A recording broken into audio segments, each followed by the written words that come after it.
Yeah, literally fucking Mallory, Buzzsaw Man, and Zon were too much. It killed it, you know? Like, this was the tipping point. Your computer was like, scanning for value. None detected. Yeah. Alright, so we're back. Hello, everyone. Sorry for the momentary outage there, but let's keep going. So, hey, Scarlet, feel like giving an abridged thing of what Mallory said after Othello said, like, oh, didn't think these guys would be here. Kind of deal. No. Othello, I have never been happier to see you. I've not asked for many things in my life, let alone from you. I try my hardest. Keep selfies. I've been dealing with the other two for the past few hours, and Miskatonic said that she'll be right back and she'll deal with anything that gets in the way. And then she left! And so I really need you to look me in the eye and say, you and I, are going to, as a team, deal with these, 8 interlopers? Because if I don't do that, then Miskatonic is going to cut off my unpaid internship. He fidgets nervously, fiddles with his hand as he looks off to the side and down at the ground. Incredibly nervous grin kind of creeping across his face. Now, Mallory, I'm honored, and I'm down to lend you a hand. But if we're gonna do that, are you open to a little change of plans?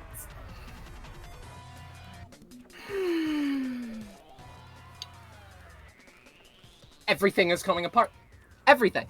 Like, not just the plan, but like my life. My life is falling apart. Nothing makes sense. Nothing is good. Nothing is good. I don't have anything. Some of my siblings, they have an epithet. I don't have an epithet. Some of my siblings, they have skills. I don't have skills. I just have one thing, one place to be, because I should go out there and experience more of life. It's okay, Mallory. I also do not have anything but these buzzsaws to my name. Hey, Mallory, right? What? She turns around. Would it help if I said we're with Shadow? They, point out the strings. I want to try and deceive her. Like a trickster. She vibrates for a moment. Yeah, you're with Shadow, considering that she let you through with... I've seen what she can do to things, and that's not the highest that she can go. Don't you think that you're trying to deceive me, Mallory Erebus, seer of all that is deceitful in the world, and She's let me always tell like this. Alright, well, if I can't... Well, you know... Sorry, actually go balance. Yeah, Wayne pulls up his sleeve, checks his watch. Yeah, we don't have the time for this. As he starts continuing. You know what? Yeah, that's fair enough. Neither do I. I'm willing to switch things up. Kill them. Yeah, let's do that. Everyone stop moving. Everyone stop moving. We have a turn order to do. Yeah, I just love how the entire time Wayne, Akaunoho, and Brave are like the three, like the meme where it's like the bunch of dudes in the male bathroom walking up in sync, and then and the guy disappears. I love that the trigger for rolling initiative, right, which I imagine has like the Library of Ruina snap sound effect associated with it, is just like, let's fucking kill them.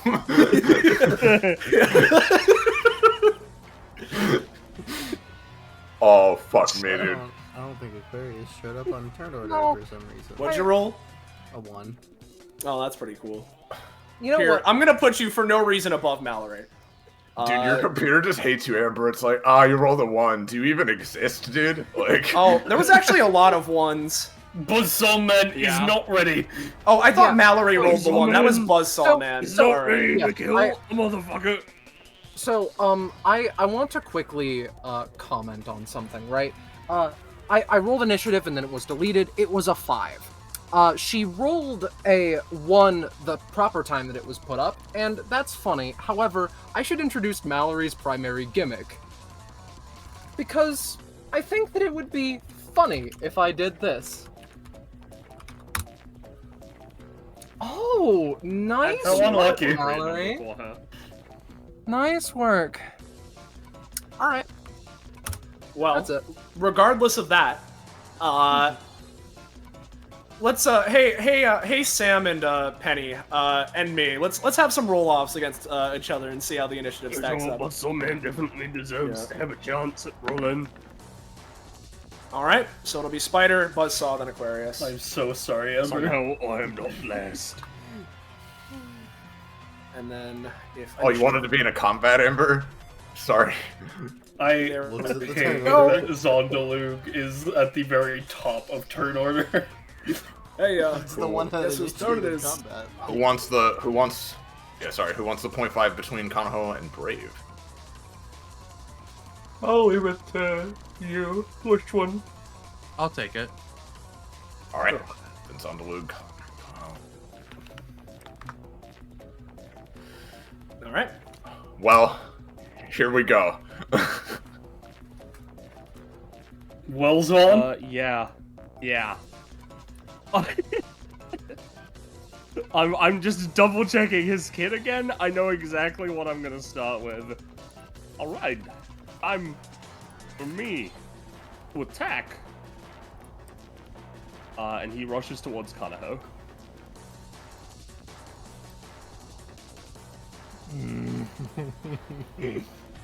I'm attacking you for 1400 damage to your life points. Well, Do you want me to? Damn, that's edit triple for you, what Roche? Union did. well, Yeah. You know what? see, yeah, you can. I wanna Alright. try and at least use my anytime to, like, as he's trying to rush towards me, the second he hits the aura, one of my marbles, like, conks him in the hand and he drops his knife.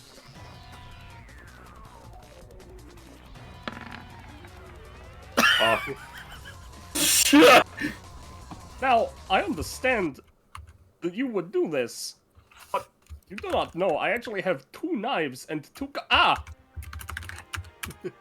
Hold on!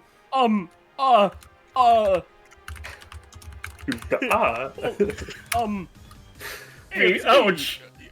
your dad.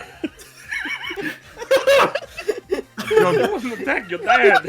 Now here's the thing.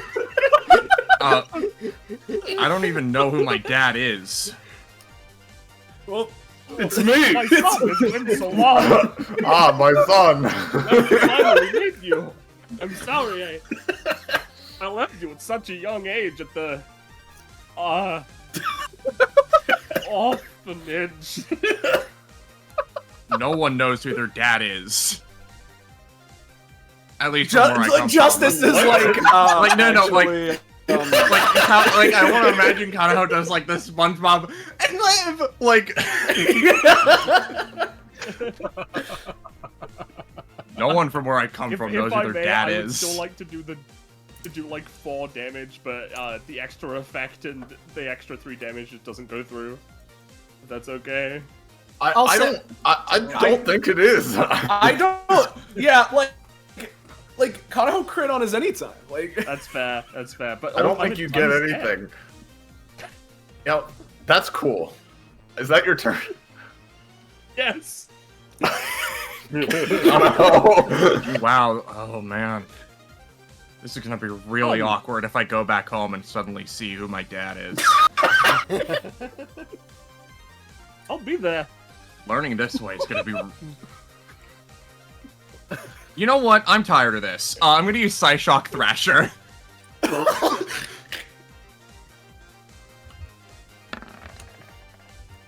No, I'm not. That's my dad. I mean,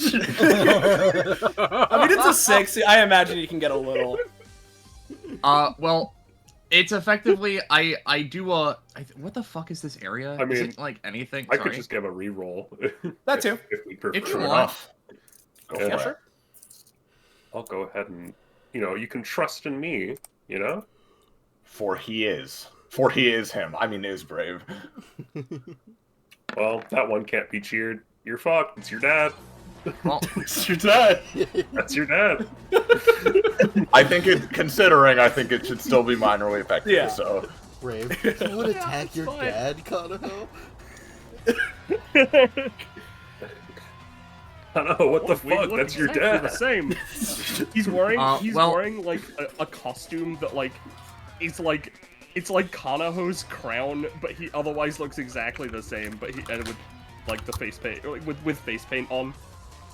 Well, you know, this is like, oh, he creates a bunch of psychic construct attack things, which effectively float out and like attack a whole bunch of people or whatever, or like buff allies. I'm not getting all of them. I imagine they'd operate off of the 6. Honestly, all I want here is I want to just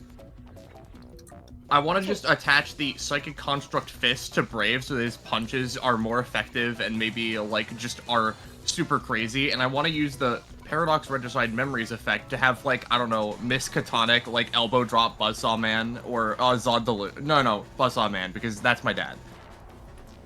I can't have Miskatonic elbow drop my dad. I mean, like, let's be honest. My dad doesn't know that. For a moment. Yeah. For a moment, Mallory's eyes light up, thinking Miskatonic has finally returned. Unfortunately, it's only Psychic Construct, bitch. Yeah. Alright, well, alright. He sets his hand on Zondalu's shoulder. Dad? Yeah, I can't son. believe I'm fucking dealing with this. I'm moving. He fucking just walks and shoves him to the side. Ah, they grow up so fast. Hi. Hello. I have literally zero interest in fighting you or Mr. He creaks his head to Buzzsaw Man. You're not to touch me. You're not to touch me. I won't be touching you, but I can't say anything about these. He raises his fucking buzzsaw hands up. I'm gonna end my turn here. Okay. What's up, Brave? I think I'm gonna deal with the guy who's cartoonishly villainous. Okay. Like, cartoonishly so. You'll have to narrow it down. I'm gonna be You're gonna attacking kill Kanaho's dad? Buzzsaw Man. Yeah. No, that's Kanaho's dad. I'm not gonna attack Kanaho's dad. Hey, where's the other guy again? Well, Maze Myers is gone. We should focus on Buzzsaw Man. Hold on, I need to like be reminded of the benefits I received from being in the presence of Francis. I think you have an upkeep cost for one. Well, I do have an upkeep cost, but that aside, I need to know what he gives me. Let's go, Brave! Alright, so I have to pay 1 stamina each round, but I do get a +2 on my rolls, so that's nice. Let me just pay my cost. Yeah, we're just gonna punch Buzzsaw Man because it's, you know, just about the most heroic thing you can do. Yeah. So +2 on this. Well, And he has my roll to 6 fist bonus? Question mark. Don't worry, Brave, you got it. yeah, okay. I'll start tracking. I'm sorry. I'm not in character right now. I just let me fucking roll again. There we go. Hey, That's there we go, numbered. Brave. Say, Brave, you do not have it. Here, our drill.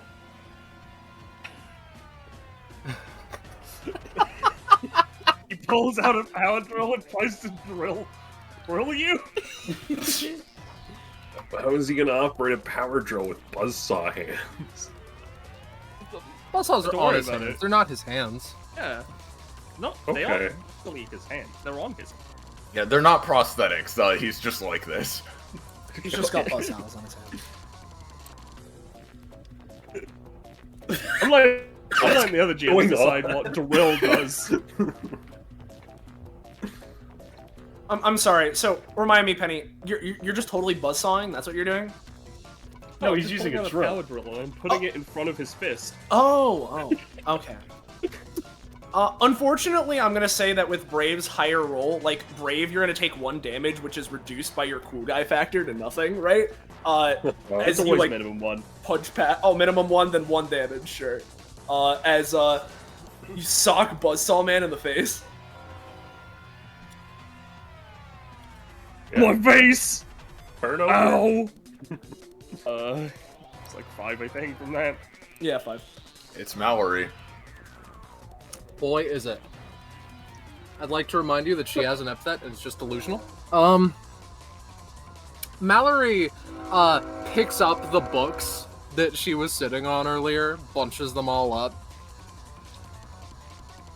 1 second. Okay, alright, if you're gonna be quiet. And then just, like, moves them all away. I'm sorry, it's contractual. I, like, need to do this or else the internship is off. She opens up a book. If you're doing this as an internship, why? Because, like, you realize that's not gonna look good on a resume that you worked for a cult, right? Life experience. I can say that I had experience in running things. I can say it's a company. And Miss Katonic says that she'll do whatever. Anyway, she opens up a book to a particular page. Yes, here we go. Shadow RSVP! To read it, it's a policy that you put shadow or some variation of dark in front of basically everything you do in Simulacra, much to Mallory's dismay. She draws a summoning circle to summon forth a shadow friend who she has shadow corresponded with for dark dealings and shadow communications with a Shadow Realm Shadow Apex. All this to say she summons a creature from the Shadow Realm that she can't even fully fucking control. High rolls only make the creature more dangerous. Okay. She'll be spending 3 for this. Okay. Oh, not bad. Alright, let's give you a big guy. How about, I'm a fan of these guys. Let's get one of these fuckers. They're 2 costs. Whatever. You know. Yeah. Something like that. After that, she, like, just barely points at the party and, like, puts the book over her head as though to pretend as though this is not happening. That's Mallory. That's awesome. Well, I'm not sure if I have too many reservations against hitting Kanaho's dad, so... He's gonna waltz over to Kanaho's dad, and he's gonna start off with a good old-fashioned Regicide Cortana. We've got him surrounded. Sorry about this, Mr. Ho. Yeah. Justice waltzes up to him and just stabs him with a blood sword, right? Dealing 2 damage to him, as he then kicks Zondalug up into the air. Here's the thing about that. The Regicide Katana is not in the original dub. Damn it. He says that sentence as he gets uppercut into the air. As like he says that, he finishes the last syllable, foot on his jaw, kicks him up into the air, right? As Justice is then gonna go, well, let's see what you're made of. Yeah, sure. I'm made of flesh. Yeah, I figured that part, you know what I mean. He jumps up after as twirls his hand around, you know, the smile and life returning to his face a little bit, as he's gonna go and try and use Minos for a big hammer slam down. Boop. Oh well. As, you know, he goes for the hammer swing. Zondalug barely manages, like, midair, like, go stiff as a board, go right past it. The 2 fall back down to the ground. Oh, we're just starting to have fun. And as he lands, well, you see, my children, I am him. He's not doing anything. He just said that. Yeah, he blinks. You know. Yeah. I think I've seen enough of these cultists for today. No offense, Othello, I suppose. None taken. He, you know, looks to the side as the both of them sort of go up, coordinated. Othello is gonna go for a good old-fashioned, you know, he's gonna have his shadow attack. Let me pull up his sheet. There's that. This dark combination. as he smacks this one cultist once. Ugh! And for the follow-up, you know, Othello claps before. No, don't. No. He's using it against us. Regardless, though, Ram will try and follow up here with, let me go ahead and make sure his shit is open. Because this is the first time he's actually being in combat. Yeah, with, Othello's shadow jumping up into the air, I think Ram is going to, just pull out a pistol. And fire at him. This guy, as, you know, he kind of falls back down to the ground. One down. Move on to them. Othello's turned against us! What is this madness, this trickery? Has he been deceived? By who? By what? Who dipped there? Was it Sam? No, alright. I'm gonna just give some of the cultists, we're gonna roll some Black Blast rolls, you know? Good old classic, ultimate special classic system, you know? You know, let's go. Sorry, my bad. I didn't put their sheets in the roll 20 because I'm bad. So let me go ahead and let's fire some of these guys. You know, just never have seen this before, right? So let's fire like you know, one at Othello because he's a dirty, stinking traitor. You know, some of the cultists are just gonna like move around and shit, right? Get into more appropriate positions. We'll say one's gonna fire at Wayne. We'll have one fire in the back towards Aquarius. And I think we'll leave that there for now. I'm just gonna roll 1, 2, 3. Alright, yeah. They're all just standard 4 damage blast to I said Othello, Wayne, and Aquarius. So Yep. Othello is just going to start off with going and making a portal to try and redirect the Black Blast back.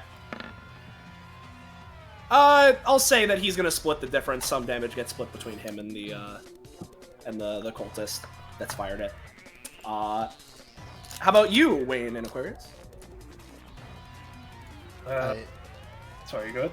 I can go ahead and for Aquarius' sake, she's going to you know, press a few buttons and activate her hexagonal shield array. No. I'll say you're going to be able to reduce the damage by 1, so including cost, I'll say 3, but that's it. Alright. Yep. So when Wayne gets hit, couldn't get past the senses. oh what? I just said hexagons can't get past the senses. Sorry, you go. Yeah. As Wayne gets hit, he grips his chest, overplaying it too, of course, etc., and then drops dead. Oh. Or not, you know, maybe he rolls a 5 instead. That's fine. As in, unfortunately, you know, you're going to take this one, so 2 plus the 4 for 6. But, yep. That's that for now. It's just a Black Blast, though, and that's going to be all the cultists. So, move on to you, Wayne. Wayne's going to take a move action. And Hey, then... Wayne. Yeah, hey. We're going to go ahead and... Let's see... Yeah. Alright, so... Wayne is going to extend his hand forward. And basically, energy flows into his hand as he's going to launch out a holy beam of energy out at this monster with his bonus action. Because, you know, the current story in tow is stopping a world-ending ritual of darkness, so we have to defeat the monstrous beasts, etc., Yep, etc. Of course. Oh god. Hold on a sec. So Mallory, right? Yeah. Pay. In this case, I'm going to say 2, Wayne, by the way. Gotcha. So Mallory, you know this guy you just summoned? Yep. He gets fucking world of lighted, and Mallory just looks sad. I assume nothing at 62. Nope. Right. He looks around. Yeah, no, as I said, we don't really have enough time, so I'm just gonna double move. Yeah. What about you, Mr. Spider? I'm Mr. Spider. What am I talking about? Hold on a second. Or are you? Jean de Luc says, using his anytime. Well, I know you're Kanaho's dad, but I'm not Kanaho's dad. That's for sure. Or am I? Well, hey pal, Mr. Buzzsaws. I really like the the cut of your jib there, buddy. Thanks. I also like to cut. That's awesome. Take 5 damage. Ow! That We was could get more along of so a well. piercing attack. Yeah. Well, how about you? Well, I think you'll find my jib quite cutty.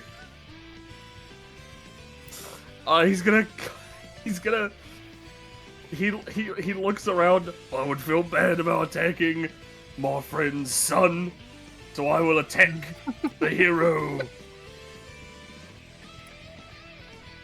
Buzz Sauntlets. That brave. I have Hey, genuinely. Sorry, go on. Hey, pal. No. This is at least gonna reduce it, if nothing else. I have genuinely no qualms with this. Kanaho's going to use his marbles to, make it so for sure Buzzsaw Man's buzzsaws are gunked up by the web. 13. Yeah, sure. Yeah. Whereas in this case, Brave, I'm gonna say Buzzsaw Man's arm gets pulled to the side. His roll was an 8, which is better than Spider, but worse than Kanaho. So I'm gonna say, Brave, you're just gonna take 3 reduced down to 2 from this attack. Well, I'll do my free DR booster, so let's see if that works. Alright. Yeah, so I guess in this case 1. He clips your hair a little bit, and you're like, no, I'm not perfectly symmetrical anymore. I don't think Brave has that thought. I think Francis has that thought. Yeah. So what's going on with you, Aquarius? Oh boy, it's Aquarius' turn. Well, we're gonna start off by just doing a nice swift action. Reach into her super weapon repository and pull something out. So let's see what we get. A 5. Wait. I was gonna be so sad. I see.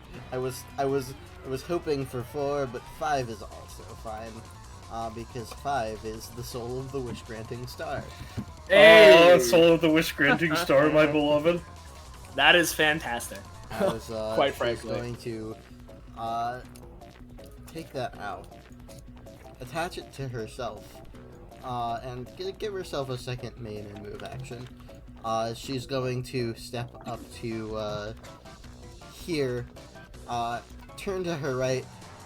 Kanaho's dad, you're mine! And is gonna start a speed. And you're starting speedwaying into the east, yeah? Yes. Okay. Remember me, Just- children. Just slam into this little. Before you see my child, I'm gonna go get cigarettes. Yeah. Hey, Aquarius, excuse me. you fucking on press him so hard his costume is left behind where he was, because the costume only lasts 3 turns, and it's been like deteriorating the whole time. Hey, my son. Me and your friend with the blue hair, I gotta go get cigarettes. Bye. Sandaloo, what happened to Kanaho's father? What did you do to him? He's over there. You turned him into a pile of clothes. I didn't mean to do that much. Aquarius Oh, has to God. grapple with the thought of having killed Kana. I Police wish out- brutality. If- I even if- itemized wait, his father. So, Hold on. so No, go on. she's going to turn around, see that, and go, alright, hold on, I can fix this, and he's going to hack the planet, revive Kana's dad.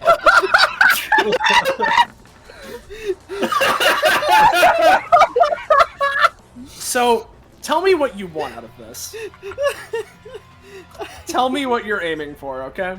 To create, basically, here's in my mind off of this is like, to create a, like, sort of, like, non-human, like some kind of, like, robotic or something entity inside the leftover clothes to pose as Kanaho's dad as potentially a false target for the cultists, I guess. Pay 3 stamina. Back!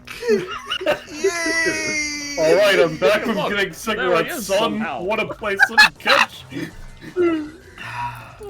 look, it's me, Kanaho's dad. Real. I mean, dad. Hello, son. I am him. Alright, now that problem's finished, she turns around. Second main action is gonna basic attack on Deluge. Yeah. What the fuck is happening? Luke doesn't have anything to stop that. He'll take 6. It's my turn. So what's going on with you? Well, you see, I didn't have anything to stop that, but you don't have anything to stop me. Hold on. I only work on someone who didn't target me in the last round.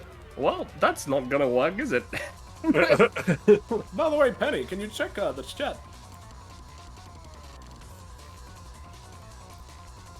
Yeah, okay. Alright, it's time for me to draw a card. Pot of greed.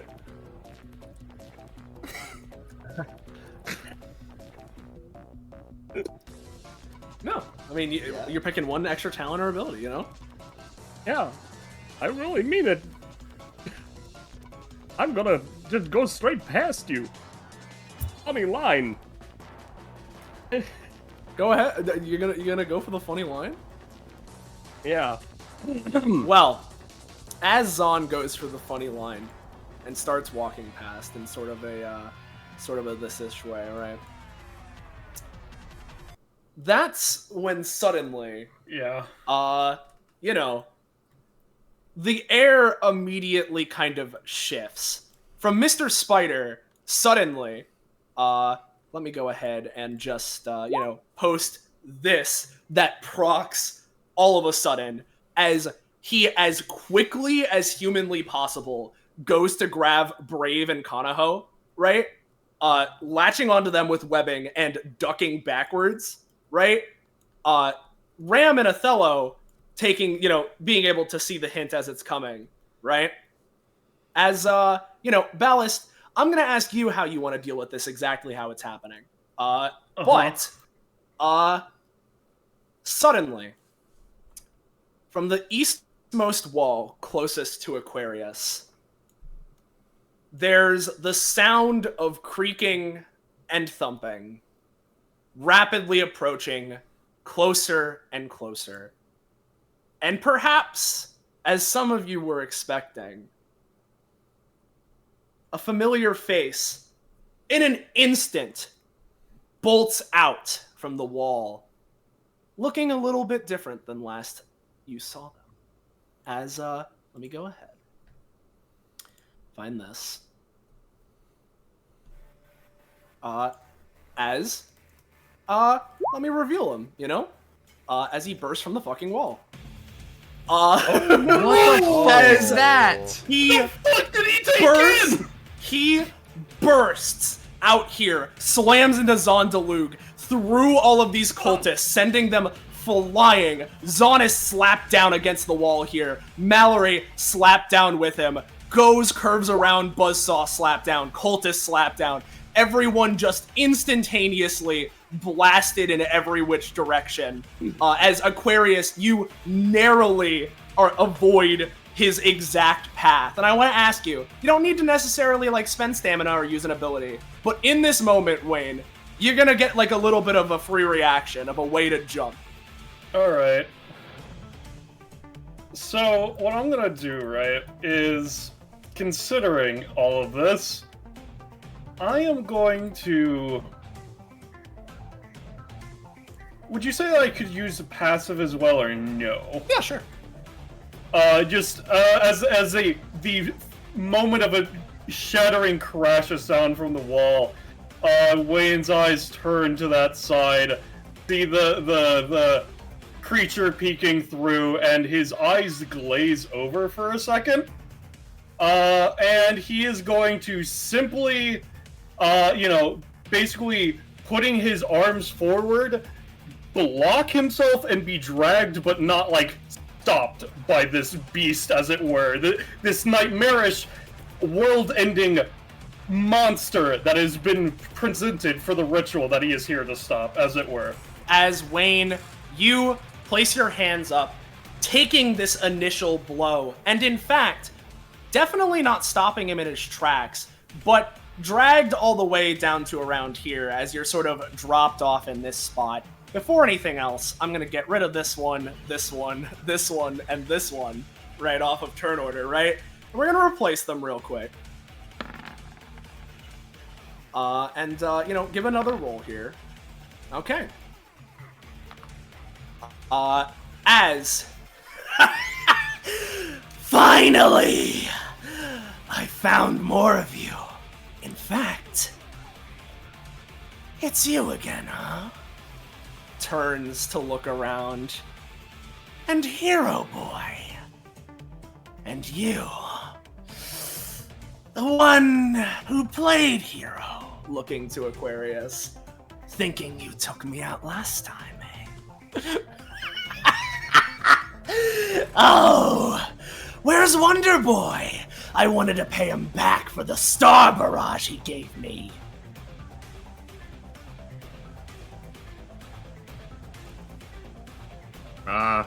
Not here.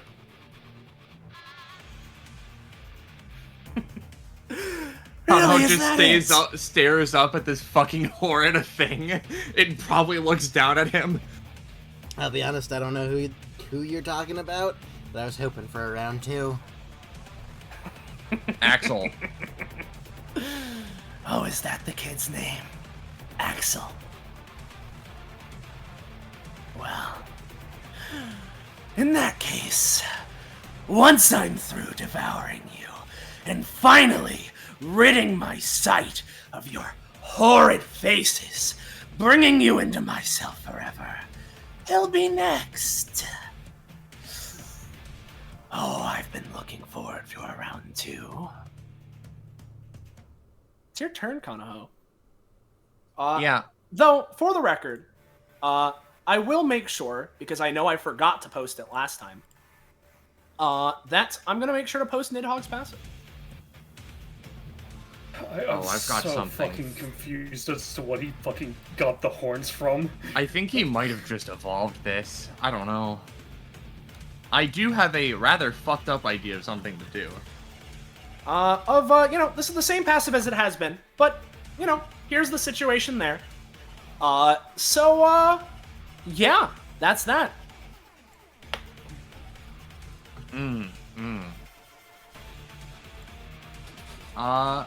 Looks still like Zeller Mecha Power Suit, so I'm gonna roll a d6. Because I did use Psyshock Thrasher. Yeah, okay.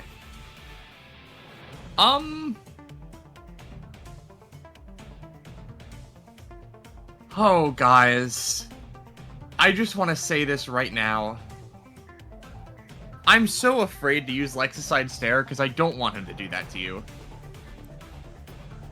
Anyways, Kanaho, right? He's just a big fucking mass of bullshit.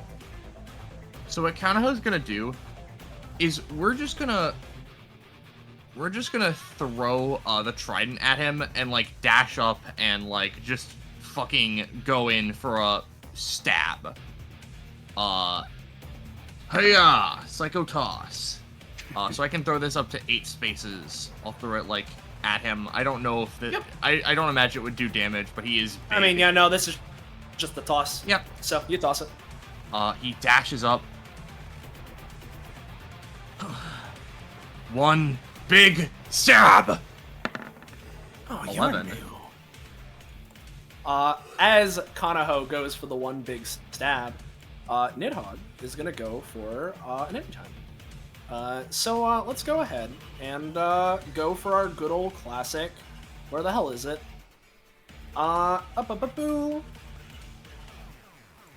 Slithering Stalker. Yeah, he's going to, as you go to stab him, burrow into the ground and reemerge elsewhere, or at least try.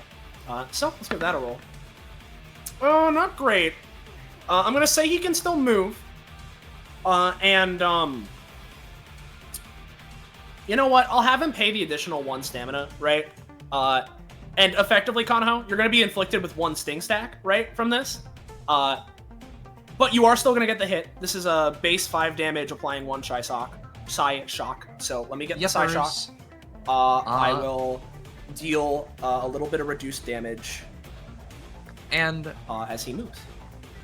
Just because, you know, I don't want to do anything big with this yet. Because you know, partly because I don't want to show him, but also Kanaho doesn't understand. But also I'm trying to go for something big, right? Mm-hmm. I want to use I roll the seas to, like, as part of this too, because I see there's a submarine. I imagine there's water near here to just start like building up like water control wherever water might be for like later use. Give me a roll. From what I saw when we were loading in the map, yeah, I know. I'm pretty sure there's water around here. Yeah, I mean, you can definitely feel that there's water nearby. Like, aside from just the fact that you're underground on an island surrounded by water, right? You can feel that there's water nearby, for sure. And you can start building up towards it. Alright. He spins the trident around himself, the first of his 3 weapons. Big or small, we'll fell 'em all. Doesn't matter to me what you are. That's the end of his turn. Well, the new face. On one hand, that was an okay shot. On the other hand, it won't be enough. As, yeah, Brave, it's you. Yeah, for a moment, Brave's hand is shaking as it grasps his holy sword. Francis, I need you to run. Yep, and we're just going to open up with instantaneous Daybreak superhero as he launches off into Nidhogg.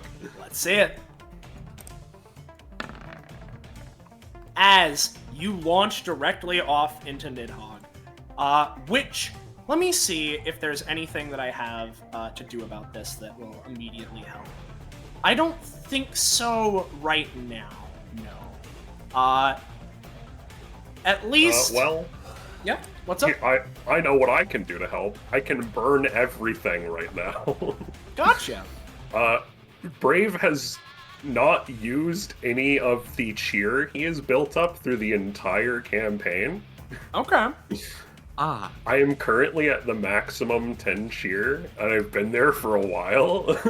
Gotcha.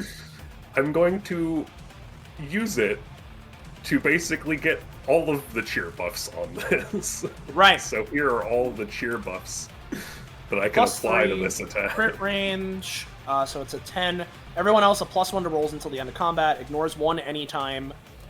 Brave gains 1 DR until the end of combat, but you will still take a minimum of 1 damage.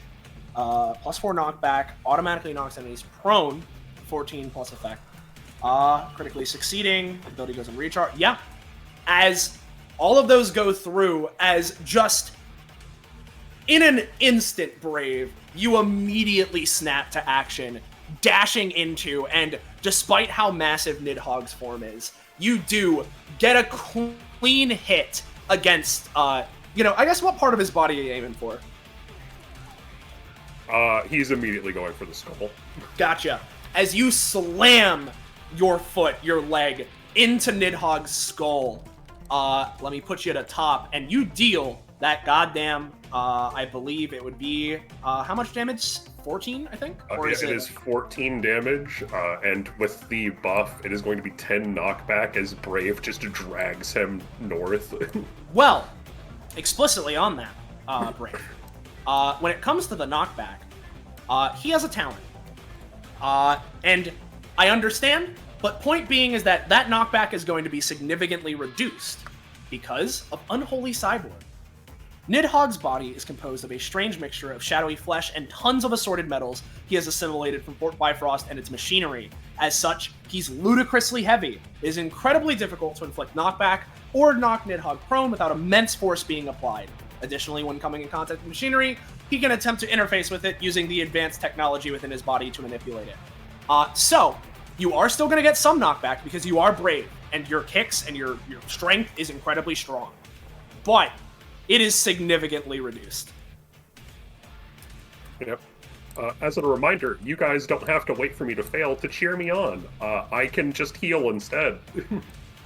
And I need the cheers because we're fighting Nidhogg. Well, I've already cheered you, so I'll let You've other got people this, go on Brave. it. Othello, cheers out to him. Yep. I'll take that. I'll take that healing, thank you. Yep. Oh, wait, do they have to each call? Is that going to be it from you? Yes. As it hits Justice's turn. Finally. I figured something like this was going to happen. Especially with everyone prodding about it. You messed with family. And I don't take too kindly to that. As he cracks his knuckles, putting on his sunglasses. And what he's going to start off with is if I remember correctly, Fury on High is within 4 to 5 spaces, so if he moves 6... Oh, if it matters at all, with the +3 and the +2 from Francis, that was 12, not a 7. Gotcha. That wouldn't really change all that much in this case, but okay, yeah. So there's that. He's currently within 7 range. So I could do something funky with Fury on High, but it's standard. You know what? In this case, how about this? Oh. I'm going to enjoy this. All this fire that you've stolen from me. Let's drag you down to hell. As he is going to start with a taunt. He's going to gain that +1 crit range. And we'll signify that with this, why don't we? Yep, the next attack coming from a vassal this round rolls with disadvantage, which probably won't come up. However, that was a main action he succeeded, so he can go for his follow-up. And he is going to start with manifesting the, Blazing Chief, Zell's sword, and going for a lunging stab in on him.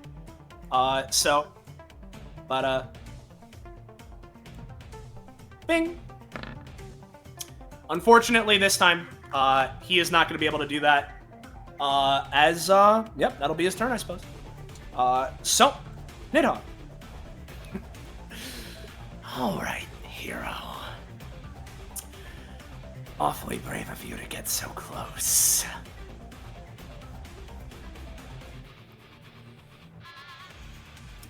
And with that... That wouldn't be me if I wasn't brave.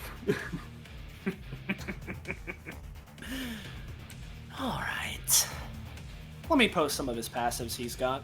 First off, from the from our good old-fashioned pal, the Mecha Power Suit. He's got his rocket movement actions. He's gonna spend one to use the Rev from Exceed Engine, Zell's passive, and bring himself up to Jack state. So we're gonna go mark him up there, which of course means he gets his funny little aura.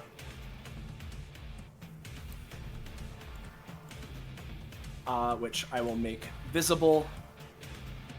Boop-a-doo. And make it a square. There's that. Oh yeah, there's the D4. I'll roll the D4. 1. Where do we want to start? Well, you know what, Brave? With you being so close to his mouth, I think we're gonna start with this. As his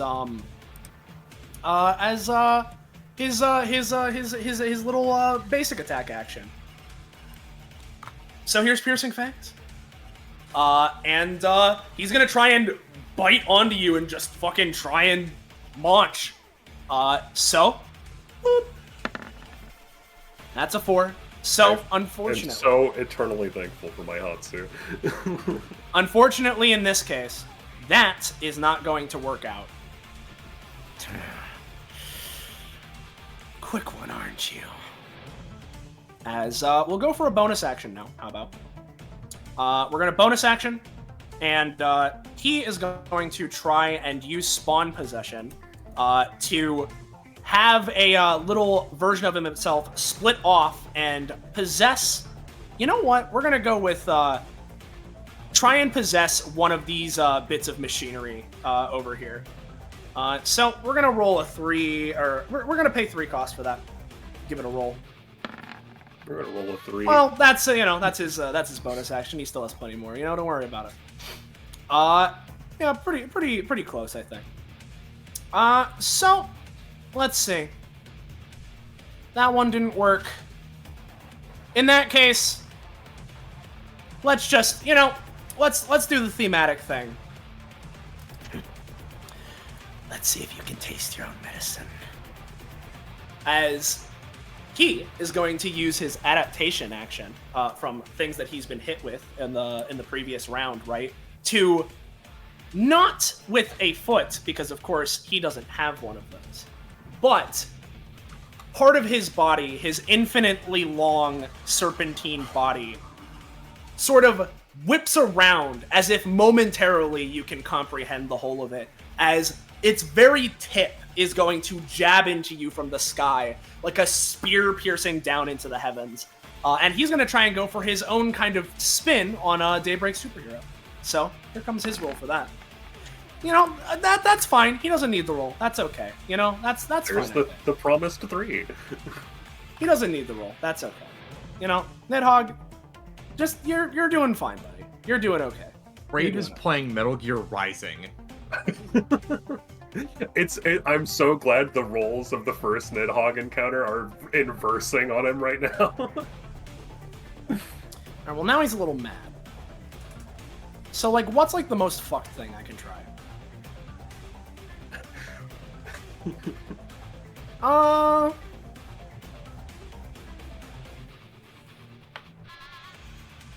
Well, you know what? Let's start with this. He's got some more movement actions. So how about we go for a good old classic? We're gonna Viper Lance, or at least, we're gonna try. As you, Brave, feel him reeling up, about to start moving. And this one's gonna fucking work. I don't care what anyone says. As he dashes forward, Brave, you being on top of him, being scraped and dragged against his body, as he's going to move in 8 spaces. So enough to hold on, let me calculate that one. Enough to hit Kanaho, Justice, and Brave with this attack for 7 damage. Oh, he's gonna hit other people? Yeah. Oh, absolute moron. I'm gonna stop him. So yeah, we're gonna anytime. Protection of the mighty. Protection of the Mighty, so you're jumping in. Fucking 12, duh. Yeah. My roll was technically bigger than his, because that's a 14. Yeah, that is true. And so the idea is that you take the damage from all of it, right? Yeah, so Brave is basically going to try and stop him before he can reach the other two and just takes the damage. Yep. Which means that overall, because it was going to be 3 hits for 7, that's 21. So 21 quartered. Let's Maths. 5. Yeah, 5 damage before DR, I suppose. Okay, so with DR? Well, your DR base, right, is, I think, 2, so I suppose 3. Yep. Yep. No, I have 1 to 2 DR, but I also, Daybreak Superhero buff, I have +1, so now it's 2 to 3 DR. Yep. So in this case, I'm going to say it's the 2 DR, so it's 3 damage, and you also get a Sting stack, right, which is 1 damage DOT at the start of your turn, which, of course, you have your DR right now, but, there's that. And then, with him being stopped partially in his tracks here, okay. Persistent. A wicked grin crawls even further across his face. I'm going to eat you all whole! As, I'm gonna give him a roll for something. Yeah, that's pretty good. Oh, no. Okay. Here's what he was gonna use. Hey, you're not gonna post like a real ability, right? For you see, my children, I am him. Is this? As Hold from heaven. he reaches a hand down in the 3x3 containing Justice, Brave, and Kanaho as chains burst out from the fingertips, latching on to the ground beneath and pulling that 3x3 chunk of land up into his fist for a 15 damage punch, which is a crit. Well, we've got to use everything, people. We must not let this attack go through. I could try to help, but I have disadvantage to help you guys right now, so I don't know about that. Well, I have my innate try to block this. And if that doesn't work, I'm gonna have to look at him, but I don't want to. So, alright, Marvels, if there was ever a time to crit, now! Oh, That's pretty you good. got this from Altus, I see. Yeah. You may recall the chain strike. Yeah. You know what? Spider isn't in range for a sticky situation. Justice's puppet state. He doesn't have any vassals on the field right now, so he can't use puppet state yet. Is there anything Ram can do? I don't think so. I think Othello used his portal anytime after his turn on the cultists.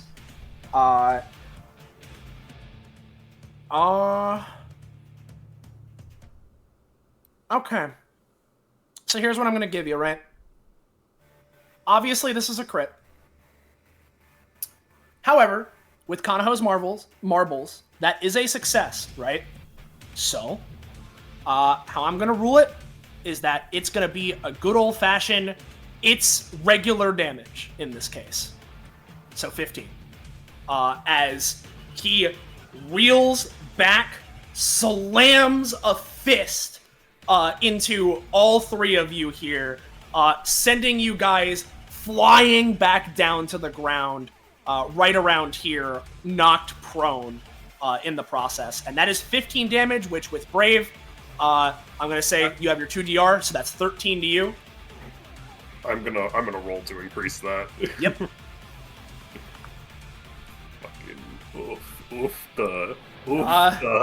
Sorry, my magic Soleil luck came in and crit on the one attack where it's the most devastating.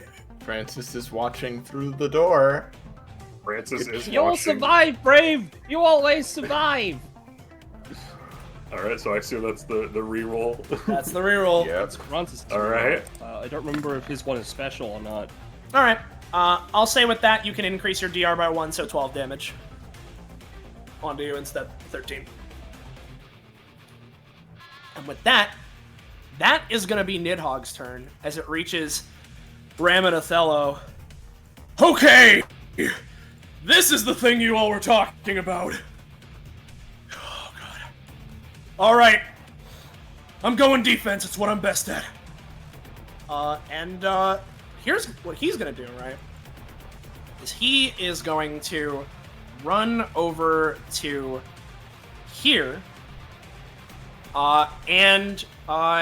He is going to, let's see.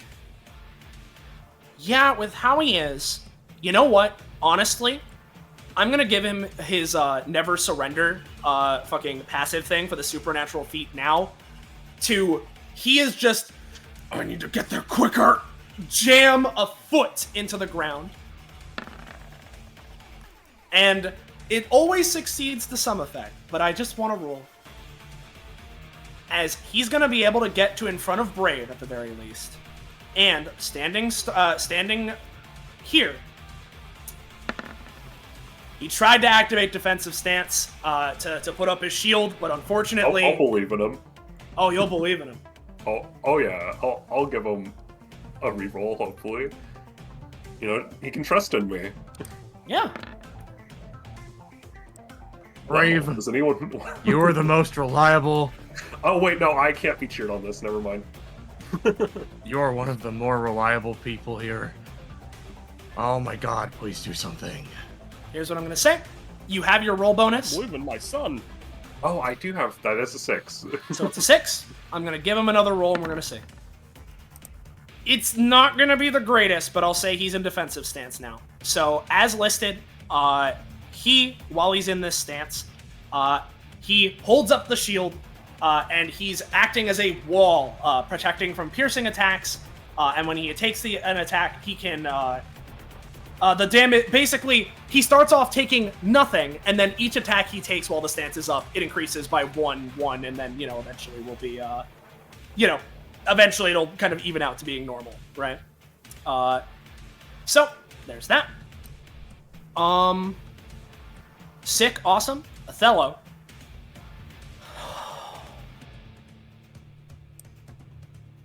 God damn.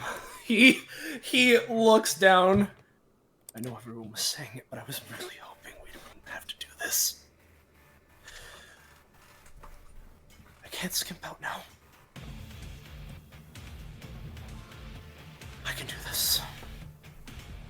As he's going to move. 1, 2, 3, 4, 5. And he's going to try. For Umbral Passage. Shooting his shadow out. Launching it towards Nidhogg. It slams into him. Dealing the 5 to 6 damage. In this case, I'll say 6 to Nidhogg. As 3 spaces in a direction, that's not strong enough with his knockback resistance. As then, his shadow is going to go for the dark combination as a follow-up. Which will be able to do a glancing blow, I'll say. But that, it's his other turn. How are we gonna do this? Let's see. I think, starting out, he looks down towards Othello. Oh, the traitor, huh? Well, it feels like ages since we've last met. But, I think it's time to finish the job. As he takes his shy shot. Let's see. How's he gonna start on Othello? I think I know how. He's gonna go for a Venice Pipe on him. Yep. Othello will try and teleport himself out. In this case, I'm going to say he's not able to teleport himself out, but he manages to slightly reduce the damage, including his cost. He's going to take around, let's say, 5. As he is then skewered on this pike. As he's there, he gets his stack of sting, which I'll mark with a yellow. He then, Nidhogg being, looks over to Ram and is going to use one of his movement actions, the Viper Lance. As he does that, we're going to use a rocket movement action to Viper Lance. The fact that he gets all of these mechanics is so fun. And that's enough to at least go as he clanks against Ram's shield, bonking into Othello for a minor bippy of damage, right? Ram has now taken 1 attack, so I'll mark his shield at a 1. Oh, I see. Military grade, eh? As from there, we're gonna go adaptation action, I think. And he's going to manifest like an ethereal copy of, Kanaho's trident kind of deal to try and skewer into Brave and Kanaho in a line. Minorly effective. I'll say that this would be dealing 4 to you guys unless you do something. I'm gonna fucking stare at him as he manifests that trident, right? And as I'll flavor if it succeeds. You know, we'll just go with that. It might be a bit difficult to make eye contact with him. To be fair. Just a little. Yeah. No, you succeed. Give me your flavor. He stares at him, right? And as he makes this big trident, I imagine, at least flavor-wise, Kanaho rushes up and holds his trident out and just fucking puts it against the point of his, holding it back. And Kanaho grits his teeth. You might be making that out of yourself, but you don't care about it. And he fucking twists the trident and, like, breaks it as he, like, flips back. What is that infernal? He sort of scans over you as he's a little unsure of exactly what got shocked into him to stop him in place. And from there, never matter. As we're gonna go try yet again, send a little Nidhoggling to possess a little funny item. This time it works. Sick. How about we're gonna go as, let me grab a little guy who appears out momentarily and sort of zoops over to, let's say, like this little engine here, goes inside, right? This is actually a set of engines, as it whirs to life, and this is a very far distance, but I'm gonna say that he's at least going to attempt to kind of fire off a like shadow steam like jet projectile down towards Aquarius. So here it comes. That's enough for like considering the distance. This is like we'll say 4 damage to Aquarius unless you got something. Oh. We'll go ahead and throw up since I don't think I've used it since my last turn. I'll go ahead and throw up the hexagonal shield array. No. I'll say that including cost, that's going to reduce it down to 2. But or I guess no, rather 3. So just take 1 more. You effectively knocked 1 off it. But there's that. And then I believe the last little bitty of action economy that crazy action economy Apex has for now is 1 more basic attack. And so I think he is going to go for Blazing Effigy. Which, because of Ram, will be variably harder probably to hit Brave, Justice, Kanaho, like that whole area. But we're going to say, well, that's pretty good. Ram, at the very least, I mean, he takes the 1 damage that he is able to while his shield is up. And I'm going to say that, just considering that for Brave and Justice, how far away is Kanaho? Let me just make sure. He is barely in range. Yeah, okay. So Ram's going to take the bitty of damage. Meanwhile, everybody else, instead of 6, you guys are gonna get knocked down to, you know what? How about a good old fashioned 2 for that's the increment on Ram's shield. So 2 damage to Brave and Akanaho. So in this case, Brave, you don't take anything. Justice and Kanaho are gonna take 2. Wayne actually is going to, at this point, hold up his gun, which has shifted and morphed into the shape of a staff. Hold it, fell beast, your eyes should be on me. And I'm going to, his staff is going to use a freezing magic on that area as my flavor for my current good old ability. Not acknowledging that. Obviously, I have disadvantage because I'm in my state, but I'm still doing it. Just because I feel like trying to help in this situation. You know what? How about with the 7? It's a bit lowered.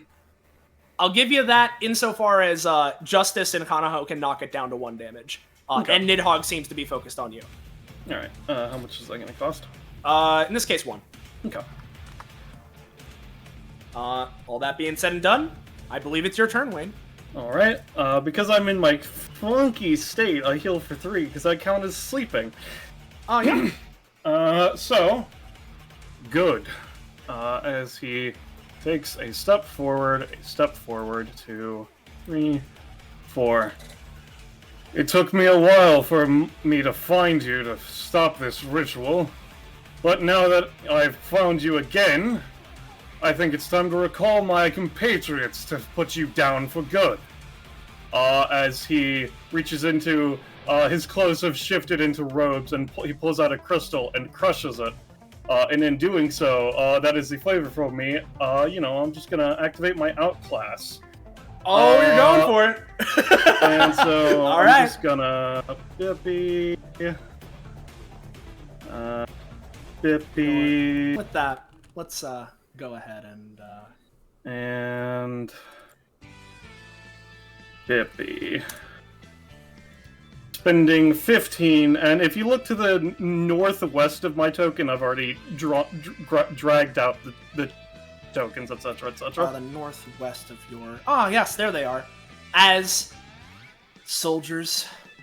No. I guess, unless... Would you rather do any flavor to it? No, you feel free. Yeah. Soldiers... No. We're free from the shackles of command. The command of man, the command of the world, the command of reality. Tear it all down, tooth and nail, beneath the desecrated curtain. There's a world worth caring about. It's up to us to drag it out. Wayne's hair starts to stand on end, his eyes tightly clamp shut, and his posture straightens. The world seems to slightly distort around him. Everything slowly becomes blurred, while a light tries to pierce through and breach reality like a flashlight pressing against the blanket. Right as it seems that the light might win, Wayne awakens, a fervent focus and intensity overtaking the eyes on his otherwise unchanging face as the world's focus returns. However, not everything is the same as it was before. By his side stands a group of figures, epithet constructs, taking the form of X of his fellow Red Roundabout Special Operatives Division members. Here we go. Of his choice. The climactic resolution of Wayne and his group's ambitions. Let's pretend that it's happening now. And the long and short of this is that he has these guys as pseudo-summons that can act in combo chains off of his actions. Yep. Oh, man. And, Well, Scarlet. and for flavor's sake, because they each look a bit different from... I already talked to Scarlet to make sure she was good. And for flavor's sake, these constructs of them look a bit different from their normal selves. Even more so with currently the ongoing effect of the Land of Make-Believe. Lizzie is more scaled in nature. She is more like of a lizard person inherently. And Simon is just riding on a soap bubble, kind of like the airbenders from Avatar. And Callista is already atop her mount in full setup plate armor.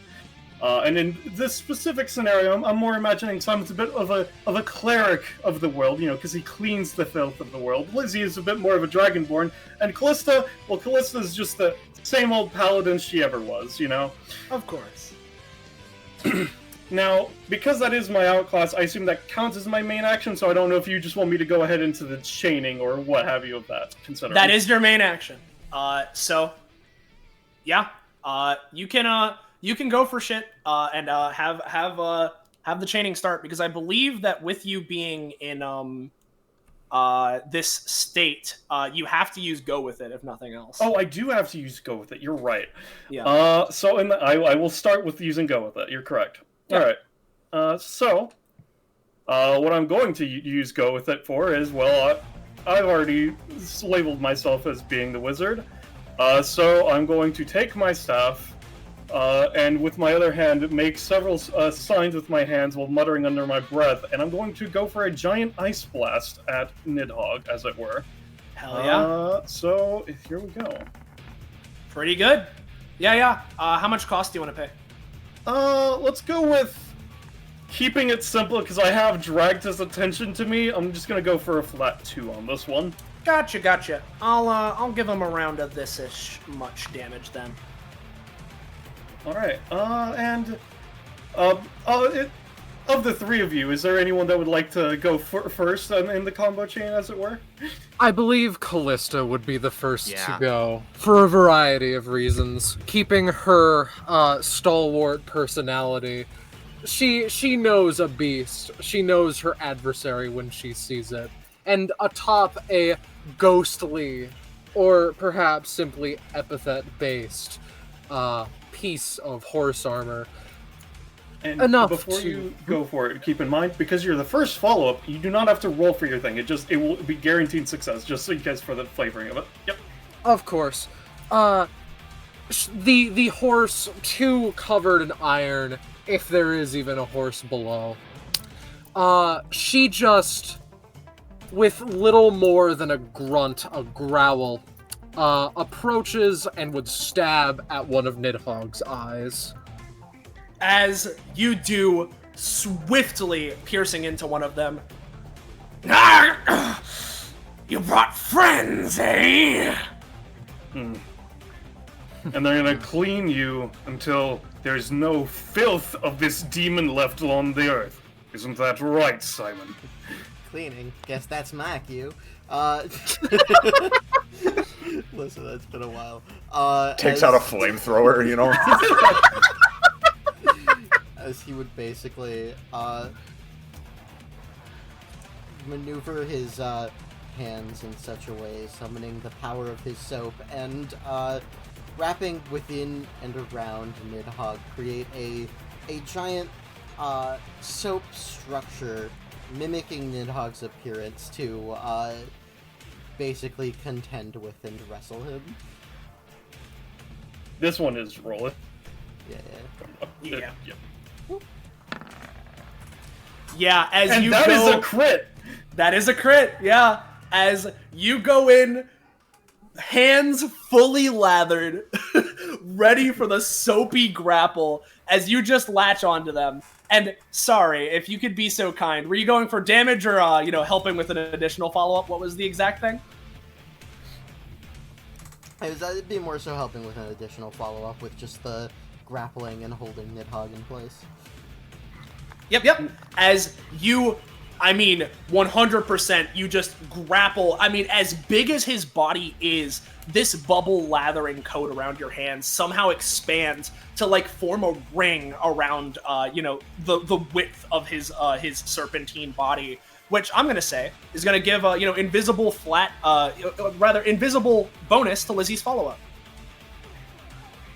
Yep, and Lizzie, being partly draconic, also probably an alchemist, as much as I am loath to attack those of the draconic influence, I believe we will be purging you now.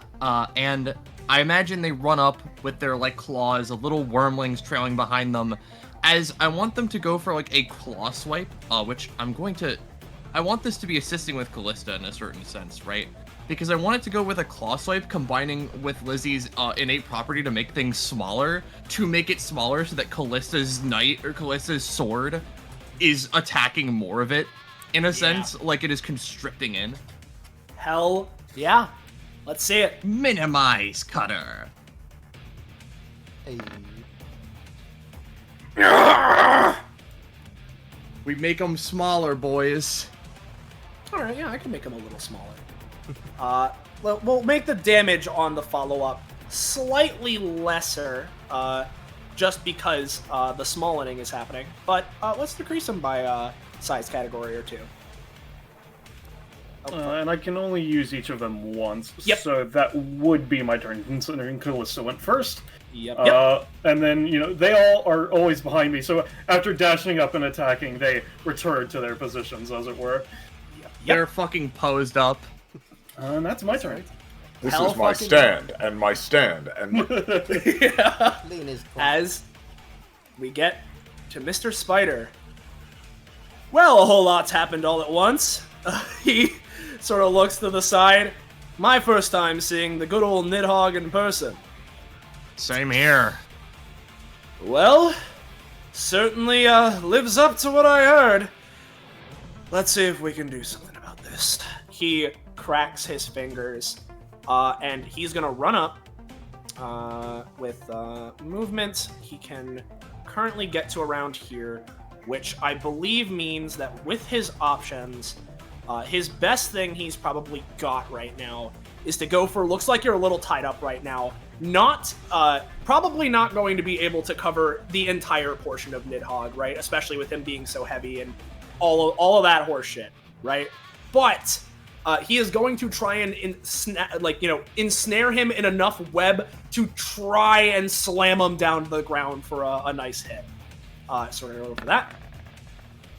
Unfortunately, Spider goes for that, but underestimates just exactly how big and heavy Nidhogg is in this circumstance. And with how things currently are, I don't think he has another thing he can do. So that's going to have to be him for now, because let me just remind myself. Yep, nope, that's everything I really got. So he is prepped and ready for his anytime, if nothing else. But it's your turn, Aquarius. All right, it's Aquarius' turn. Well, we're gonna lead up with the beginning of the plan I've been cooking up in my head. Oh yeah. We're gonna specifically hack the planet to morph and modify the right arm of Aquarius' suit, what normally can transform into a cannon of firing various tools. She's going to try and basically morph it and change it so it is like basically the you know Sonic Adventure 2, the I'm aware of this. the Tails and Soleil's Eggman, never heard of that. the Tails and Eggman mechs that have the funny lock-on cannons with homing energy blasts. Basically making it that. Yeah. Yeah. I'll say pay 3 stamina, but you got your homing energy blasts. Yeah. As she's going to, Aquarius is going to walk up. As she looks to Nidhogg. Oh, Nidhogg. You've made the mistake that I have seen so many other creatures of various dimensions make in the past. All you do by covering yourself in so many eyes like that is make many, many weak spots. As she's going to lock on to as many eyes as she can, and then, fire. Yeah.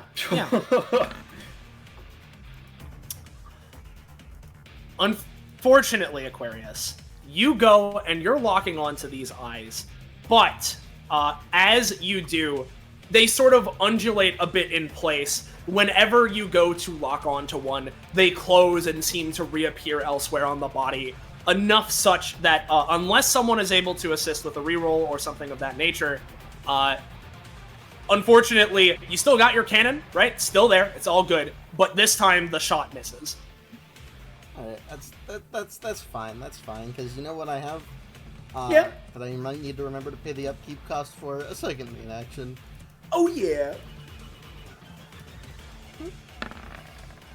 This time, though, you go and fire your volley of shots, now properly locked on to the current orientation. Each eye is a different lock-on point. Yeah. Each eye is a different lock-on point. Onto the current orientation. And you know what, Aquarius, right? We're going to see about this.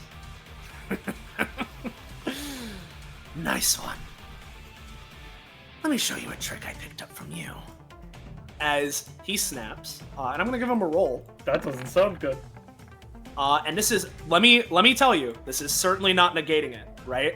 But what this is doing is, let me post this. As, I'm gonna post Time Winder. As, suddenly, these blasts in midair, they're still moving towards Nidhogg, but incredibly slowly. I'm gonna have him pay 3 costs for that for now. They're still present on the field. They're moving. And eventually, if he lets up his guard, they might catch him. But they haven't hit him yet. Well, you know, the fortunate thing with that is that now that he's distracted, he will have nothing to do when I throw a reality entanglement grenade in his face. That is true. Big if Roll me the true. bones. What's on the table? 10,000! 10,000! Oh my god. No, that's Roche. Okay, Oh. 29.98. Oh, okay, 29.98. okay. Alright, give me a second. Alright, no, I saw the 9999. Yeah. Nobody panic yet. Let's see what it is. Oh no, this is objectively bad. Uh-oh. Uh-oh.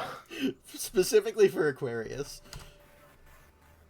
Uh-oh. No, this is fine. Your AC was already 5. It's all good. It's all good, pal. We'll see. That is worse in D&D than it is here, at least. Yeah. Exactly. That's fine. You're it not could be Venus. worse. Yeah. It could be worse. Yeah, if you were Venus, that'd be horrible. Yeah. Yeah. Alright, that is my turn. Sick, nasty. And as we all know, Aquarius has not Venus. Did not get them mixed up. So I imagine, right? Aquarius is letting off their laser blast assault. Nidhogg's dealing with that. Kanaho turns to Brave and Justice. Hey. Yeah, what's up? I don't know about you guys, but I want to tear one of his fucking tusks out and keep it. How about we, while they're doing that laser light show over there, make our way up to the head and cut it right off? I like the sound of that. I want to triple tech with Brave and Justice.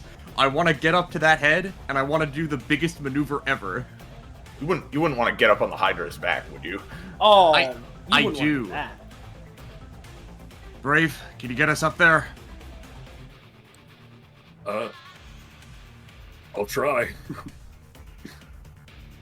I believe in you, man. I'll also be helping, so don't worry. So yeah, I think we should maybe start with Brave doing his fucking hops. Unless you have something else you want to do, or I don't want to force it on you, but it's just like, you know, let's fucking kill him. Is this going to be my action for this? Well, effectively, because you have your movement, right? I'd want you to give me a roll to see if you can grab onto them as you would jump up as your, like, movement action, you know? Uh-huh. Well, I will have advantage on that, yes. given that this is I understand. a jump. I know, but I still want to roll. Yep. Brave 20, Brave 20, Brave 20, Brave 20.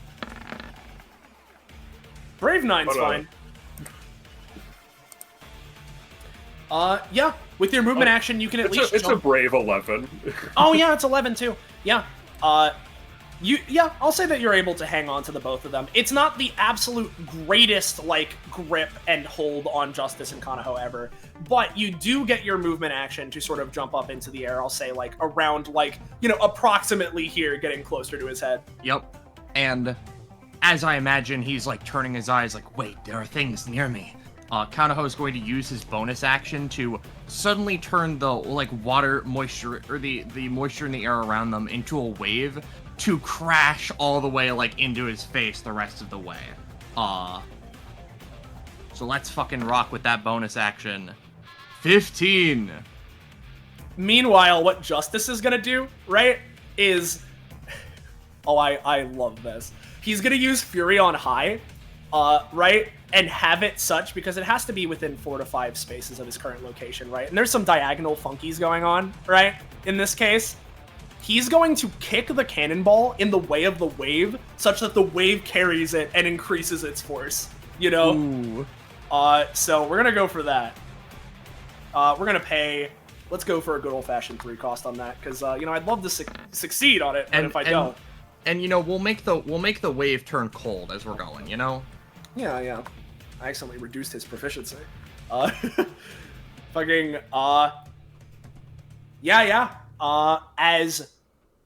this is just your elemental bending. Is this like my your bonus action? Yep. Yeah. As Kanaho, your wave manages to bring you, Brave, and Justice all the way back up to the head as Justice's cannonball, riding the wave similarly, is carried along with the wave, deals 5 damage to Nidhogg as it hits him square in the face, him momentarily focused on the missile barrage that was literally targeting as many of his eyes as possible, as much possible attention distracted away from you guys. As it slams into him, hits him for the damage, and before we continue with any follow-ups, Justice is just gonna put a hand onto Nidhogg, and Yep. Okay. he's just gonna give him he's just gonna give him this. You know? Yep. All right. Apply directly to the Justice, forehead. you and Kanaho are gonna be friends forever after this. I want that to be a thing. I directly to the forehead. Yeah. Well, Exactly. You guys want to do you guys want to do actions all at the same time? Because I've got a very fun idea. I'm a fan of actions all at the same time. We're saying that out Yeah. of character, but you know what? That's fine. Yeah. All right. Well, my idea as Kanaho, right, is he's gonna like take the trident in one hand, hold it in a bit of a backwards grip, and then unsheath the paradox regicide. And what I want to do is, because it's been thrown around and mentioned a whole lot, right? He mentioned that big star attack he got hit with. Wow, that's got to be a stinging memory. What if he gets starstruck once again? Oh yeah. So, I'm gonna do Item Enforcer with a dual attack with my trident to just stab down into him, and then the fucking Paradox Regicide to slam bonk, maybe fucking close his jaw so hard that one of his fucking tusks breaks off and Kano could steal that motherfucker. Let's see it. Let's fucking go at it. And you know, if this doesn't roll like, Well, if we're doing stuff at the same time, Yeah, we yeah, should yeah. do stuff at the same time. that's what so, Okay. yeah, Right, no, right. that's fair. What are you gonna do? For Brave's part of this, he takes the holy sword in both hands, and I'm gonna use fucking line tool real quick to just kind of hold on. He's gonna slash from like here up, and he's just gonna try and cleave where the tooth meets its skull, and he's just gonna fucking slash. And Justice, with his follow-up action that he gets from his passive, is going to use Zell's sword to do much the same, cutting opposite but alongside Brave. Yup. So let's go ahead. 3, 2, 1, go! You know what? I'll hit my reroll on that. And if Alright. it doesn't work, I've got a stored 20. I don't fucking give a shit. I'll use that. Well, you Never don't need the stored fucking one. mind. You don't need the stored 20. Son As of a bitch. Kanaho. Let me go ahead and grab describe to me... Well, no, you know what? How about I'll describe this because of the circumstance. Brave and Justice, both holding blades. One holy, the other a manifestation of one rather unholy. Slashes... you got this, Brave, Spider says, giving him a healing cheer, right? You know, kind of deal. You know, you slash in sort of a cross pattern, you know, one to the left, one to the right, both across one of his fangs, dealing a big chunky of damage overall from that combined attack. As Kanaho, you then Omega Enforce your Trident. Paradox Regicide, even, rather. Both of them. As you jam down into Nidhogg's mouth. The tooth, the fang, that was already made fairly loosened in place from Brave and Justice's attack, is fully detached with one last and it flies into the air right past you, Kanaho, with you able to catch it. As you deal a shit ton more. Remind me, what is the damage of oh right, at base, So, it's 5 to 7 Item Enforcer damage, is 5 to 7 at base. It's doing like 2 different ones, and then it has the special effects, which for, I imagine the base Trident, it would be, I just want to do more water stacking, but also Psyshock, and for the Paradox Regicide, it was explicitly Memory of the Axle Outclass. Yeah. And you know what? I'll apply another Psyshock onto him, right? No, that's not that. Another Psyshock onto him. Deal a fucking another massive chunk of damage to him, right? Which, I'll say even further slightly increased by the Axle, stinging reminder. And I want to ask you, Kanaho, can you give me one more roll? Sure.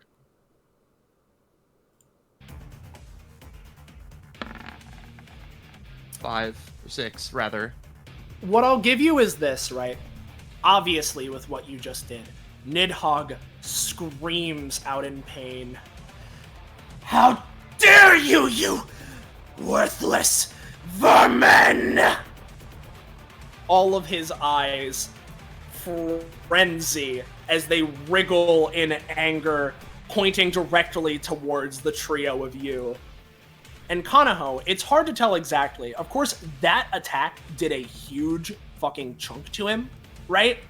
But what I'll give you as well is that, especially with, the Lexicide Stare, it feels like how I could describe it is that, Nidhogg, for as scary and as powerful as he is, you can tell you're really doing damage to him. And, similarly, that, scars from things, such as Axel's Outclass, right?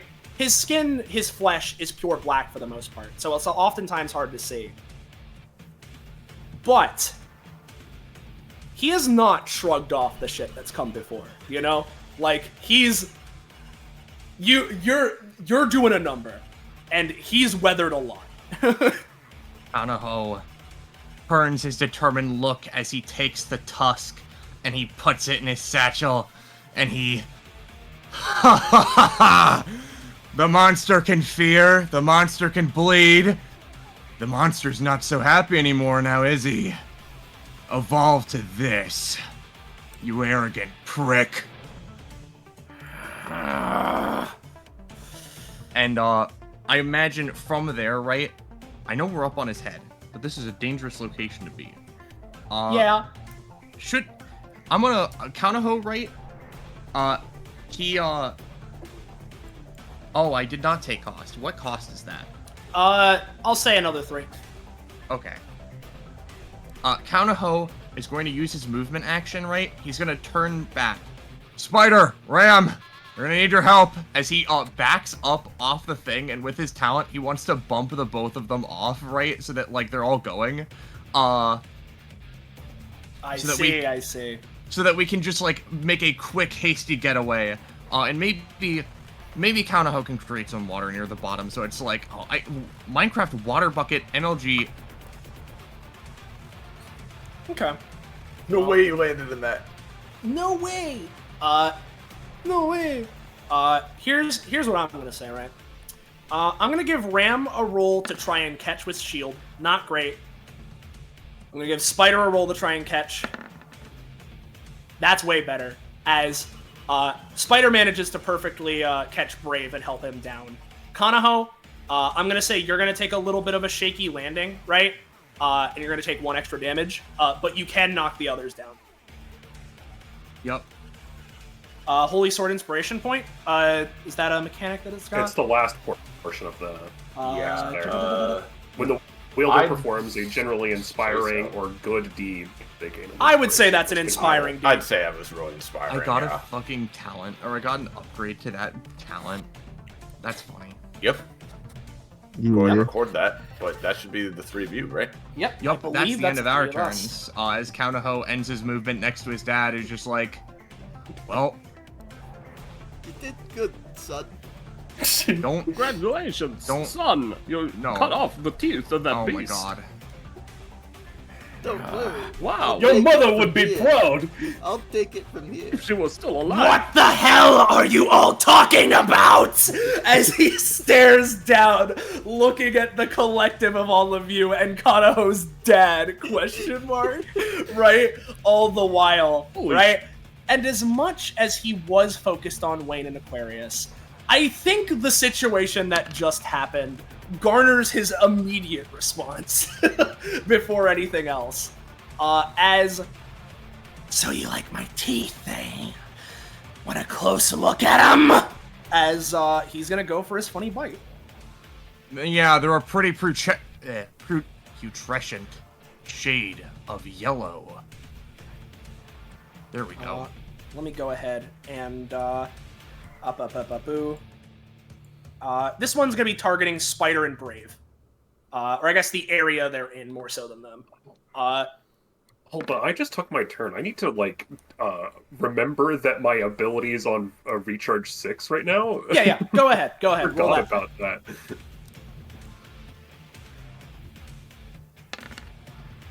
All right, no. And while normally, right? I imagine he avoids the fangs somehow. Well, that would be the case. However, Nidhogg's gonna try something. As Brave, perhaps in a strange twist of fate, let me go ahead and post a thing here. Well, let me roll for it first. See. No, okay, never mind. That one's gonna miss, as he goes to bite you, but with the gap in his teeth you just made, you're able to perfectly dodge, weave through that hole there, and get out of the way, avoiding that attack.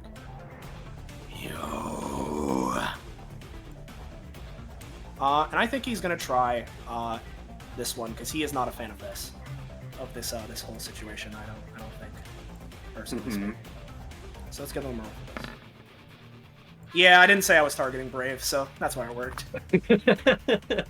As he opens his mouth wide, now even more visible with the lack of one of his fangs, a gigantic rocket launcher barrel manifests from the inside of his mouth as he aims it down in a 10x10 area of his choice. So let's mark that, shall we? And go with a good old classic. It's a 10x10, so, we could go like, that is not the draw tool. Roll 20, please. A little bit, 1, 2, 3, 4. I did not mean to move him. Just as be like, yikes, I gotta get out of here! 1, 2, 3, 4, 5, 6, 7, 8, 9, 10. So it'd be a little like this, which he'll reorganize to also hit Othello because he's like that, you know. And so, as mentioned on the ability, what this does is that it is 10-12 damage in that area, which with the 10 roll, we're gonna say 10 damage. So that's to everybody in the area. So if people have stuff to do. Yep, here we go. Before you do that, good buddy. Waiter, Simon, could you create a bubble barrier for these folks, please? I would appreciate it. Hey, sure thing. I assume Simon needs to roll for that. Yeah, it's I can give you an anytime at one cost, so yeah, more or less, yeah. Bubble barrier. Bubble barrier's helping out. Figured just to make sure of that before anything else. Yeah, to help reduce all of the damage I'm about to take for everyone, yeah. Yeah. Yeah, we're gonna Protection of the Mighty. As Brave leaps into action to eat this for everyone. And you eat this for everyone. We're critting the fuck out of him, dude. So. Yeah, I imagine how I would like All to of it for flavor him. this is Brave leaps up, being coated by the bubble barrier, and just punches the rocket while it's in his mouth. Yeah. Let me go ahead, and I want to calc out the damage that would have been dealt. Because Ram would have taken 3 with how his shield works, right? Well, would have taken 3. So there's 3 there from him, 10 on Justice, 13, 10 on Spider, 23, 10 on Othello, 33, 10 on Kanaho, 43. I'm not counting Kanaho's dad. And then Brave yourself, 53, right? That he's collateral. He's fucking. So 53, right? So let's quarter that. 53 divided by 4, 13.25. Give me a roll for your cool guy increased DR with advantage. With advantage, okay. Yep. That's Sick. 19, Yep, so that's which is another technically a 21. Yeah, Brave.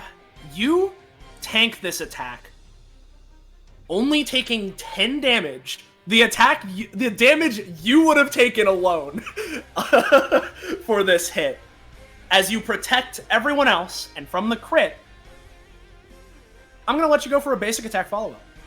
Yo, awesome. You're eating him before I alive, continue- Brave. Okay, so that's the cheer.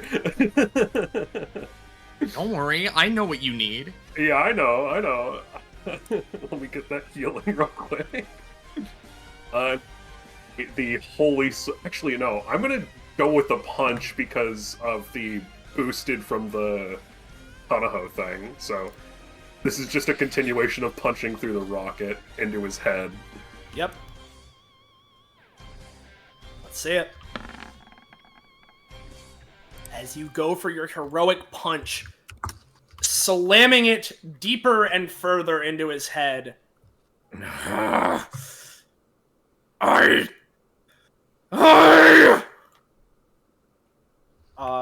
You have something you need to do, Ensei. Yes. Because Francis is a stupid little kid. Francis And he did just see me saw- nat 20!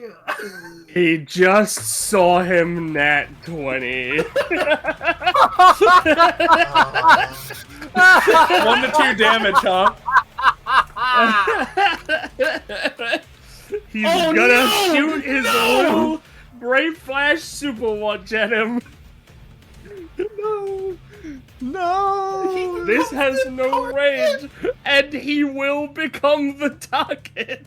Yeah, you can deal 1 damage. Oh no! As suddenly, Nidhogg's eyes turn to a different kind of realm. Uh-oh. He Yeah, I got burrows it. into the ground underneath everyone here. Let's see. I can get to around like. Also, the there. sound wouldn't have been made, right? Oh yeah, you're right. This. Oh, dear God. Well, more so this actually, and then I'll have him pay another stamina for a rocket movement action. And this has to be an attack that would only hit this guy and no one else, yeah? Yep, it would only hit Francis. He used that. He's already used his main action. In this case, he's gonna use, in tandem with that rocket movement action, Viper Lance, to... Well, I mean, I guess, no, technically that would hit Kanaho, so I can't do that. I'm right here, You man. can wait until his next turn. Well, just has to yeah, use but, next like, I want to attack now, thing. is the thing. So I'm But, just you know, deciding fair enough. what I gotta You go hit- for, because now this you- is something I have to deal with. Out of character. You would hit my dad, dude. What are you gonna do? Oh, well. You know what? I Here's how also I can think do it. Nidhogg is big enough and fun enough that you could do whatever you want.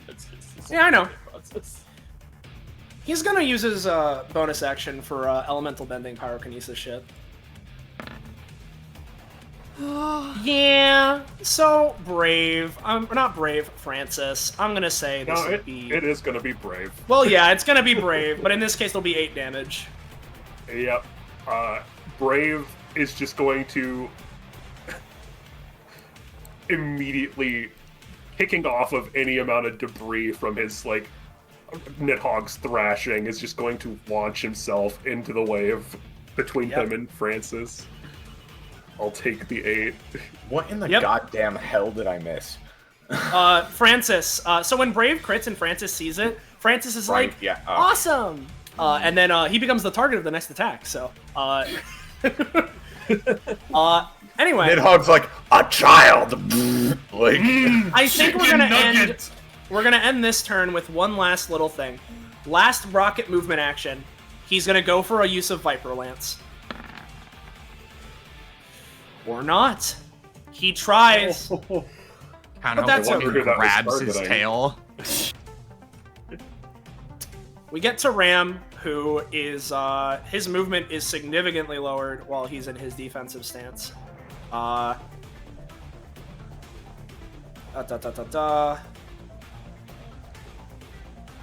It was... Luckily, he doesn't have to go far.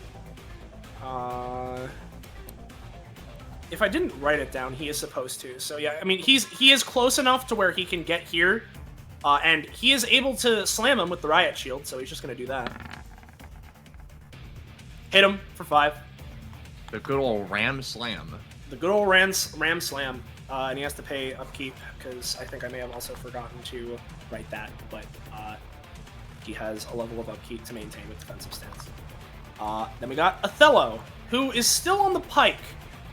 He's also going to take 1 damage from the Sting, which I don't know if people have been taking damage from the Sting stacks. Primarily I didn't. But it's just 1, I think. Yep. So 1 there, 1 there. And then let me remind myself with Venice Pike that it's fucking... please, not roll 20. Google Docs, let me... holds the unit, escape, they must succeed a variable check or take 2 additional damage in 1 Sting stack. If they, yeah. He's gonna try the check.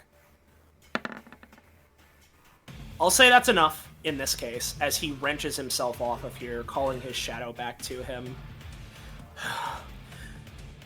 Have to keep going.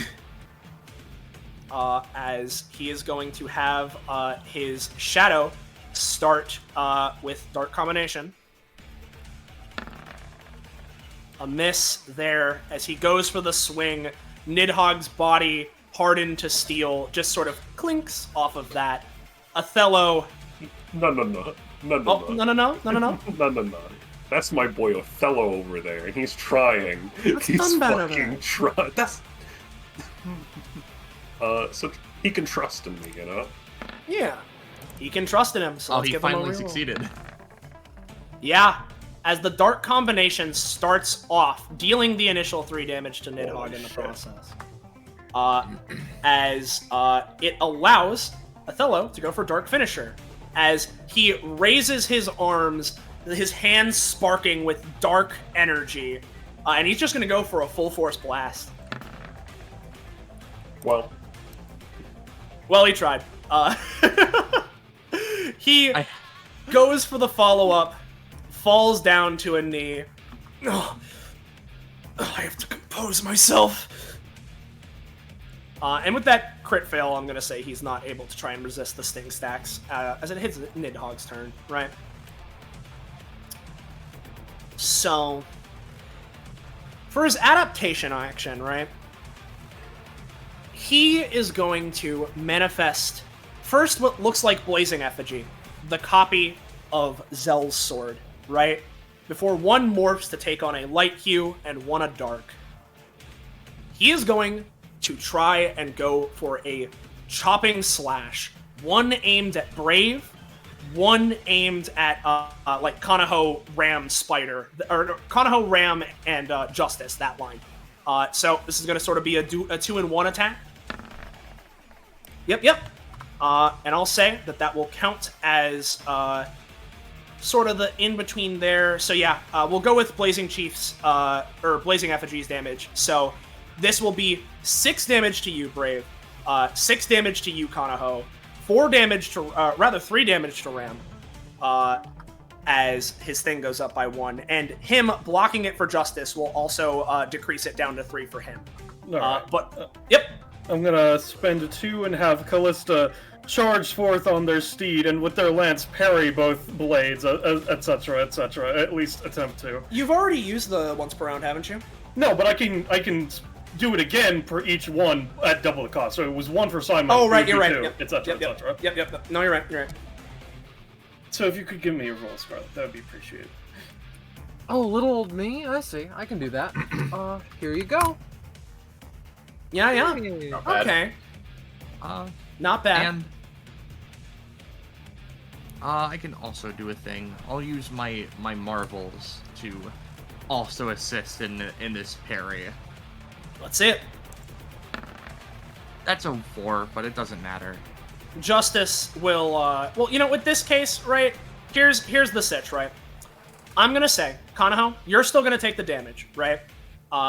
Ram is also gonna take the damage, Justice won't, because or I guess, you know what, no, Kanaho, instead of 6, you take 3 as well, right? Okay. You take 3 damage, Ram will take the normal, Justice won't be hit.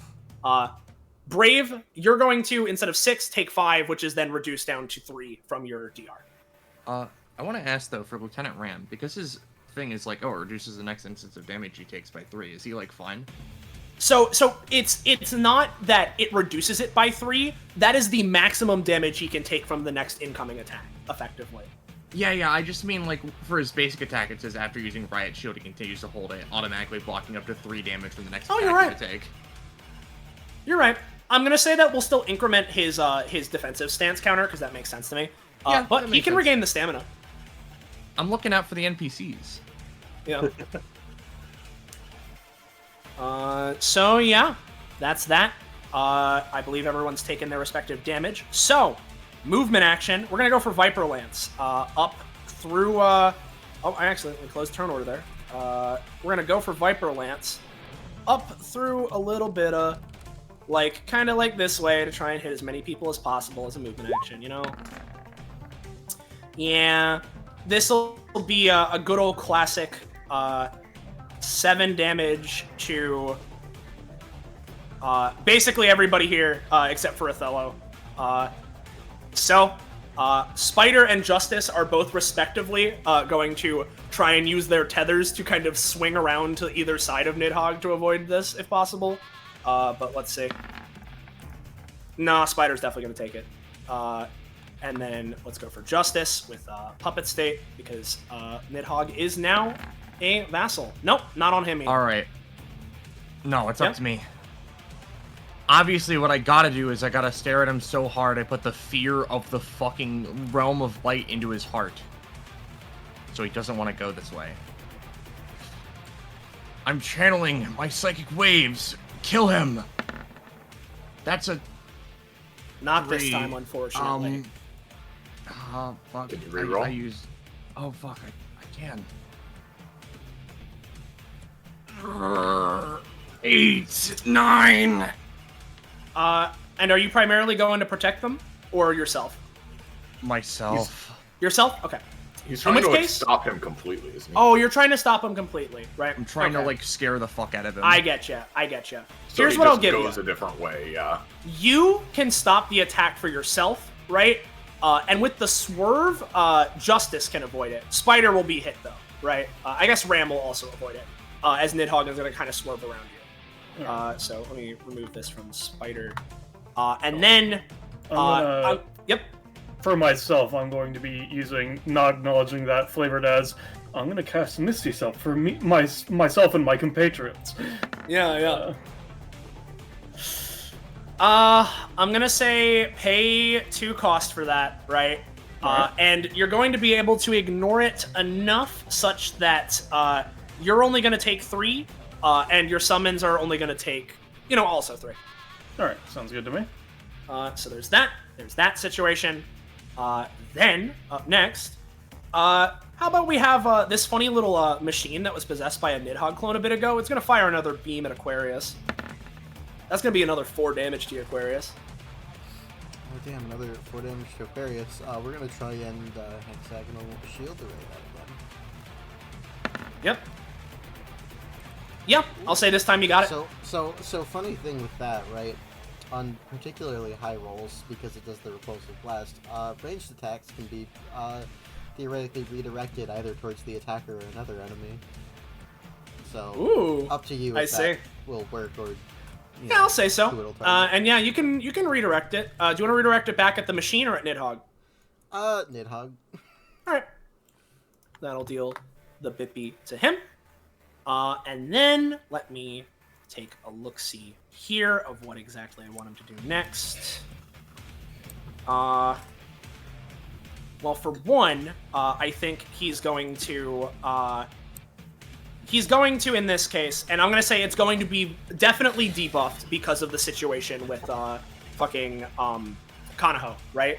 But, he's going to pay 1 stand with a rocket movement action and try Viper Lance again towards the Wayne cluster. Which, with the debuff, I'm going to say it's going to be half damage. I'm going to roll one more time to see which way I'm leaning. Round down. So 3 damage to Wayne and the summons, as Nidhogg manages to make it over here. Let's see, let me double check how ability works. It's that, half? Okay, yeah, no, I might as well try to get that to an effective quartered, as I'm going to cast invisibility on myself and my compatriots, and I'll roll the other d20 since it has advantage. Yep. With the advantage, I'll say you can avoid this one.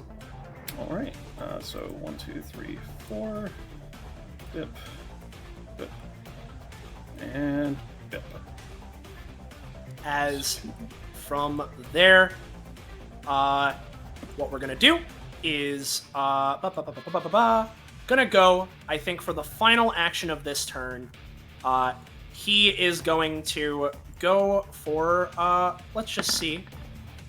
Yeah, this, and we'll see, because he's been doing quite a bit, of course. I mean, he has an incredible action economy.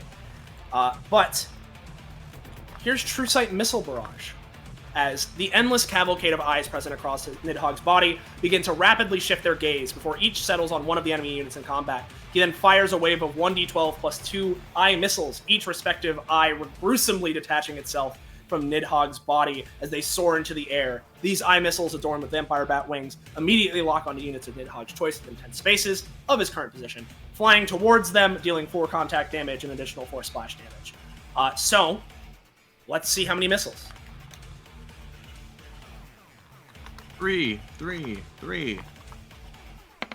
Close. So, let's see. One's gonna be at Spider, one's gonna be at Justice, one's gonna be at Kanaho, one's gonna be at Othello. So, Ram is gonna take damage from this as his thing increments by 1. Justice is gonna take the 4.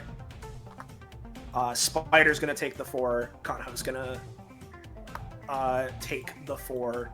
And Othello is gonna try and portal to get this missile to go into the ground, which I'm gonna say is not gonna work this time, so he's gonna take 5 overall. And that's Nidhogg.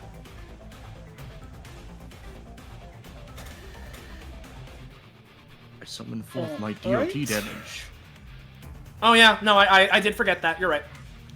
Thank you for reminding me this time. Yeah, I didn't want to interrupt you in the middle of your action chain. Spinning 3D dice. The fucking style, dude. Hell yeah. Alright, well, I got my upkeep and healing, so, oh boy, 8 stamina, what a decision I have to make here, guy. Simon, if you would be good to buff out some scratches for me as the first action of this turn, that would be much appreciated. Sure. And yeah, just gonna, you know, lather up, buff out some scratches, as it were. Get a nice soap that smells like Wayne's favorite food, and just give him a bit of a washing. And Let me know if this is Wayne's something I favorite need to food roll. is This is a rolled one, yes. Okay. Yeah. Wash, wash, wash. You know, I'm gonna roll this to help me determine what I'm feeling. Yeah, Wayne, you can heal for good old 6. I'll take it. Alright, okay. That was just, you know, had to re-energize myself before I spend the rest of my stamina bar, you know? And with my mana fully recharged due to my compatriot's help, I thank you kindly.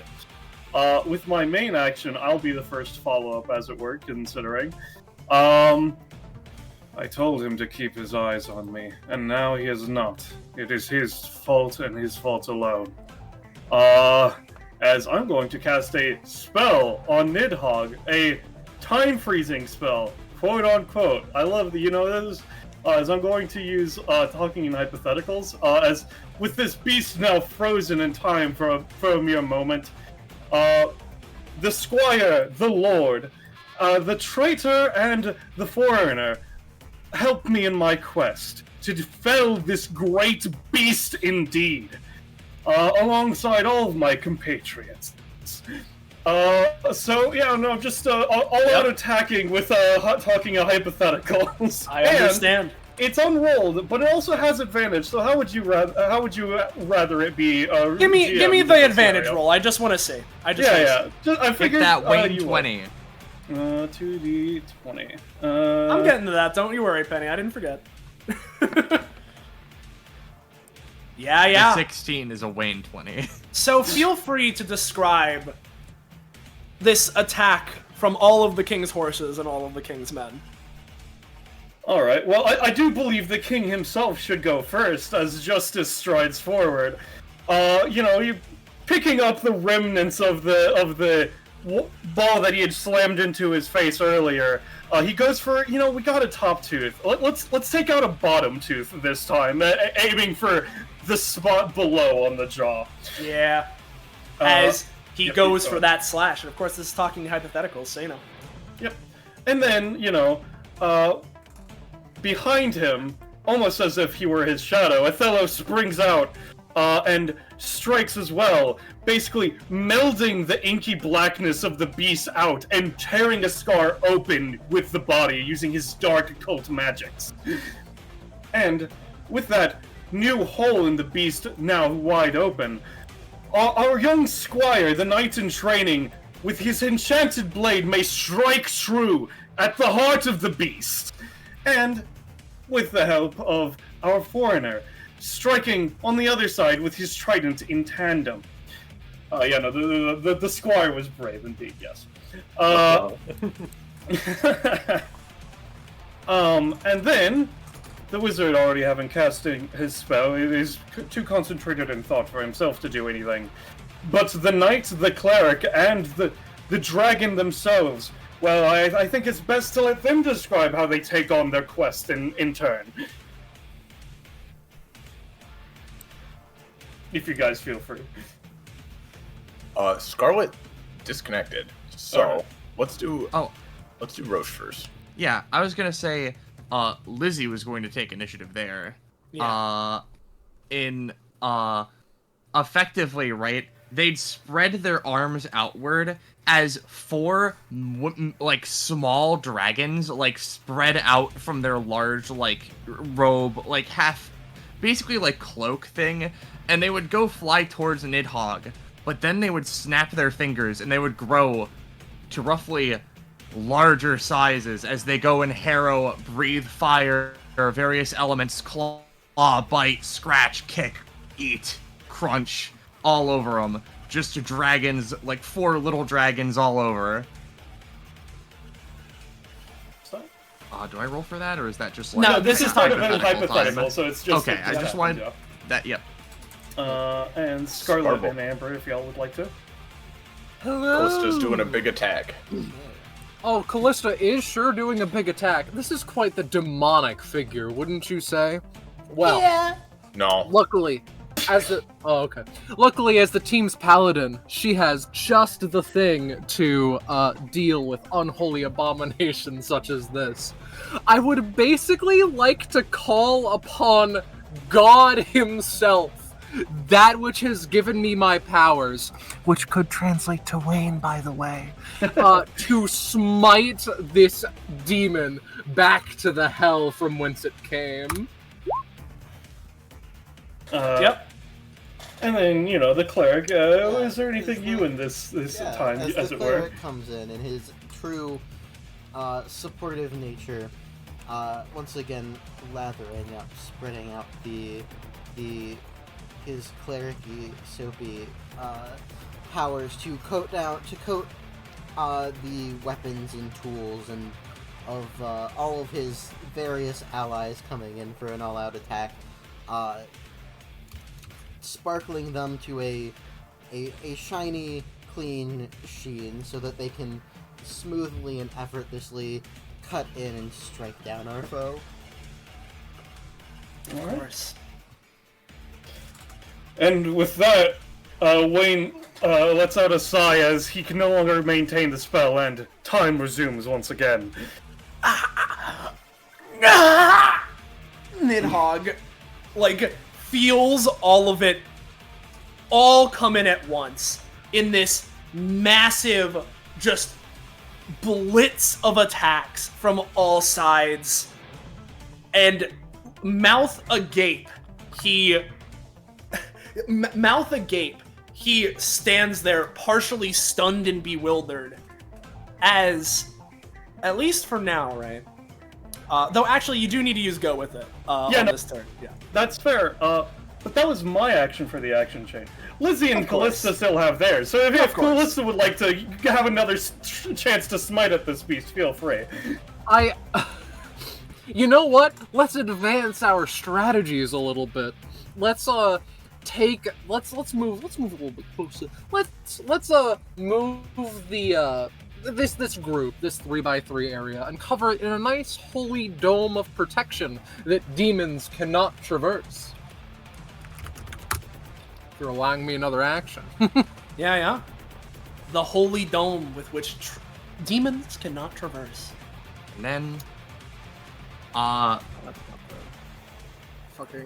fucked up. I've made the worst dome known to man. Square theory? the dome's a little bit warbly, but that's okay. Wayne just needs to get more silly points so that his pretend meter goes up faster. What Lizzie is going to do, right?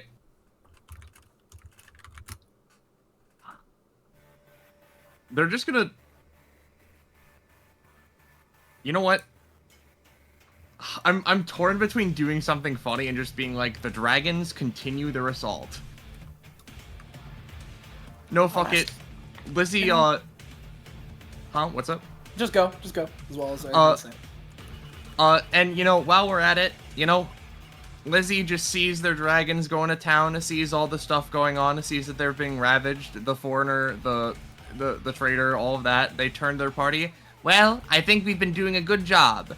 And then they take out a potion, they pour it on the ground. It is a potion of instant dinner for all, so that they have some food, a feast. The Holy Dome! We be having lunch in the Holy Dome! You're literally doing the fucking 5e Heroes Feast / Impenetrable Dome combo. I'll be tough on this one. Your adventuring party can heal for 2 stamina. That's fine. Yeah. Potion of instant dinner. I think that's a potion. That's an instant winner. Alright, and then as you were saying, Soleil, I do have to indeed use my bonus action, but first I would like to take my move action to slightly get away from the beast a bit more. That makes sense. That makes sense to me. And then with my bonus action, panting, our mage looks upon the beast. You've tasted one of my greatest spell. Now taste the other. As he slams his staff into the ground, and I'm going to cast Meteor Swarm upon the beast for 6 stamina, in fact. Yo. As you fucking blast into him, for a meaty meteor blast. And with that, I believe it is the end of your turn. That is correct. And such. Hey, Aquarius! You need something? You want to go in on him? I see your laser blasts are still going. Oh yeah, I've got a few ideas of a few things to spice up the finale of this. All right. Want me to throw you in there? Sure. He'll run over to right around here. As in this case, I'm gonna give it to him in this case. As he's gonna start up. Sticky situation. Fine. Fine enough. What he's gonna do is he's gonna go, looks like you're a little tied up right now, on, you know what? We're gonna pull out the fucking Venice Pike, right? Wrap it safely such that it goes into like a wrecking ball that he's going to swing around, have it grab onto Aquarius, and fling her towards Nidhogg. So you know what? There's that. There's a roll, my friend. Took you long enough. Yeah. Sick. As, yeah, Aquarius. Yeah, as You're fucking going. As Aquarius is flung immediately towards Nidhogg, she, with a little bit more health now than before, is committing to a somewhat of a repeat of how they defeated Nidhogg last time, as the boosters on her armor charge up, and she is going to blast forward with a Stardust Speedway through Nidhogg, while also brandishing her gravitas to basically attack with it as the same time as she's passing through him. Yep. So since I have 2 main actions from my thing, which I will pay the upkeep for, so we'll start with the Stardust Speedway. Yep. And then the basic attack. Yep. In this case, Kanaho, I'm gonna say no. Okay. That's fair. As Aquarius, you do just that, piercing, slamming into him, hitting him with the, with the brunt of gravitas, landing on the other side, unless you'd rather be where you were at, right? I think she'd land on the other side. As you land, and as if a swordsman sheathing their sword, only for then the cuts to come into effect, Nidhogg, stunned from the previous assault already, suddenly is overtaken by a swarm of homing laser shots that re-speed back up and all launch into him all at fucking once. And I would like to add one more thing onto this as well. Yes. It's a fun little thing, if I can manage it, is I would like to use my my bonus action, Hack the Planet, to do a little bit more, animating and functionality to make Kanaho's dad a proper mobile summon. And with the christening of the father. As with that, you've done well, my son. Now leave the rest to Papa, as he pulls out a metal trident and is going to I can't control him, but leap up and basically thrust it into Nidhogg's fucking forehead. Yeah. Give me a roll. I want As a hologram, he does this. Yeah. And into his forehead it sinks.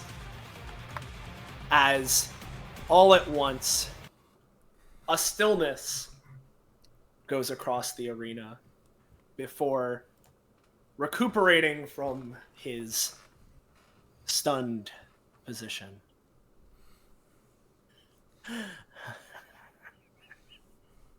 Oh, you're really doing it now, aren't you? No matter. It's all pointless in the end anyway. Me, a god. Like you could ever win. As suddenly, in a swift motion, he jams his hand into the ground, and an explosion of flame and heat erupts all over you, as if a sudden heat wave takes over the arena, a bit of fire physically passing through you like a shockwave. And we'll come back to that shortly. As you know, we're gonna be there, and I want to ask really quickly. Hey, Moomin James, Zanza, how you guys doing? One moment as I close the door to the room that Iris is in. Awa. Awa. Wow. I choose violence! Woo! And so, jumping back for one brief moment to where we last saw that group. However, it's a little different now. The room covered in a deluge of water, everyone scattered to the winds. As you all pick yourselves back up,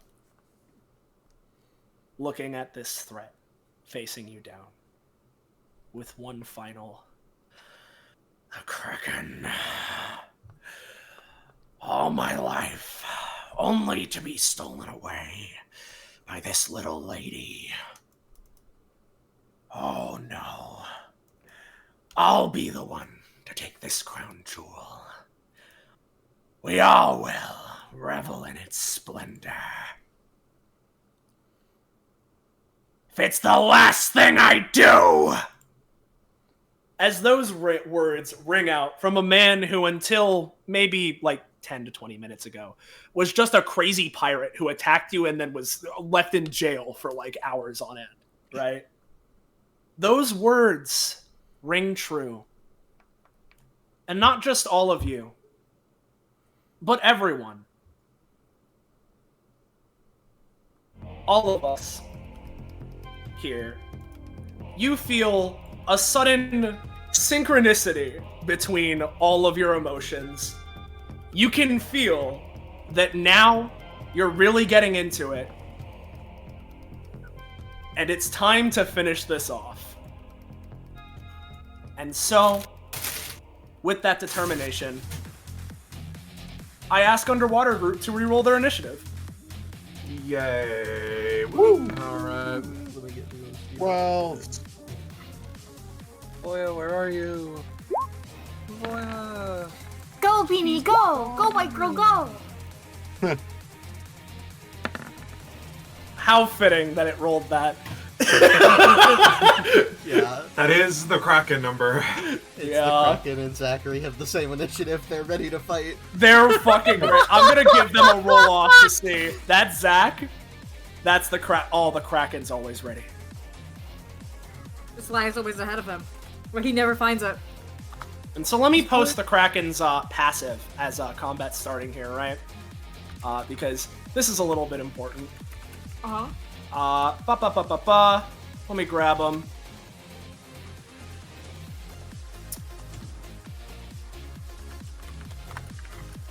Eight tentacled wrath.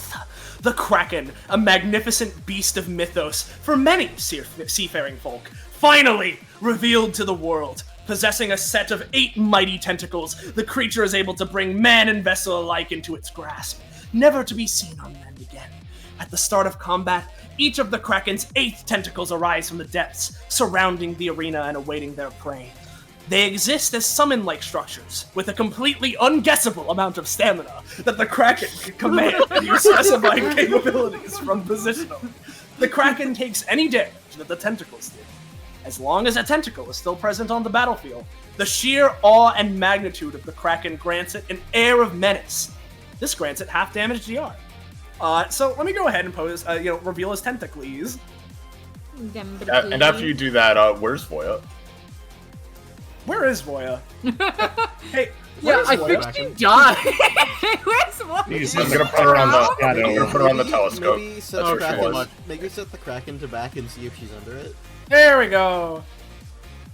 I must have lost her in there, but that's fine. She's here. Voya, roll your initiative. She's on the telescope. Add your turn, yeah. Yeah. I'm feeling okay now. Sorry, I went for a dip. I'm feeling okay now. Hold on, let me dry off. She shakes. Yep. Vomits out more seawater. So I must ask you, Peony, how do you start us off here? Ooh, tentacles for me? Yeah. For me to fight and maybe eat? And maybe feed to my guy? And maybe feed into your guy. Peony, with the determination that everyone's feeling, just fucking jumps at this tentacle and she's gonna try to ice punch it. So I'm gonna roll for that. Ice punchy. Bleh! Well, that's Ice Blast. How much damage is Punch? Oop. Punch is 5. 5. I have as you too deal many 5 ocean damage things. to this gosh darn tentacle.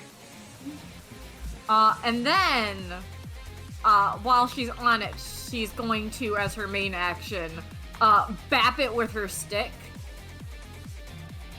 You go for the bap, but as you do, this tentacle fights back, kind of slapping up against the stick. It's okay. I have it distracted. Urpel, go, go, go! He just leaps towards it. Give me a roll. I will give him a roll. That's pretty good. That's pretty good. And that's gonna prompt him to try the Kraken to go for a suction cup smackback. One of the Kraken's tentacles wriggles, tensed and poised to quash your pitiful attempts to slay this divine beast. The tentacle quickly jabs at a unit within range of Tentacle Slap, dealing half the damage of Tentacle Slap and knocking them up to 3 spaces away. It gains 1 per round usage of Suction Cup Smackdown per 4 tentacles currently active on the field. So let's roll for it. Urpel, you fucking... It goes to smack you, no matter. Yummy. Believe it or not, what was that? Like 5 damage plus a little more. I have no idea what that stamina amount was. Who's to say, really? Who's to say, really? Who's to say? That'll be us as we tread water. As we get to Harrier's turn. Okay! Alright! I get it now. When people talk about all the crazy stuff that happens at DBA, I 100% understand now. I get it. She turns around, aiming a rifle towards this tentacle, and fires, dealing 6 damage to it.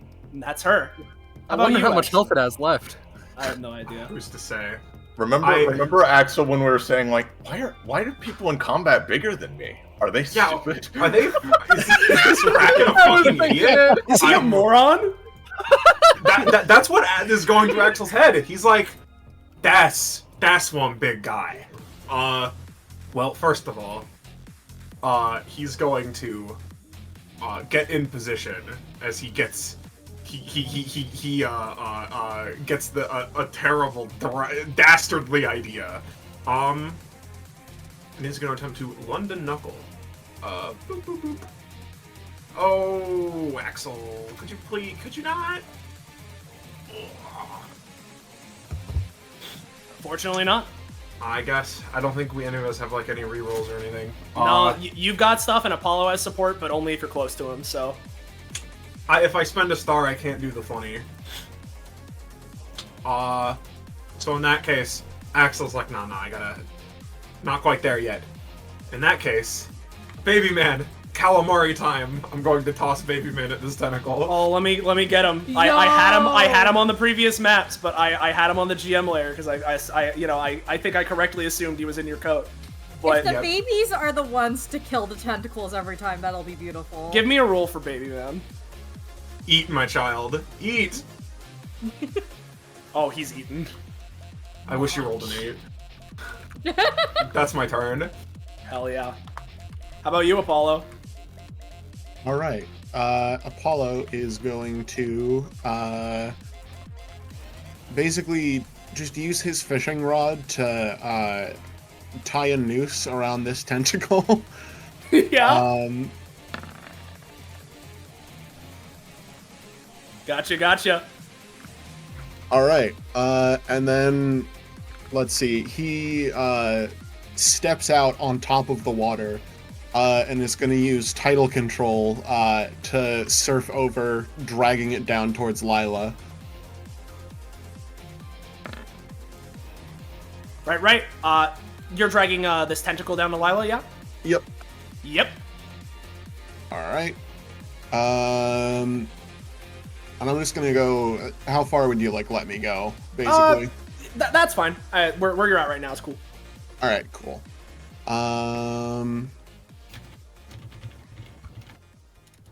Yeah, that'll be it for me for now. The Kraken.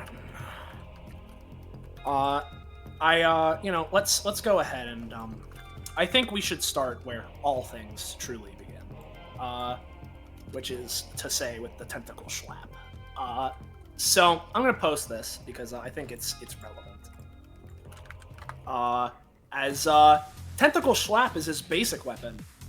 The Kraken goes wild, flailing its tentacles to take out any of the poor adventurers who dared to hunt it down. It can use tentacle schlap up to the number of tentacles currently on the field, divided by 2, rounding up. However, each tentacle can only perform it once per turn, and multiple tentacles cannot target the same unit. This attack can be used to variably grapple onto things and whatnot as well. So, we're going to have one that's going to slap down towards Leela. And for the record, this is not a shadow creature. This is a creature corrupted by shadow. So he can roll against you just fine. He can do fine. Yeah. That's gonna be a minor success. So I'll say 6 damage to you unless you do something. Which one is slapping? Just so I. This one that Apollo dragged over. Okay. It's gonna be a little bit more awkward to do, but I think it's manageable. I'm going to Shade Step. Basically, as it's slamming down, Shade Step through and on top of it. Yep. So, grab that. Yep. You rolled the lucky Kraken number, so I'm gonna give it to you as you managed to sloop through it, completely phasing through it in the process. Phasing through it, and then because of how Shade Step works, I get my claw basic attack. Yep. Hell yeah, and that's 5 damage actually. So yeah, 5 damage dealt. Let me go ahead and do stuff there. The next one, this one down here, is going to try and slap down on Apollo. Alright. So that's going to be 8 damage unless you do something. Nope, I'm going to purposefully take that in order to attempt to improve my chance at also noosing this one. Yeah, I like that. There you go. They tangled AF. They tangled AF. And then finally, the last one that's going to be able to, because there are 7, so divided by 2, rounded up. This one's going to try and slap Axel. And that one's going to miss. Good, not Baby Man. Okay. Yeah, no, not Baby Man. I mean, who are we fucking talking about? Baby Man? Like, what? Like, why would I attack him? He's not a legendary hero. He's a Baby Man. He's a Baby Man, dude. And as for the other thing he's going to go for, I think in this instance, Apollo and Leela have drawn his ire at the moment. And so, he's going to roll from the locker. Like an insidious serpent, one of the Kraken's tentacles slithers through the air as it partially evaporates into the shadow. Now semi-ethereal, lined with a nasty purple fire, and deadly as ever, the Kraken swings the tentacle in a 4x4 area in front of itself, or the tentacle. This deals 8 to 10 damage to all units in the area, inflicts a variable but incredibly high amount of knockback, and causes their body to briefly take on the same ethereal property. This makes it so, while they're being knocked back, they're able to phase through some solid objects along the way, potentially also damaging said objects and also imbuing them with shadow essence and whatnot. And we're going to have it be this tentacle that you most recently hooked, which, you know, it's going to be a bit funky because it is hooked, but that's what he's going to try. So, it's at least something. I'll say that because of the hook, it's going to be knocked down to the minimum of 8 damage. But, you know. Okay. I'll let Apollo first because your any times are more disruptive rather than dodging, so it might help me as well. Yeah, let's see. You're saying it's lined with purple fire, so let's just hose it down. Yeah, you're hosing it down. And you manage to cleanse some of this ethereal, dark, shaded fire off from the tentacle. And in doing so, I'm going to say this will reduce the damage. We're going to have it down to 4 on both of you. Okay. I'm fine with that if you are, Leela. I can attempt to do more if you want me to. But... I think what I'm going to do with that, like, it is 4 damage and I could take 4. However, I could also expend one of my claws to Shade Step again. And I will spend Shadow on it this time instead of Stamina. So yeah. You go ahead and... No, this time, unfortunately, you go for a Shade Step, but this thing, also bathed in shadow, manages to, this time, clip onto you two, dealing the 4 damage, and is going to knock you back a little bit, Leela, as your body, turns the semi-ethereal, ethereal purplish color, right? And Apollo, you'd similarly get knocked back, but your hook and line manages to temporarily... Although you do partially phase through the fishing hook and everything, you keep yourself connected insofar as, like, not getting knocked back as much, Alright. And that's that. So it's Leela. I'm sorry, Mr. Kraken. I'd love for us to meet on more amicable terms, but we really don't have the time for this. As Leela's going to swim over and get up onto this. Blasphemy, Terror, Edge, grant me your power one more time, so that we can finish this quickly, as she is going to begin drawing on their essence, in an area a bit below her, a circle of purple energy, summoning circle similar to the magic circle from before appears, as shadow coalesces and pools in it as she raises her hand. Rise, Psycho Pump. There he is. Dark Sanctuary. As these boys get expended. As they are absorbed into the essence of it. And, Bro, you're synchro summoning them? Yeah. Yeah, pretty much. And this boy will need to be made a 3x3 while I draw the area. But, yep. If he gets put down. There, he's already at 3x3. Oh, he's big. Let me draw the area really quickly, because it is a 7x7. 7.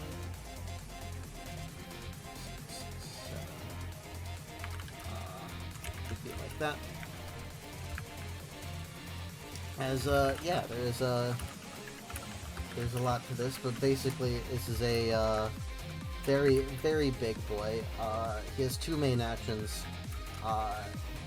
Each of his things deal 7 to 10 damage, plus extra strengthening from the summons expended for it. He's got a shit ton of stamina, and he just kind of attacks anyone it can reach, asterisk, as long as Leela's in the area, it won't target her or her allies. And then this Sanctuary has a bunch of other bonus effects for allies, such as non-stacking +2 bonus to rolls, resistance to Shadow Necrotic damage, and I can give roll boost or lifesteal to people by spending Shadow if they do stuff in it. And then there's a last thing that will matter later.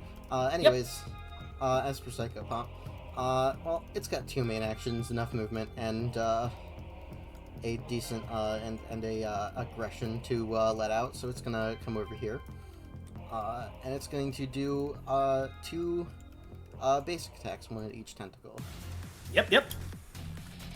Let's see it.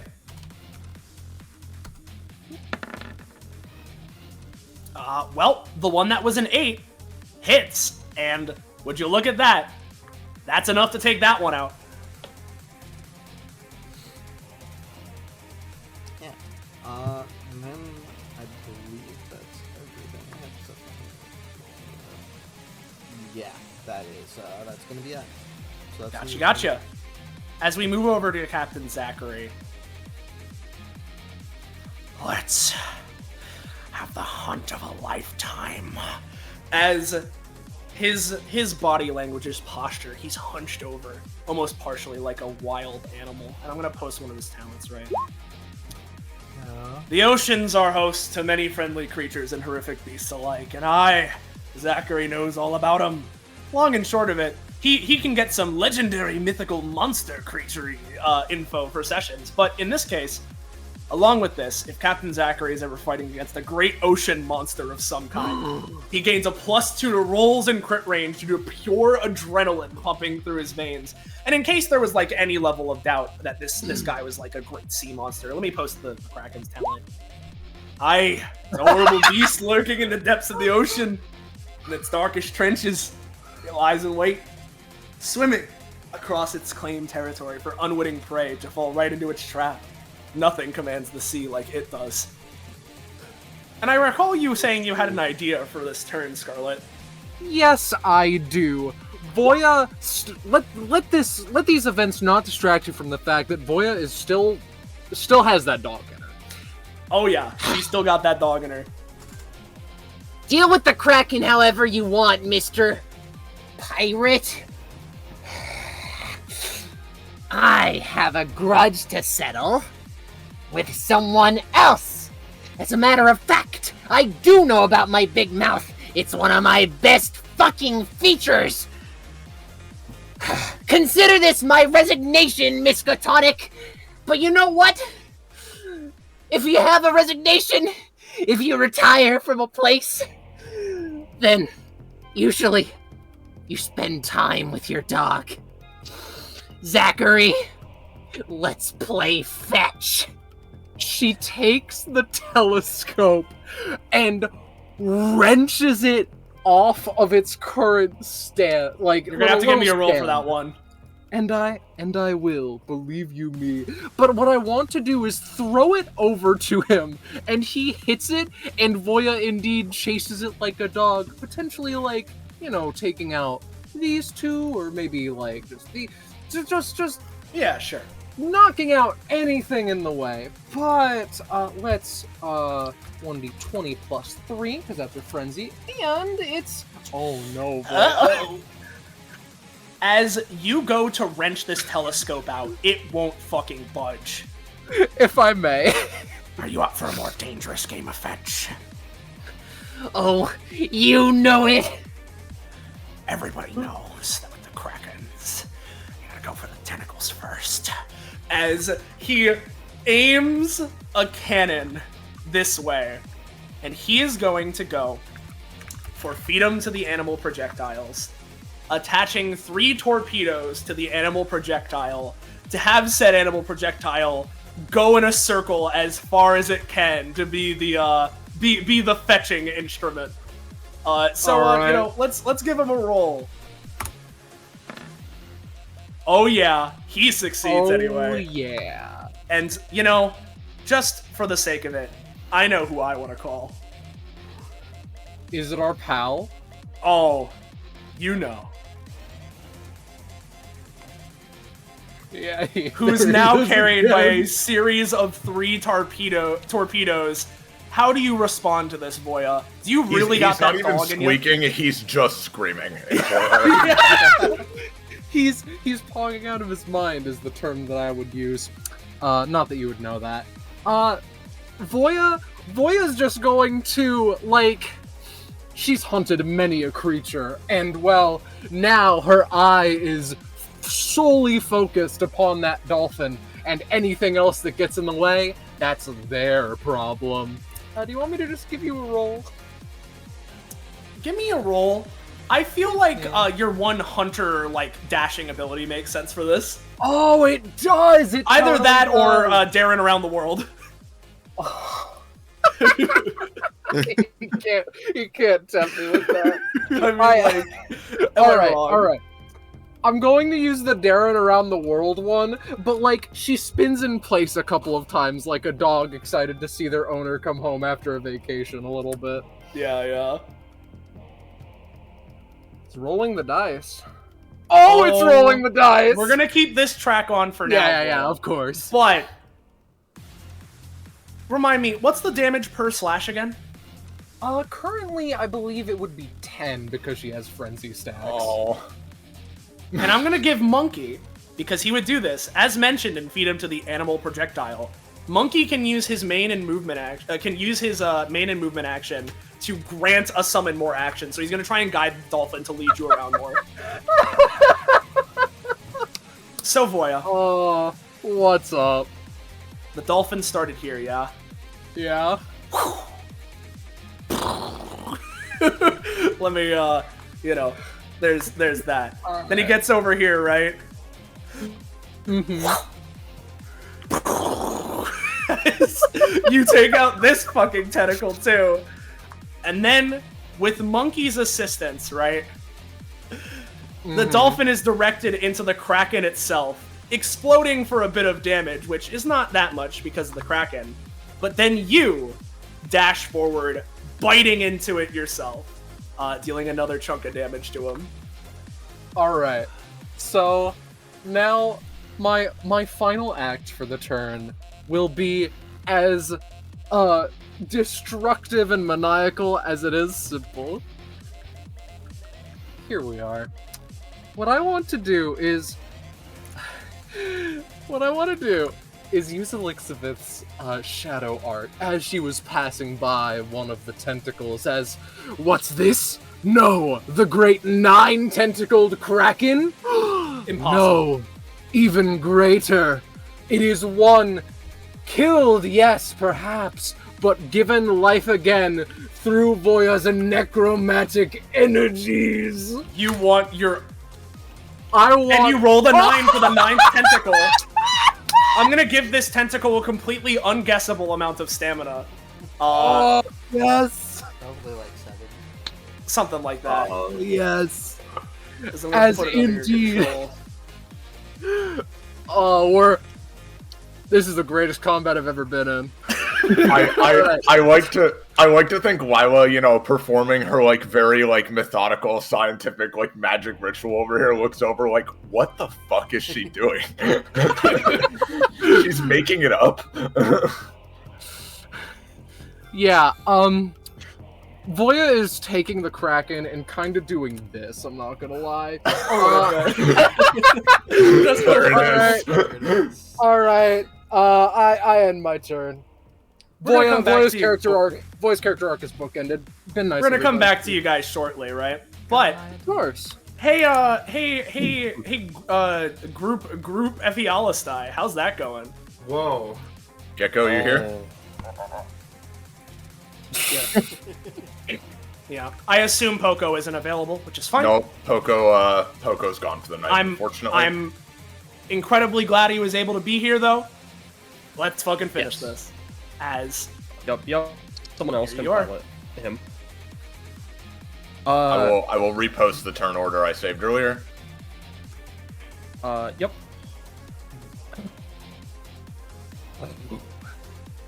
We left off on, I believe it would be Zell's turn now because Grudge is dead. Yep, as they... Oh, yep. But yeah, Penny first. Oh, wow. Yeah. Right. As the flames clear and the dust settles, you find yourselves scattered to the walls. The heat from the beams having completely obliterated everything in this testing chamber. Elijah's beloved glass has been shattered. And in a much more strangely filtered voice, you hear Ephialistai. I've been looking forward to a test for this particular form for quite some time. Bring it on!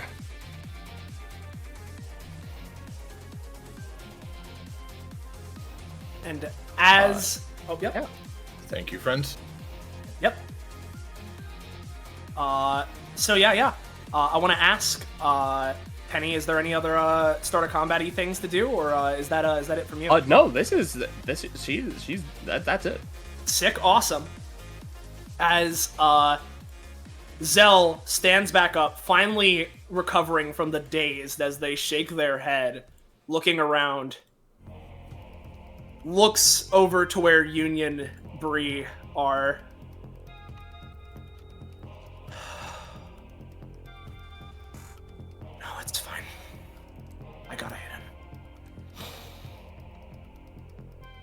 we can take the rest out on the creator.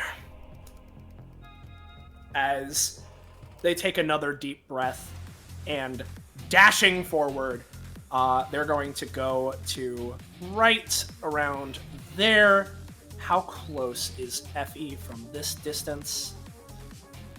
Right around that many spaces. So what Zell is going to do is I'm going to go for Blood Driver, the Jack State variation, and use my bonus action to empower it to grant it the extra range.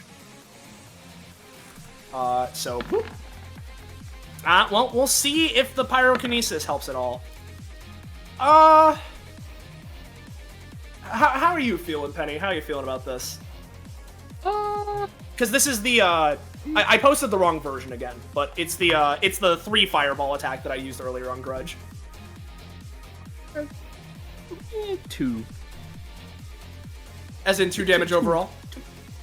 2 fireball. 2 fireball? 3 all right. fireball. Yeah. Two In which fireball. case, the I pyrokinesis believe... is doing all the heavy lifting here. Yeah. In which case, that is gonna be a, I believe 8 damage overall. In that case, as fucking, from there, I'm gonna exceed engine, rev roll, and I'm gonna try and match the 16. Well, that's close. It's, not within 1, it's within 2, unfortunately, so I only gained 1. Which means it's effectively not gonna matter. So, it's all good. Yeah. That's Zell. So, hey, Altus, what's up? Altus comes up a nice globule of blood as he gets to his feet. Alright. Sure, yeah, we just managed to beat that big hulking piece of garbage, and now we have to deal with this. It's fine. I've dealt with worse.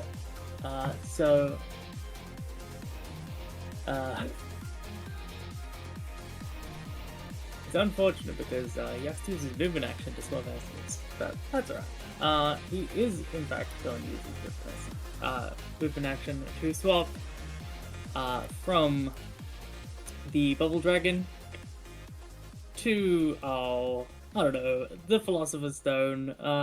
No, you know. So there's some conditions to swap to this. Namely, it starts to eat him alive, but, no worries. And it makes his healing a lot better, regardless. So, his movement action to swap for that, and then,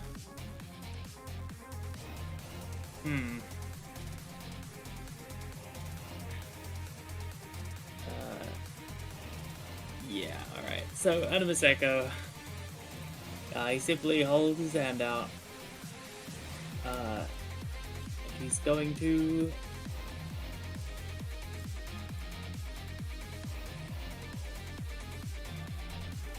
Fuck, I was thinking about things, I promise.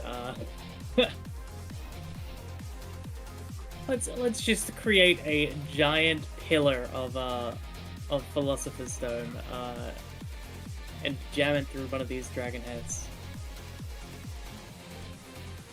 In an attempt to do a lot of damage, and, maybe we'll start fucking eating it.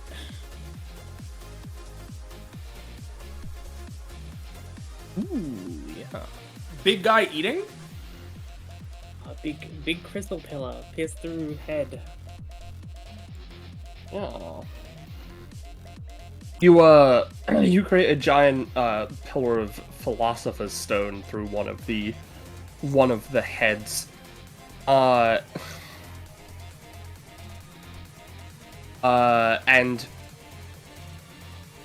no, that's just gonna deal a chunky of damage. I'll say that much. Seems like a pretty big strain. I don't know if you pay stamina costs, but if you do, it's 3. Yeah, I do. It's fine though. So once again, he coughs up blood, and reminder that the Philosopher's Stone, as one would expect, is very, very, very difficult to like flow any corruption or Yeah. overwhelm or anything. It's so wipes blood off cheek and he's gonna down a potion. So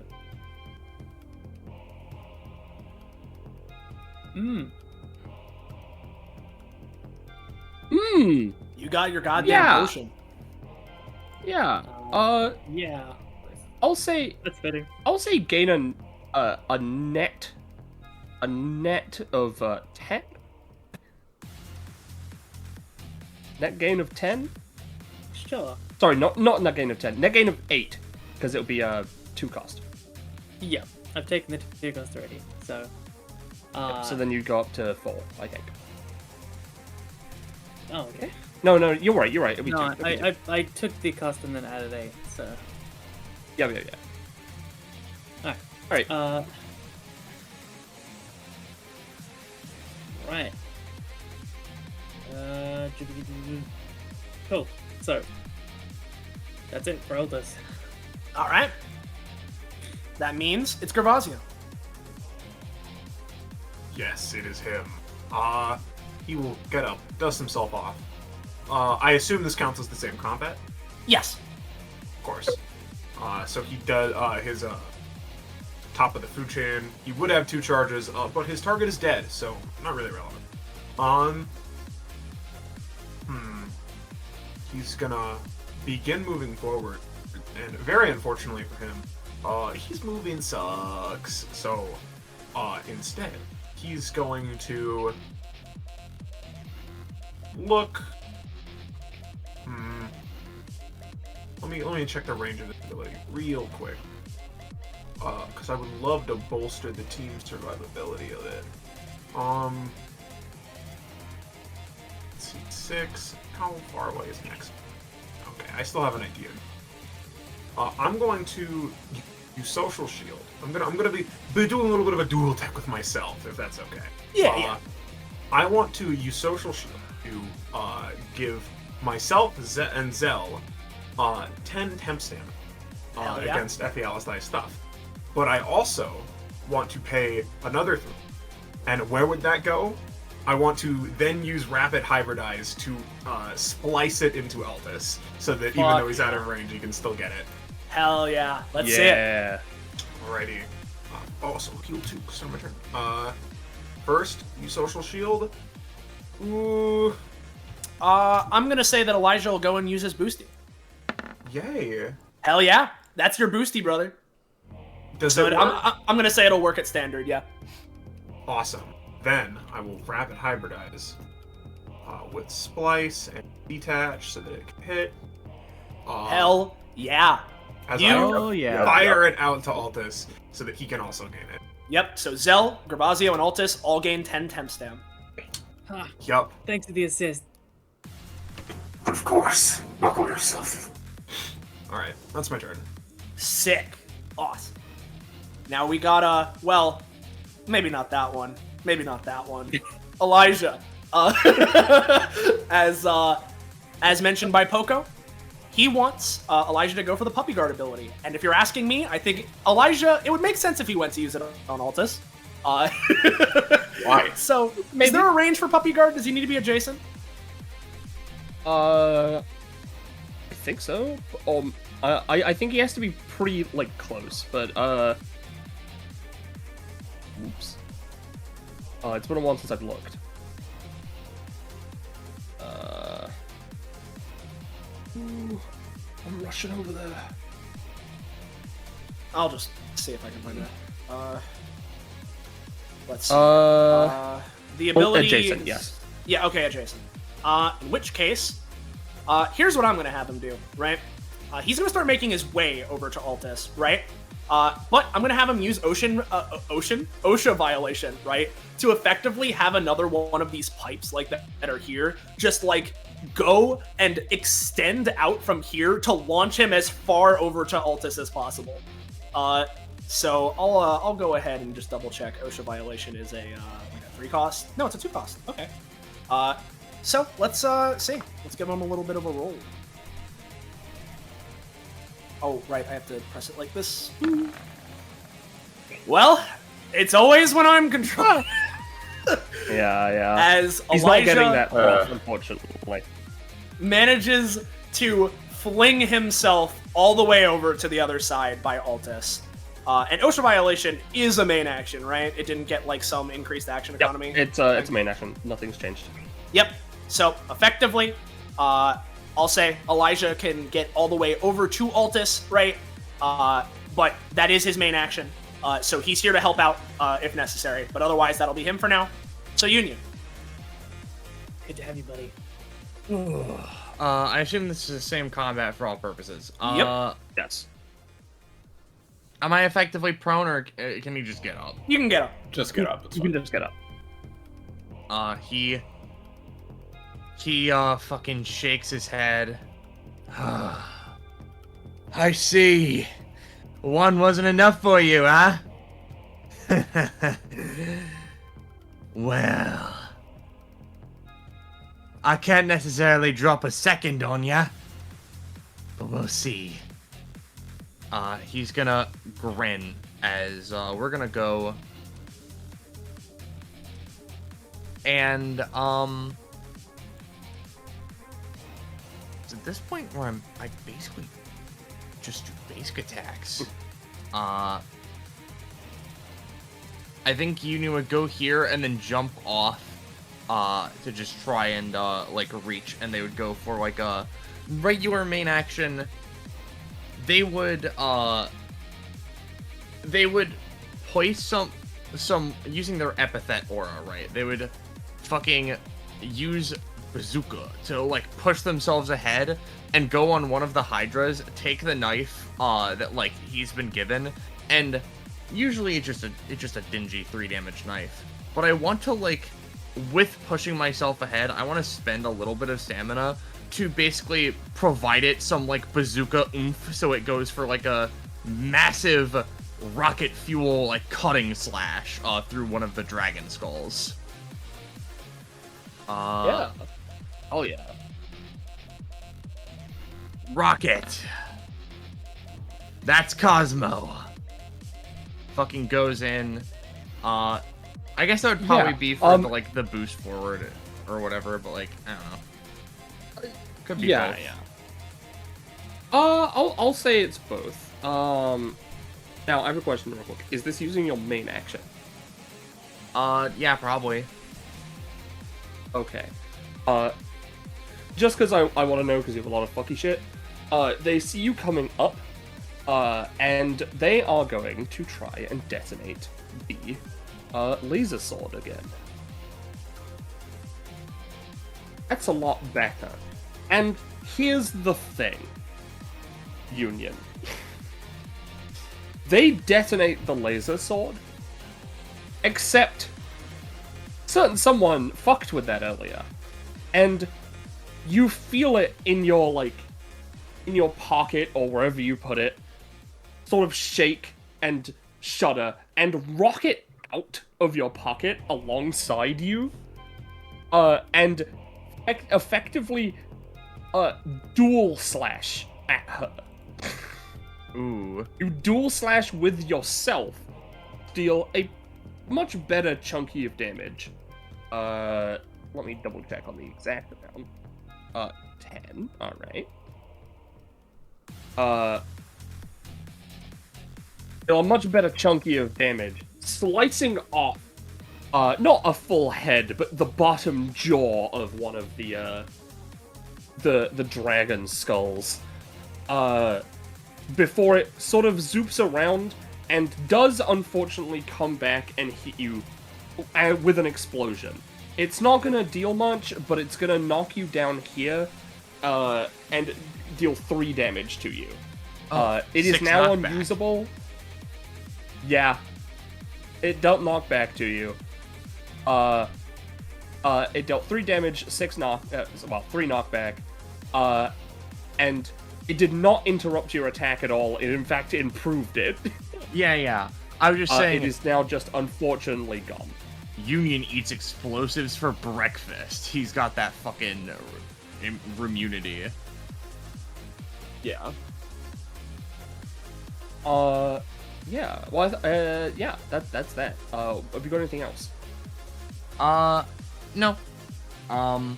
And to be clear, was that the burnt out one or the one that is like? It was the good one. Okay. Should I just turn that into also burnt out, or is it gone? Yeah, probably. Which one? You might be able to get it fixed, but for now it's burnt out. Okay. That's the end of my turn.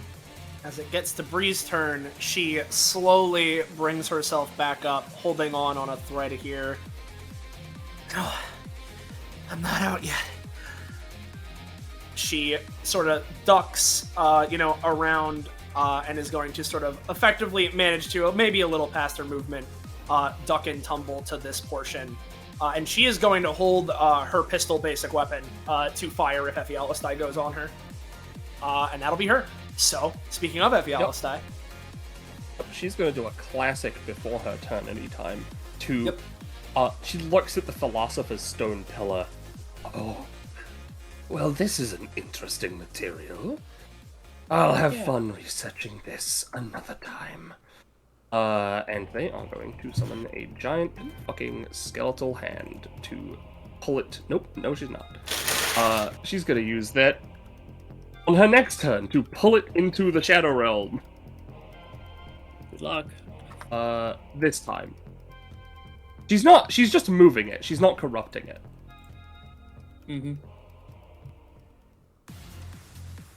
As it just starts sinking.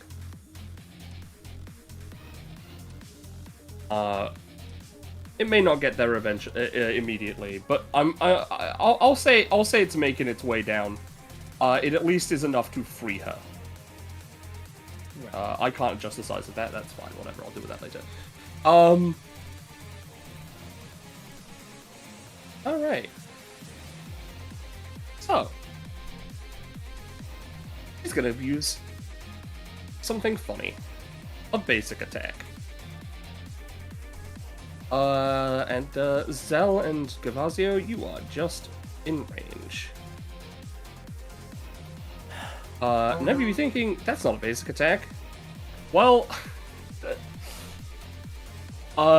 in this form, it is. As one of the dragon heads fires at Gervasio and Zell, to deal 9 damage. There's no element on this one yet, but it does have Rekka too, so she can do it 2 more times.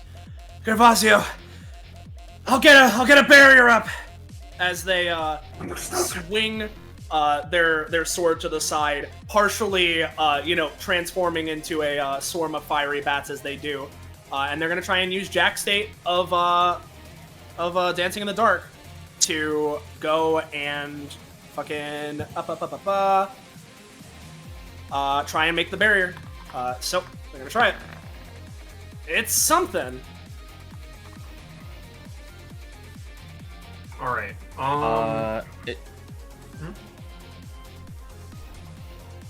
You go. This won't save us, but I'm going to roll to adapt to this because if it's Rekka, that means my adaptation will help us with the other one. Not this time. With Elijah's turn having gone on, he has his rerolls back, so he's gonna give it a shot. Right to make this one. I'll say give me a reroll, Gervasio, but it's gonna be tough. Nope. Yeah, unfortunately not. That's fine. I can do it when she reuses it in a couple seconds.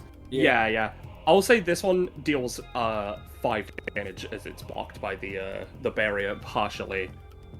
She will then fire the second one from a different dragon head. Second one. In the same guys. This time, however, I don't have it on her fucking sheet. It's on goddamn Grudge's sheet. It is going to be of Darkbound Electricity.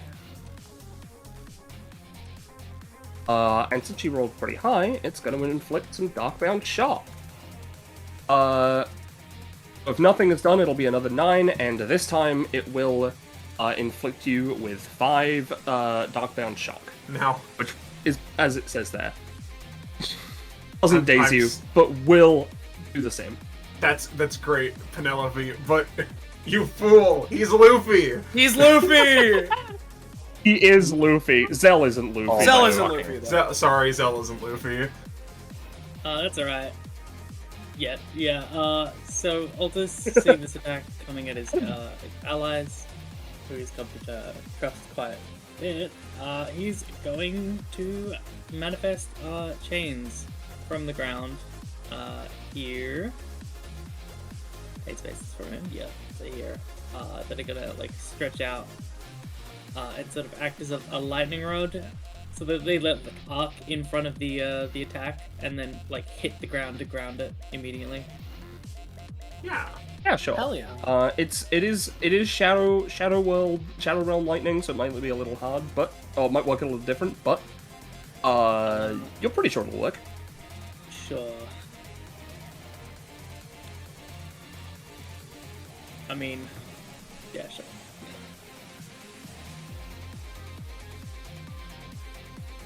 Yeah. I'm gonna say. I'd say with everything else being used, that's enough. Yeah. Yeah. With everything else, I'll say it channels to the lightning rod. Seeing that you're made of rubber, a third one is going to come out, and this time she's going to make it to reduce your movement, your pathetic movement even further, Gavazio. What about my movement? She's firing the third laser.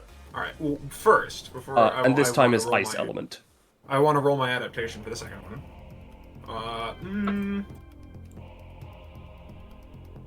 I don't know if that succeeds. For what I'm going for, I don't think that would work. So, alright, ice element? Yep. Another, shadow ice. So, she sees that you're rubber, so she's gonna try and freeze you. That's fair. I'm Luffy. Alrighty, so I guess that hits me. How much? It would still be 9. Alrighty, that does break through my barrier a little bit to me, to primary, but that's fine. Yeah. I'll say you had your barrier. I'm gonna say it deals 1 chill to you. Zell's a little fireman. I don't know if he's resistant to chills. They're not inherently resistant to fire. They or not fire, fucking ice. So. Yep. I'll say 2 chill to Zell then. Okay. Alright. And I will attempt to adapt one more time. Ugh, come on. You've had 2. Okay. Of the same roll. Basically, I want to tell you, because what I want to adapt to is not the fire breath itself. I want to adapt to Epithet's ability to modify and inject alternate elements, so that I can make my talent damage resistance apply to Epithet's damage, as opposed to specific types to get around her type altering. That makes sense. That's fun. I'll say that's minor for now, but perhaps if you adapt more later, it'll be better. Okay. Yep. Yeah, and then she's going to use her main action, because that was a basic attack. And you, one of the dragon heads, looks to Union.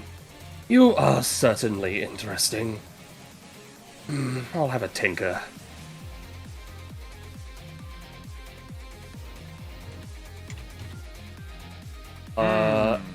And out from the shadow comes a strange biomechanical union.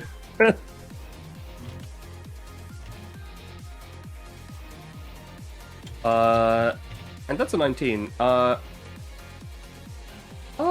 He doesn't actually have much, so he is going to run up and punch you. She hasn't done much research on you, really.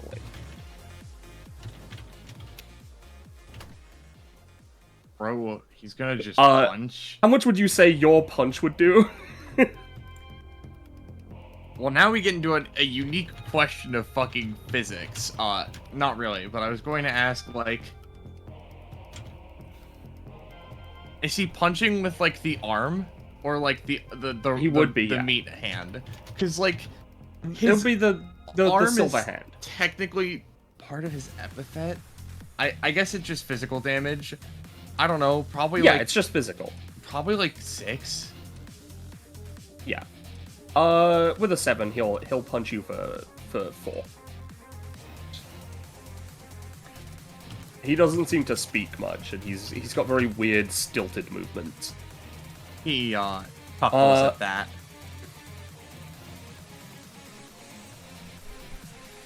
Yeah. That's that. Yep. That's that. Yep, that's it. As we go to Zell's turn, they buckle over a little bit. Damn it! No. I'm gonna give up. Gervasio! Yes. I'll give you a boost so you can get in there quicker.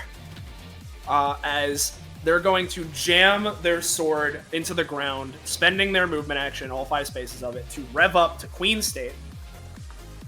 Which means my aura is no more. However, I got Queen State, where, you know, I have, like, big ol' movement and shit, right?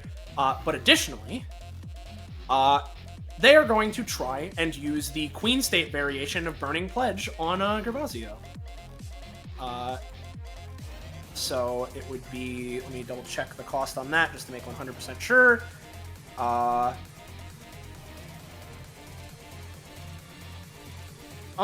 it's 3. Okay.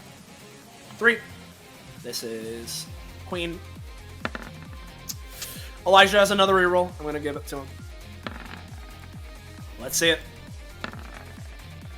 That's enough to let me give you the go ahead here.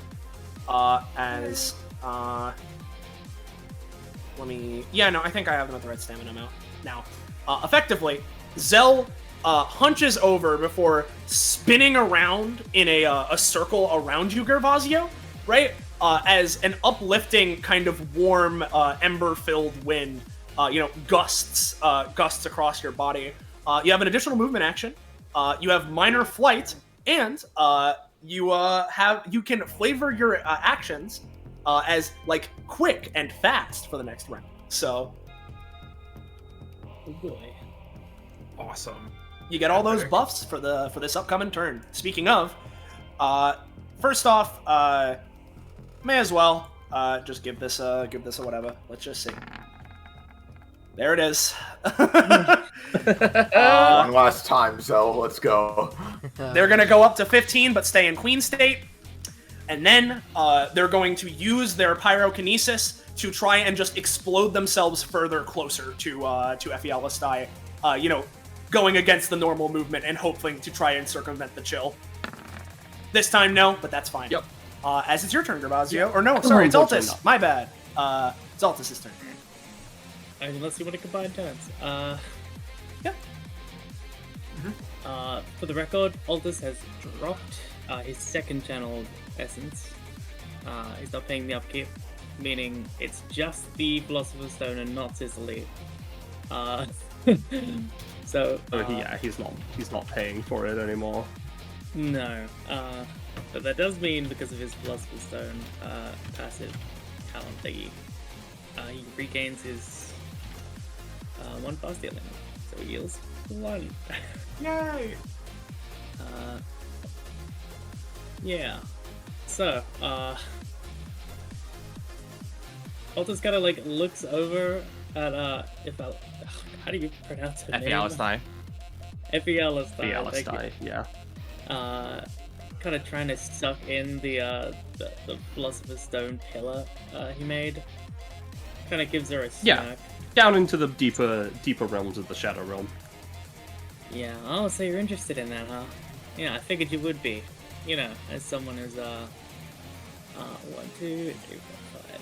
As someone who's interested in what I assume is the pinnacle of technology in and all life forms. Figured you might be interested in the pinnacle of alchemy. but there's something that you're missing. You know, I noticed you tinkering around with potions. It's the philosophy. It's the heart. The soul. Oh, I think you'll find I have plenty of hearts. Yeah. I know you physically have hearts and souls. But I don't think you'll ever understand the true meaning. First of all, I'm gonna spend my remaining stamina to make another potion and down it. To feed my crippling potion addiction. Yeah, no. She sees you do this, and you seem to have Yep. a dependency on this Dead. alchemical mastery of yours. I would be interested in picking your brain. Is it advantages, Ballast is saying? Yep. Yeah, that's a result of the... Well, she still says that, Altus. You can give it another try, though. There we go. Oh, but I need another hit. Her monologuing allowed him to, like, oh, wait a minute, I forgot this. Just, like, mix it up the right way. Shuka. So, what did you say, sorry? I didn't hear it. It was...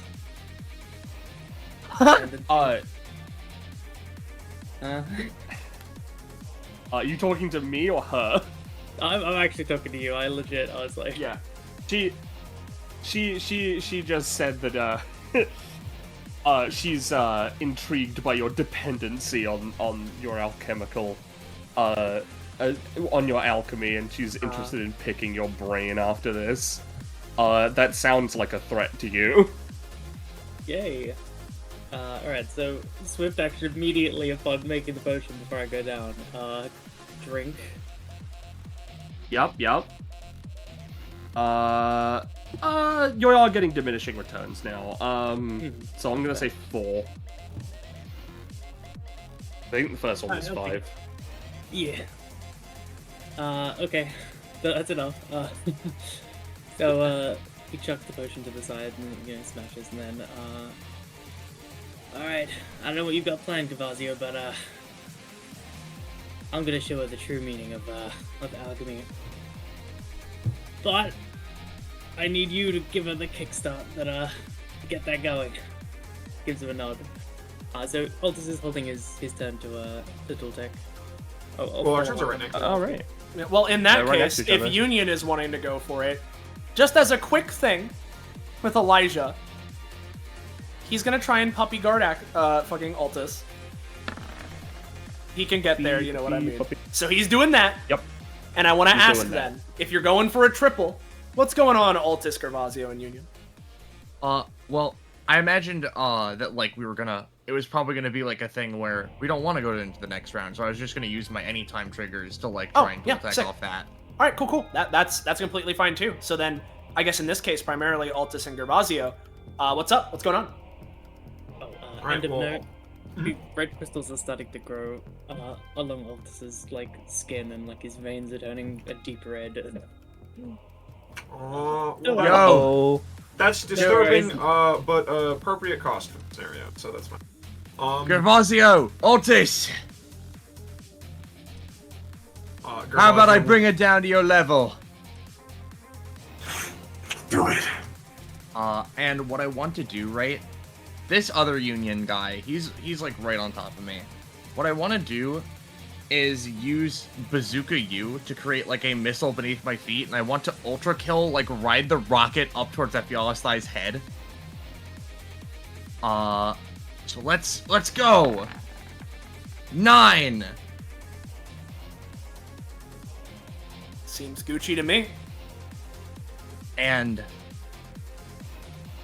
as he's traveling, right, he begins spinning up his tonfa. Oh, sorry. Yeah. Real quick, as you're spinning up your tonfa, this Union sees what you're doing, and he is going to use Bazooka U to follow you. Alright, cool. Follow me. And as Union makes it here, right, there's a funny thing about technology in me. especially right now.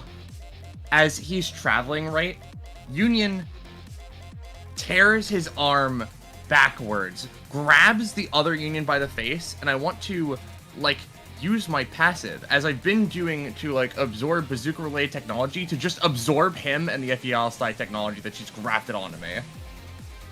You're I'll sucking spend yourself 5 for off? that. Ooh. Yeah. You are sucking yourself off. Give that a roll.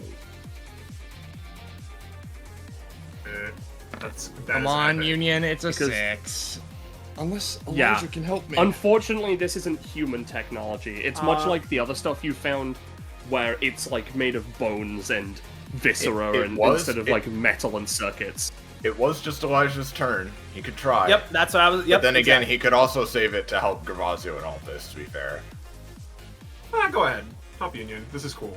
Yeah, we'll no, sorry, that's a fail. So, Alright, well, that one's not gonna work. never mind. What Union's gonna do then, using his anytime, is, or his anytime basic attack, still in the previous round anyway, he's going to reel up, and he's going to go for massive bazooka beatdown slam into her skull, and using the knockback, not to, like, move her, but to shove her skull down to the ground so that Gervasio, Altus, and Elijah can do something. And Union goes, I don't care how many scales your fucking skull had before, I better knock them all off!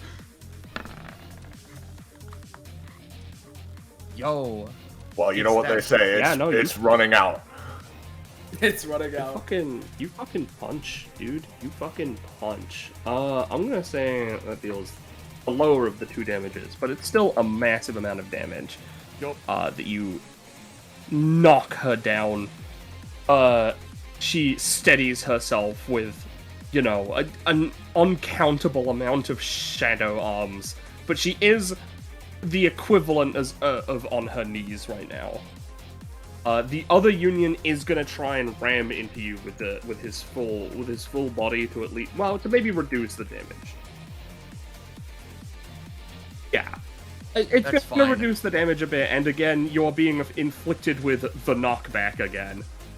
Yup, that's fine. So long as... So I'll send you here, it's kind of variable, so you know what, with your extra stuff, I'll send you here.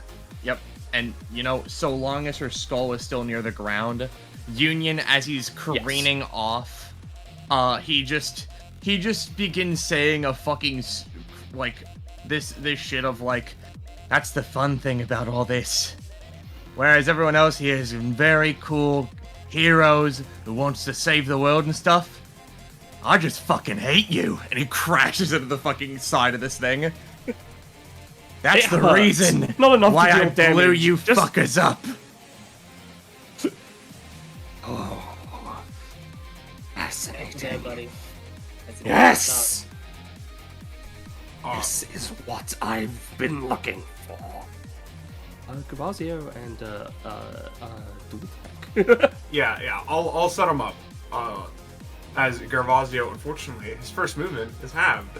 But good news, he has another one. As he bursts forward slightly in the air, get close enough to hitting you, gets up, and normally I would punch you, but I have a much funnier idea. I'm going to. Yeah? A funny? Oh yes. I'm going to use Arch Enemy on your new laser basic attacks as Gervasio's hair transforms into three dragon heads, and they begin blasting. Fuck yeah. So the first one, and I want to ask, right? Because normally, right, like I think it's a thing of, you've got like a whole element list, or like, you've got your own element stuff going, right? Yes, but I have. Gervasio himself it's is a bunch of shadow elements. Yeah. Usually, Gervasio himself is already very adept at, altering the elements of his attacks. In fact, he even won a certain Crimson Pandemonium by altering his attacks to be light-based. So, can I have my dragons fire light beams? Just for the flavor? Yes, you can. He wouldn't do that, though. Of course. And, that's also on her list, so you can. Yes, well, it loops into itself twice, remember? So, let's try it again. Yeah. Fuck yeah. And Yeah. one final beam as he just. Fuck yeah, Gervasio. Yeah. You fire these in succession from each of your fucking dragon heads. She is going to, instead of summoning a rib cage, she is instead going to summon a fully formed skeletal draconic wing as a barrier that like still has its flesh attached to try and block as much of this as possible. But that's a dot, so it's not going to do any. Hold on, a 6. That's good enough to do almost something. Sorry, you typed in a dot. I'm gonna say like you didn't really want it. I don't think. Yeah. I'm gonna say that deals half damage the first time, and then fucking bam. Fucking 10 damage. Bam, another 10 damage. Actually, the force of it at point blank range forces her to reel backwards and slide along the floor a little bit on her strange skeletal legs. Quick, before she escapes, go!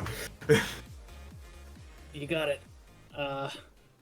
Altus's eyes flash, brilliant blinding red, mingled with a brilliant blinding white.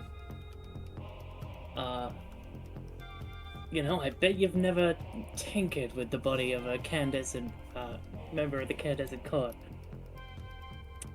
Oh no, as he releases his but hold I've action. tried. I'm sure. Hey, this is the worst thing you've ever seen. Oh yeah. Yeah, no, like I think legitimately might be one of the worst things you've ever seen. Especially, you know instinctively, it is...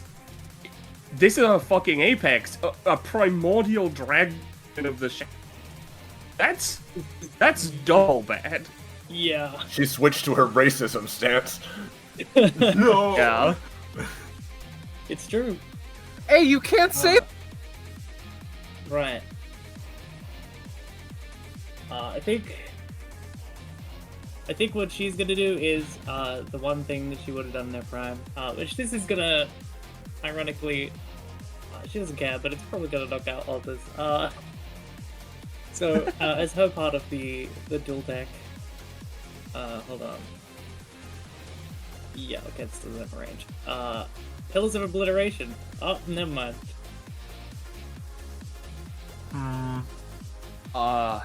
Yeah, Too bad. unfortunately. Unfortunately not. Does Elijah have one of his rerolls or no? He does. Okay. Oh, he can give it a go.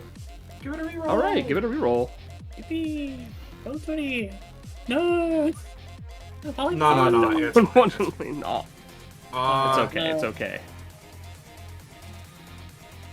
I'm gonna try and help him. All right. Cause let me see, 5 for me. Here, within there. So I'm gonna pay 2, right? Yep. And I'm going to attempt to splice to essentially make it so that you trade your next roll. So you get a reroll, Altus, and whoever is attached to has to keep the 3, right? And I'm going to also pay to detach, so that it attaches to this fake union, so that the union's next roll is a 3. Union.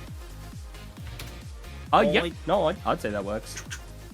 He's in 3 land. Yep. It's your reroll, Altus. Should I roll the new roll, since it would be fake union? That would be fitting. So do it. What would union's roll? What would it have been? He's rolled would 19 it so be? far. Yeah. It would be an would have been 18. pretty good. So in fact, yeah. Good. Oh, big fuck. That's your roll now, eh? Wow. Great.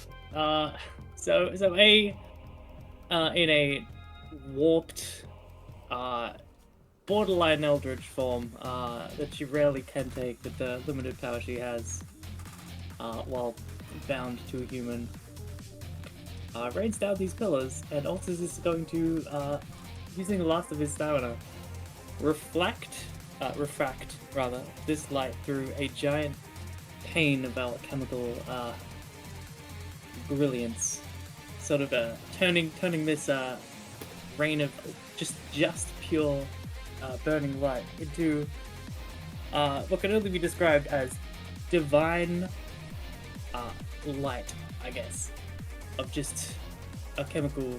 Yeah. Sorry. Yeah. Right, so... Yeah, give that a roll as well. First of all, I'll place the 3 battery. So, there's that. And then... This... Alright, yeah. There it is. You know, as that's happening, fuck right? Yeah. I know that that's like they're pillars of light shooting from A. Can I just spend 5 gods of my own stamina to apply bazooka onto those because they're already exploding dice to make them explode like in lore, like explode all over her? Totally explode all over her. Go for it. Sure. Yep. Do you want me to roll for it, or can I just eat my stamina? I would say roll for it. Okay. Definitely roll, yeah. The 11. That's 9, Yeah. 11. So, yeah, roll your, I'm gonna say with Union's boosty, and the extra, elemental advantage, roll 8d2 exploding. Dangerous game you're playing here. I'm playing I hate D2 explodings, but it's fitting for this situation. It is. Wow. One. Well, Yes. Oh, wow, look at all those ones. It's still gonna do more damage on top of that. But I wanted to see more. See more? And as these pillars of obliterating light literally hit her and explode normally and explode with fire and brimstone of bazookas, I feel like that'll about do it, right? Yeah. So, if we've got our good old pals in in the bunker ready, are you here, Ballast? Yeah, no, I had to just I had to navigate through tabs. Sick. You're here, Sam? Yeah. Yep, Awesome. Liger just came over. Yep. So, we jump back here. To back right over here. And as this heat shockwave, as I mentioned before, emanates off, you guys are forced back a space or two in the process, just as this pure, pressure, this pure wave. I suppose with the exception of the people in the holy box, right? Everyone else, yeah. Everyone else gets knocked back a little bit as suddenly, all across Nidhogg's body, you see that very same flame that pushed all of you guys backwards, coat it from top to bottom. And let me post this. Oh, that's great. Oh, Undying flesh, nevertheless reborn. Horrifyingly, the flame, once expected to sear away the rotten flesh of the horrid monster, and finally return it to the earth, seems only to further fuel it. Like a phoenix, the vampire relishes in the flame, rising from the ashes more deadly and voracious than ever before. Its glistening fangs, visible even through the gout of flame, were upturned in a wicked grin. Bloodlust permeated the air. The poor fools. They could do naught but watch as the nightmare began all over again. Upon being reduced below a certain stamina threshold, Nidhogg coils up, coating himself in a vampiric fire, the heat of which can be felt across the entire battlefield. While in this form, Nidhogg gains half damage DR and fast healing regeneration that exponentially increases the lower his current stamina is, triggering on each turn of initiative. Any wounds on his body rapidly close, although barely visible scars are still left behind. Before too long, Nidhogg's vitality will be restored. For as long as Nidhogg is in this process, he has his movement speed reduced to 1 and loses access to one of the rocket movement actions he has. Any of his other features that involve him moving also have their ranges variably but greatly reduced, as well as being otherwise altered. Nidhogg's Unholy Cyborg talent is also disabled, thereby removing his increased knockback resistance. Additionally, he's always in Jack state, which he already was. So, he curls and coils up, covered in this flame. And let me go ahead. Can I ask? Do one of my my lovely co-GMs have the turn order? Can you grab it, Pen? I don't actually. I got it. No, I found it actually. Hold on. Found it. Okay. Yep. So let me open this, save it, and then do the same old. No, I don't want a web P. Do this, save it. Good old classic. I believe we were on. It was the end of my turn, so yeah. Yep. It was top of the round. Yep.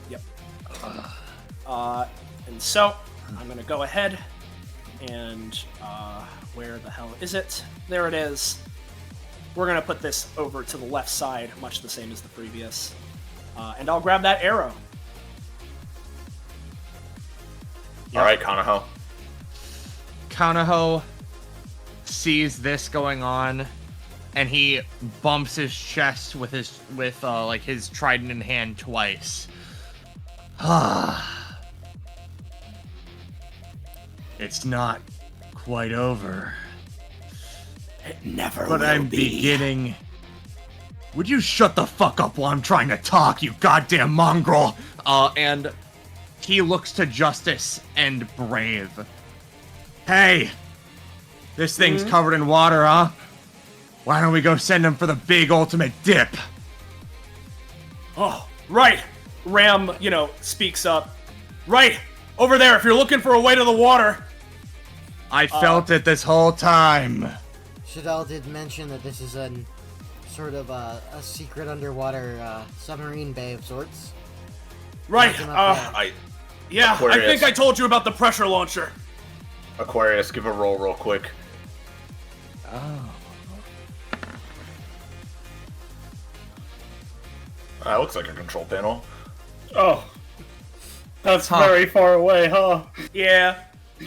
Not if you're Aquarius. Yeah, but it's gonna be a bit for that though. Yeah, no, here's the thing though. I want to try-tech with Justice and Brave again. Oh, I'm down. You good for this, Liger? Yeah. Let's go send him for the fucking dip of a lifetime. I have an idea if you can ignore Nidhogg for now and instead get us over to where this opens up. I do have an idea for that, right? Because Kano has the blueprints for the pressure launcher. I'm thinking of using Item Enforcer to just pressure launch all of us all the way over there. That sound good to you guys? If you want to go for that, then Yep. And let's fucking go for it. Item Enforcer, let it rock. I'm re-rolling that one. Why is that? It's a 13, baby. Pay me a good old-fashioned 3 stamina. That's right? fine by me, baby. As additionally, well, first off, let me go ahead and 13, pretty good roll. So I'll get you guys to around here-ish, right? Because that's quite a big distance, right? And all the while you guys are getting launched in this direction, Justice is going to try and use Puppet State to, as best as he can, the muscles in his arms bulging as he does so, try and drag Nidhogg even a little bit alongside them just to get him all the little bit closer. Yup. And... Oh... Nope, not that time. That's fine though. And hold on, it's technically my turn. I can do that. Yep, you can. Do it. So, believe in me. For you are brave. You are brave. For he is brave.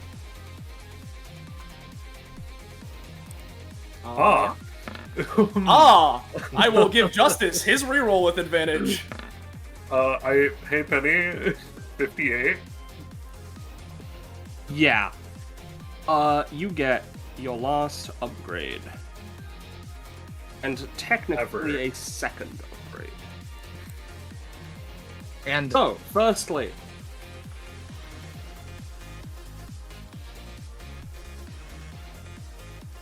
ooh, scary. Well, that's pretty good. And you know, as that was part of my action, I was using my item enforcer for that. I wanna use my passive to chum up the waters just a little bit more with my water bending. I want to make that water more spooky as we're continuing, right? Gotcha. And using my bonus action, I'm gonna also continue to do like water stuff. As basically what I want to do is again turn some of the water near me into a wave. And using Counterho's like, oh, I'm very good at swimming through water.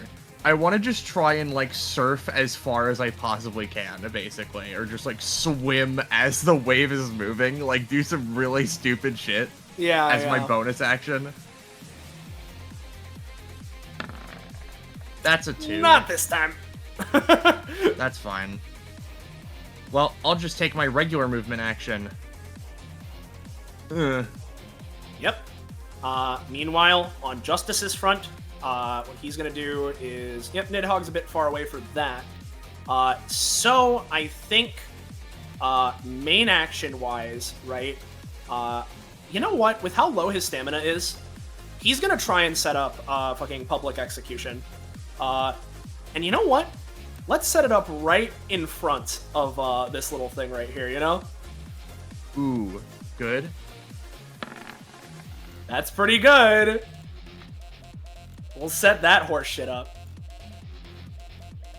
And what do you got going on with your proper actions, Brave? Yeah. As, with the what's up? I was just gonna say, if you want me to give you a last healing chair, I can. That's when I roll for the ability. Okay. Because I might not need it to heal, you know? I might need it for the reroll. But yeah, as being carried by the momentum of rushing over here, he raises the holy sword into the air and goes for a special variant of his Brave Flash. As he channels all of that energy into the blade, he leaps forward. Brave Thunder! And is going to land here and cleave the massive grate, trying to split it open. All right.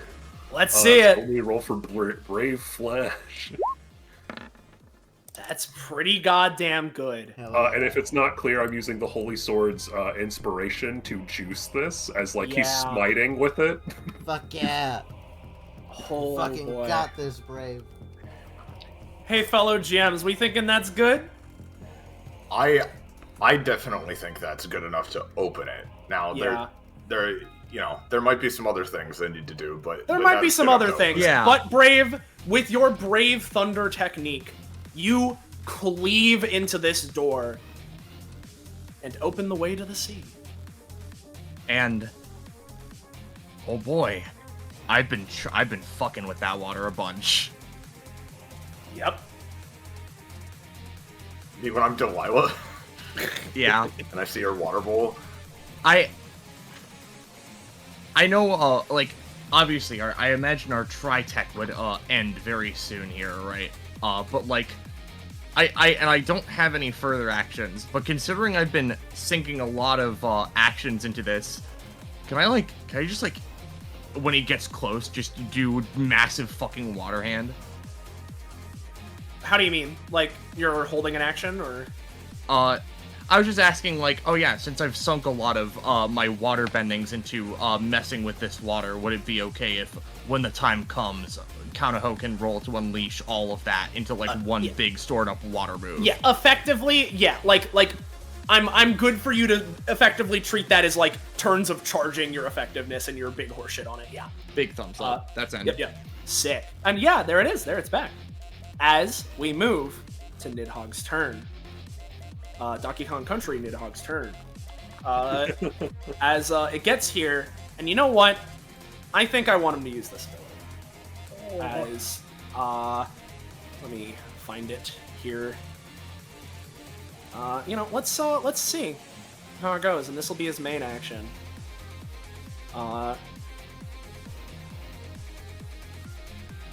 Let's goddamn see. Yep. Let me post it. Not dissimilar entirely to what another group has faced. Infernal Insanity.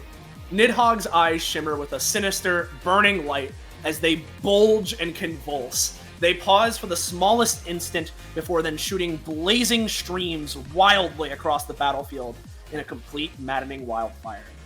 He produces 1d4 plus 4, 1 by sight flame line attacks, all in different directions.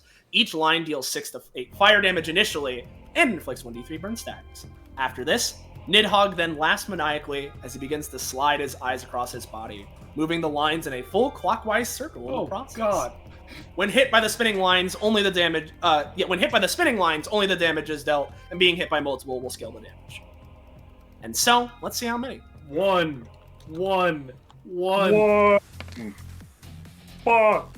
It's pretty good. That's a lot more than one. That's a lot more than one. And so, here's how I'm going to rule this, right? We're going to start off with this line that doesn't do anything initially because of the holy barrier, right? This line is going to go out to Aquarius, right? We're gonna have, you know, this sort of shindig go out this way, go out this way. That's 4. We'll go here, here, and I mean, hey, there we go. Yep. Is there anything else before I do anything? Not anything else before you do anything. All right. Well, that particular ability did just get a really cool upgrade. Brave is going to use Protection of the Mighty.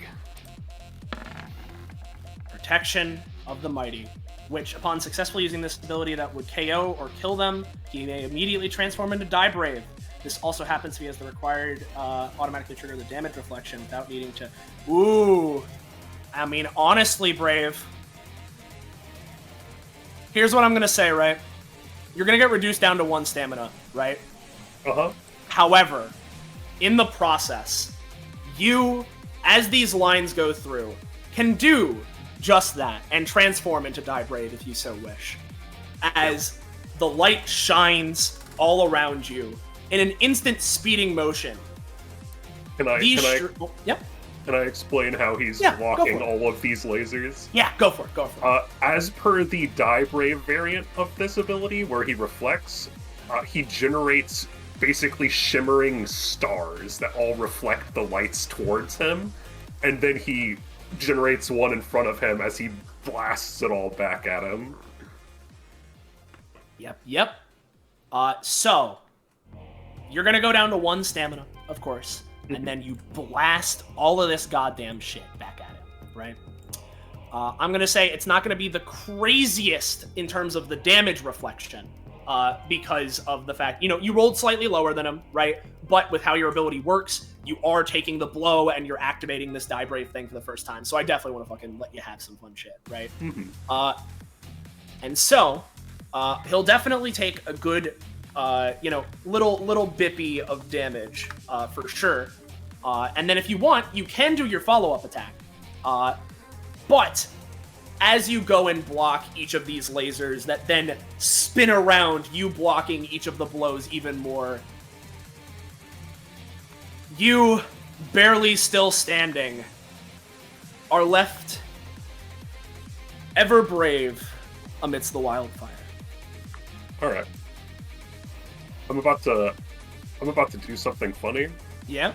Because that does transform me to die brave. Yes. So he's just going to flash up to Nidhogg's like jaw here. Yep. As part of the reposition to take the blow. Mm-hmm. And a fun fact about turning into Die Brave, if I'm below 10, I go up to 10. Awesome. No, you go, sorry. And as I have just turned into Die Brave, don't have to pay stamina costs. Mm-hmm. So he's just sitting here hovering before he makes contact with his next attack. This isn't gonna go the same way it did last time. I'm putting an end to this. Brave punch! Hell yeah. And I'm using Sorry I Am Strong at the maximum allowed value to fucking fold him. Let's see it. Hold him! So, this is 10 cost, right? Yeah. Which I'm not paying because I just transformed. Yeah. I have taken 44 damage this combat. Uh-huh. So this is a 54 damage punch to his goddamn face. As you do punch his goddamn face, you nail him directly there. His face, his mouth, his eyes convulsing every which direction as you do. He does have the half damage DR from his current passive. So the 54 you said is going to go down to 27. However, that's still a nice, meaty hit. And he looks incredibly mad. Alright. And so, to retaliate... Does that knock back at all? Does it? I am unsure. I don't think it does. I think it just fucking destroys them. Oh, fair enough. What he's gonna do then is... I need to... I'm trying to see if it has any DR piercing, because it can't be blocked. Unblockable and armor piercing are different. Yeah, I don't think so, but still, huge hit. It's still a huge hit. And as the last thing that Nidhogg is going to do on this turn, right? He is going to activate Burning Sin, or at least try to, which is empowered pyrokinesis, right?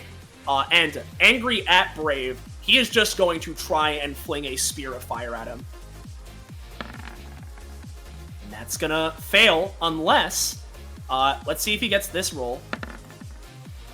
I'll give it to him because I want to show it off, and I think it's thematic in this way, right? Yeah. As suddenly, on the side, right, the little machine, right, that he animated a while ago, the Nidhogg head from it pops out.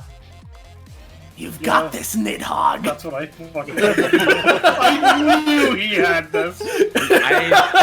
I was joking. To be So, he's just gonna re-roll that pyrokinesis real for quick. court record. Well, you shouldn't do that, Roche. So yeah, Brave, I'm gonna say in that case, you're gonna be taking 7 fire damage, which is then initially reduced down to 5 with your DR. And if that's that, then that's his turn. We'll move down to Ram and Othello, who are gonna keep things pretty simple. So we're getting him to the pressure launcher then, huh? He pulls down his defensive stance. Then let's go for my namesake. As he and Othello are going to do attack, right? As Othello is going to try and create a portal to allow Ram, using his main and movement action, hold the riot shield out in front of him, and Othello teleport Ram next to Nidhogg so that he can reach there this turn. So here's Ram's attack. I'll give him a riot shield. That's enough to at least do something. as he jumps through this portal here, goes here, slams into Nidhogg, knocking him back a space or so, taking Brave with him along the way. Othello then goes and is going to go for Umbral Passage and have his shadow go. So we're going to do that. Up. Hey, hate to shoot myself in the foot, but Francis did watch me 20 earlier. He did. Yeah, Penny mentioned in chat that he's learned his lesson from last time. Yeah. Okay. And as Othello shoots his shadow out this way, it slams into the Nidhogg, right? Which, as mentioned, up to 3 spaces away. Nidhogg is still really big, so I'm going to say it's 2 spaces. As he gets pushed this way, Othello then snaps, recalling his shadow back to himself. As we get to Nidhogg's next turn. And what are we going to do this time? I must wonder. Well, for one, he's gonna have the Nidhoggling in the machine fire a blast at Mr. Spider. The Nidhoggling, I think you mean. Yeah, Mr. Spider. Hey, no, don't think I forgot about you. You just screamed out a second ago. What are you talking about? As he, dusts off his pant leg. He's then going to use Burning Sin again. Trying to target Aquarius with a massive fireball. Similar to Brave, I'll say this will be 7 damage unless you do something, Aquarius. Nice try. As you manage to all but completely block this attack. No, I'll just give it to you in that case. As you get that, and then from there, let me just do some of the Nidhogg. Not that much. That's not what I want.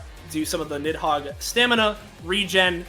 For his proper main action in this case, yeah, he wouldn't be able to do that because of the range of it. So I think he is gonna try and go for True Sight Missile Barrage, which is this one. Oh God! Oh God! Let's see fucking it. Damn it! Let's see how many. Only 5. That could be way worse. So. 1 towards Aquarius, 1 is fucking Wayne's World over there, right? 1 of them was going to be targeted at Brave, so that would be fucking. A side note about the Brave transformation, because I forgot to mention it. I do have stored up cheer. Yeah. I only used 5 of it when I did the kick in the start. So the remaining 5 that I have stored up, I'm going to use to juice the Brave form. So I actually would have restored 2 more health than the 10. Cool.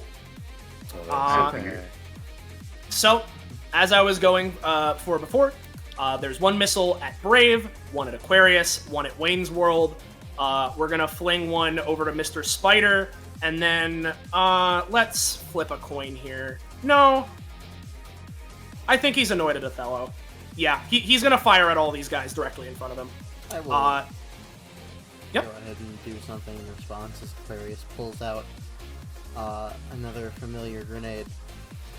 If there were ever a time for you to give me something I want, it's now. And she's gonna throw a Reality Entanglement grenade to hopefully slightly disrupt him and hope the effect is good. Unfortunately, not this time. If it weren't for my current story that I'm stuck in the mode of, it would be so tempting to perfect story that. I use my grenade explosion spell. So this is going to be 8 damage to Brave, Aquarius, Othello, Mr. Spider, and Wayne. Your demonic barrier, in reality, actually has not blocked much yet, because Brave has usually blocked some of the attacks, right? Yeah, yeah. And so, I'm going to let it effectively have this damage. So it's 4 that will be hitting you, Simon, and Callista. Alright, So where is the summon that he made earlier, by the way? All the way on the right. It's the orange tinted machine.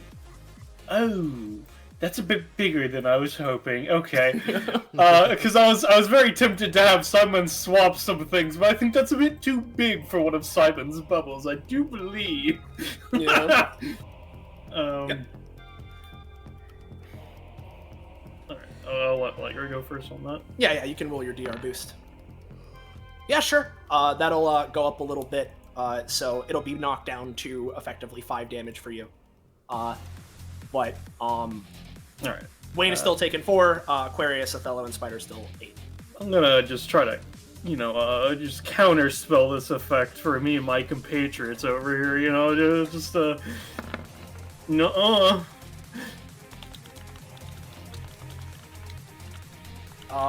This is not acknowledging that? Not acknowledging that, yeah. Because this is a crit, right? I'm gonna say choose you or your comrades. I'm choosing me, baby. I ain't got stamina to spare. In which case, including cost, you're gonna take 2, right? Woo! And then Simon and Callista are still taking 4. Yeah. Oh, Lizzie though. Lizzie's fine. Well, Lizzie, I mean, she wasn't in the 2x2. Oh, it's a 2x2? I thought it was affecting the entire No, thing. they're Okay. 2x2s. Oh, I see. And so, or wait, no, you're right. No, you're right. I misremembered. Lizzie would be hit. Never mind. Damn, you a narc, for real. However, for Mr. Spider, it has not been his turn since last, so he's just gonna have to take the 8. Meanwhile, Othello, Brave, I believe in you. You can finish this. As in this instant, Othello gives Brave a thumbs up as he's knocked unconscious. Hi, Kamaho's dad. Also believe in you. Which means Shadow goes down. Kamaho's dad. And that was while he's in this charging state, he has less action economy. So Wayne. So first and foremost, reaching into his robes, he pulls out a jar and uncorks it. Let me double check something real quick. Alright, okay, that's what the name was. Alright, Rutherford, I believe it's your time to help us. As he uncorks it, and a very small beast comes out, as it were. If you could, so there we go. Yes, Thank you, there Penny. he is. The accursed Rutherford! Callista comments. No, it's fine. As mentioned, we tamed this beast on our many travels. Don't forget. It reminds me of the young Fritz. Indeed. Verily. So... This is the worst LARPing session I've ever I specifically DM'd Kakapo earlier what they would have named it so I could name it that. Alright, so, for my turn, I start by healing for 3 and then taking 5 upkeep. I'm now at 3 stamina. I'm now at 3, not that I took 3 roll 20. There we go. So, ouchie, oof, my bones! The question is, do I stay in this form, which is really effective for effect's sake, or do I go back so I can theoretically do other things? The answer is, I like having advantage on my anytime.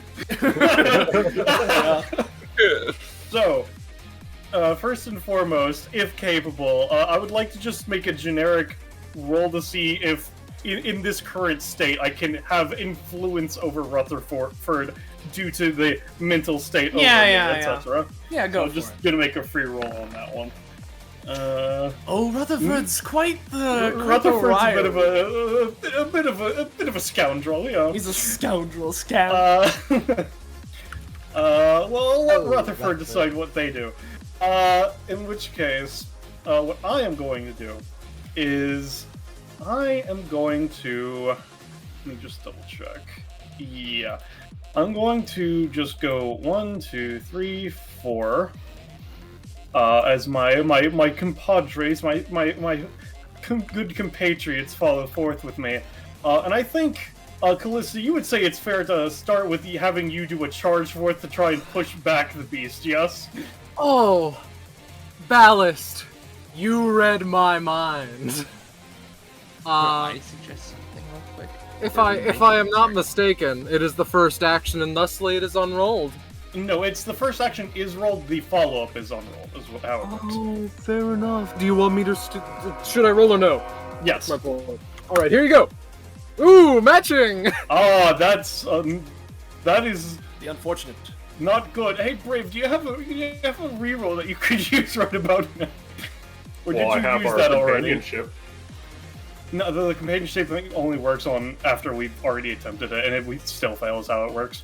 Okay. Its accursed skin is knowledgeable on the holy artifacts of long gone pasts. Well, the answer is no, because I rerolled Justice's thing on our Tritech.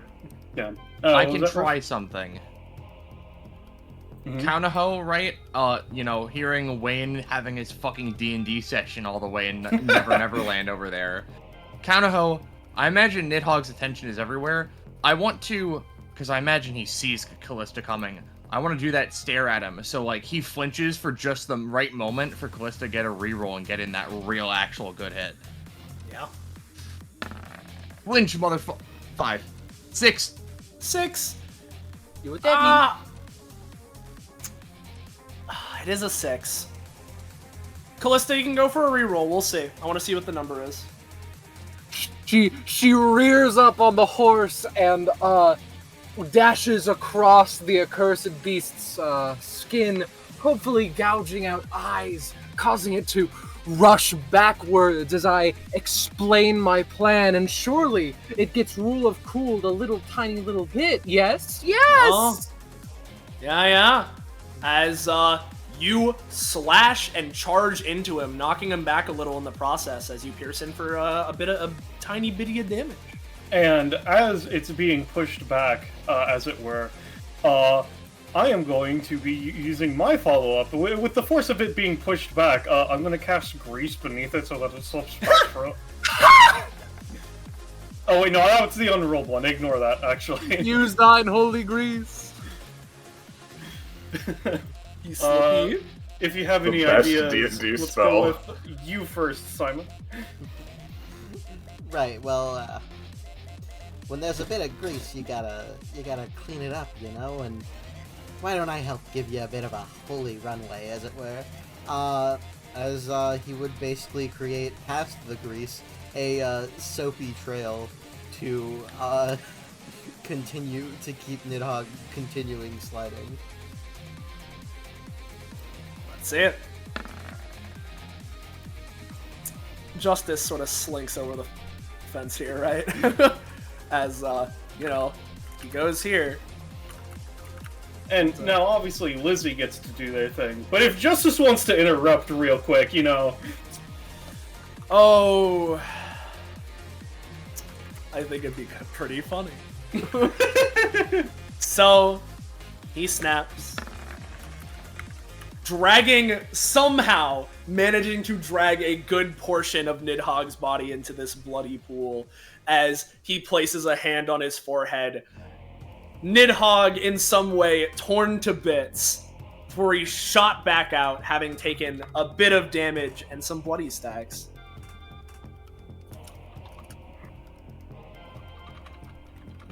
And Lizzie, if you would be so kind as to go with your follow-up. Ah, yes. They think for a second.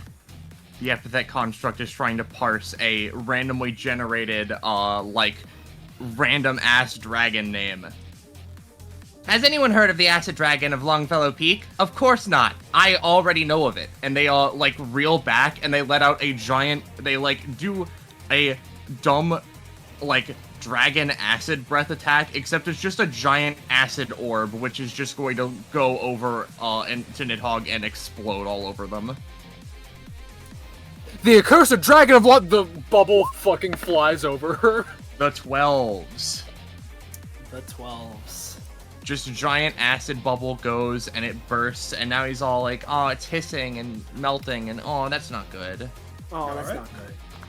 And as my required bonus action, Wayne stands up straight, looks at Nidhogg, dead in the eyes. Let the Lady of the Lake teach you a lesson.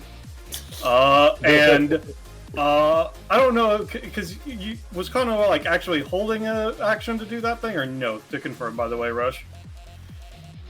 With the water. I used an action earlier. I don't have a current action log to do it. Yeah, no, he's charged up. On my next turn, I can do the fucking ever. Don't worry about it. I got you, buddy. I'm gonna cast haste on Kanaho so they could do it right now with my bonus action. Well, if you'd be so willing to do that, I'm gonna spend 2 of my 3 stamina to do that. Yeah. All right, Kanaho, what are you doing? Well, see, here's the thing. Can I ask Mr. Spider and/or Aquarius to dual tech with this? Because I don't want to just like. Absolutely. I think we should. I think we should sync this motherfucker together. You've all done good, but when you need one specific person, in a specific location, very fast, I'm your guy. Send him in, Aquarius. Be like, I don't know what I could do, buddy. As Aquarius will line up and get us started with a getting into a initial runner stance, rockets on their on her armor, blasting outwards as she rushes forward with a Stardust Speedway to push Nidhogg up directly over the water. Yep. Oh. That's a 6. No. Oh, wait, it's a 6. It's a 7 because of the Brave buff. Oh, you're right. Yeah, no, you're right. With the Brave bonus, it's a 7. So as Aquarius does that, Spider is going to latch Sticky Situation onto this Venice Spike that's still here, right? And effectively spin around, scrape his foot against the Stardust Speedway that's here, right? And try and fling himself as far over to Nidhogg as possible. And if that works, which it doesn't, he'll try the same thing with a little tied up right now. Thank you! Go! Ooh. Mr. We might even get to use our comp upgrade, maybe. As he would fling himself over, going with a full-on kick with his humanoid leg, slamming into his body, while Aquarius goes and continues further pushing him closer and closer to the water. And with Kanaho's one god-given action, he takes his trident, and in one hand he begins to spin it, and in the other hand he raises it up to the sky, as he says, "Now, let's flush you down the drain like the piece of shit you are." And I'm going to use my fucking stored natural 20, and I'm going to use my main action to do generalized water bending to, with the 5 stacks now, fucking make a gigantic hand of water, grab Nidhogg, squeeze him tight, and drag him underneath the waves, turning it fucking bitter cold, below 0. Fucking freeze him to death. And you know, fuck it, we'll full send a roll in there, but either way, that motherfucker's a 20. I don't care if I don't need it. As this massive watery hand goes to drag Nidhogg into a presumable watery grave. And I want to ask Brave, are you jumping off the fella? Yeah, and I have something I could add if it's necessary. Well, I mean, if you wanna go for something, then you know. Yeah, go ahead. Yeah. Yeah, just as he's being dragged into the watery depths, I'll unleash the now recharged, now super formed Daybreak superhero die to just rocket him into the depths. Yeah, Aquarius will also use her second main action from the Soul of Witch-Granting Star to combo alongside with that, smacking Nidhogg at the same time with her Gravitas and its natural knockback. As all of these attacks combined, The all of these attacks combined send boy. Nidhogg plunging into this watery pool. Despite everything, the fire around him still rages, even after being completely submerged in the water. Steam constantly emanates out from this moon pool, like structure. And you can even see the fire beneath the water as he's dragged down there. And he's not immediately just instantly gone, but goddamn is he deep in there. Here, let me go ahead and give him a little tint. And as he's dragged in, writhing, screeching, I'm sure. Yeah. You all notice something else going on with your little boy Francis down here. Yeah. Hey, Mr. Kanaho's dad. Oh my god. There's a big scary man coming.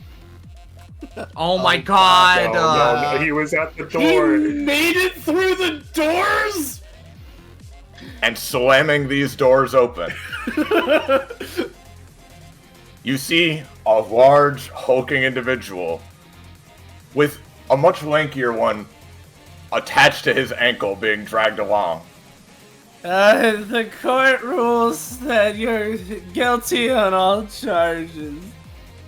Oh, I forgot, there's also a smaller man. He didn't kill him. That bodes well. I should emphasize, Bellhurst, as ever, is titanic and indomitable looking, but for the first time, I can definitively tell you, as I have been keeping track of his real stamina this entire time throughout the whole arc, he looks like shit. And yet he still approaches. Yep, and as it would go... Oh, sorry, you go. No, you go. I was just gonna say, Kaunaho is just sitting there spinning his trident, making sure the water is still fucking piss cold. Like, just trying to freeze Nidhogg without actually turning the water solid. He turns his head back. Oh, come on! Aquarius, in this moment, as he's writhing in the ocean, you once again see the control panel, a light blinking on it now. But, at that point, Soleil, what are you feeling? You want to do, you want to switch now, or How about we switch now? Okay. Fair enough. In that case... Yeah. Hey, Moomin and pals. Hello, just I'm one of those. Yeah. Whoa, no. Oh, no. James, we can hear how awake you are. Yeah. Yeah. Speaking of how awake you are, how convenient. If I recall the turn order correctly, I think it's her turn. Wowie! What a coincidence! Yep, let's get the turn order here again. Yep, I'll be grabbing it. We get reacclimated to what's going on here, right? All good. Take your time. Parentheses, we are dropping like flies.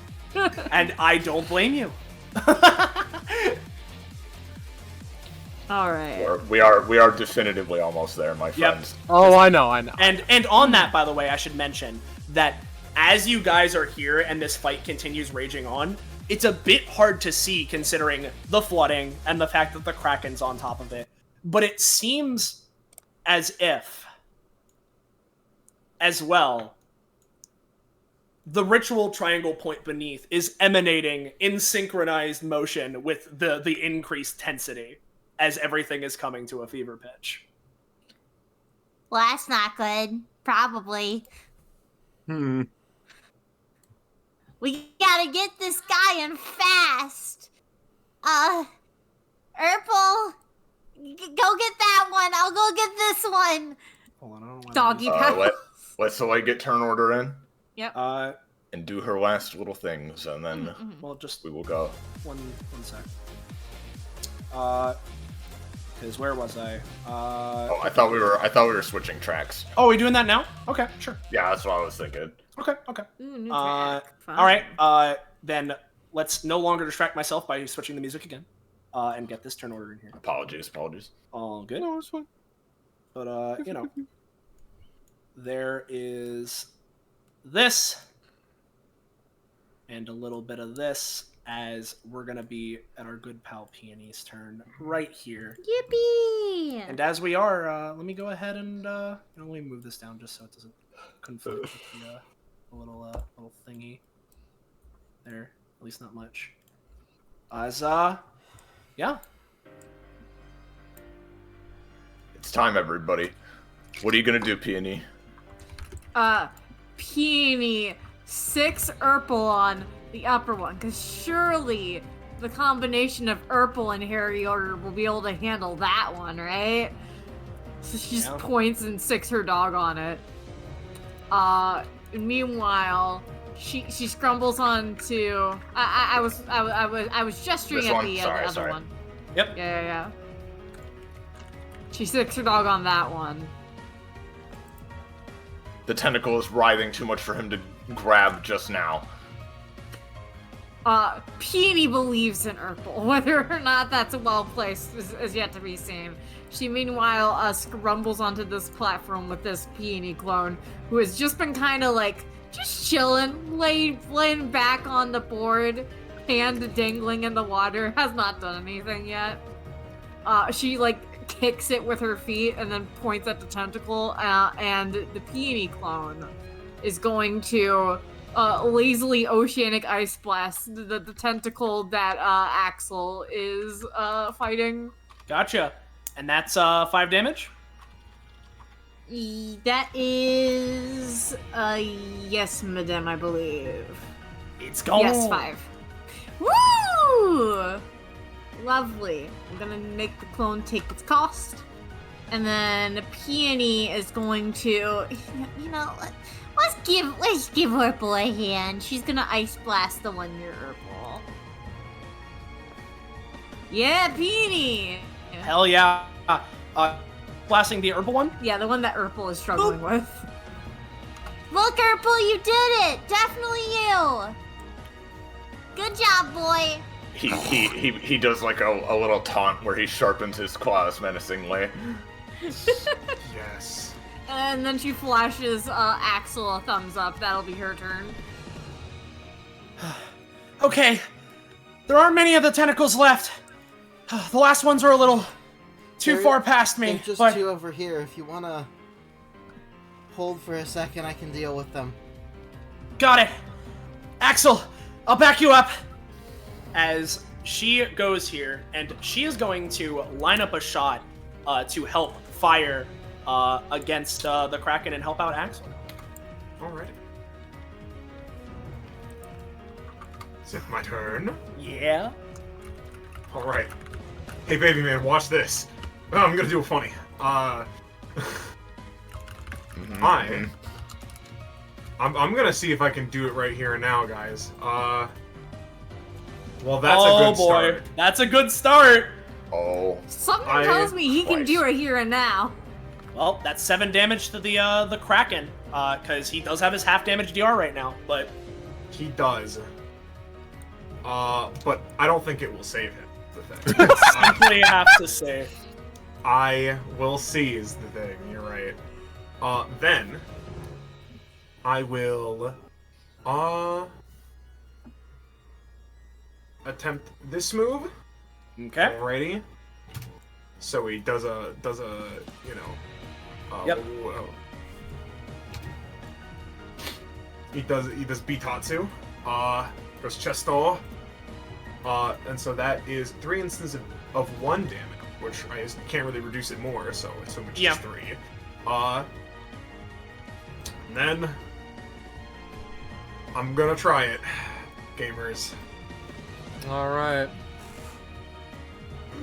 There we go. Tell me the number. Tell me the number.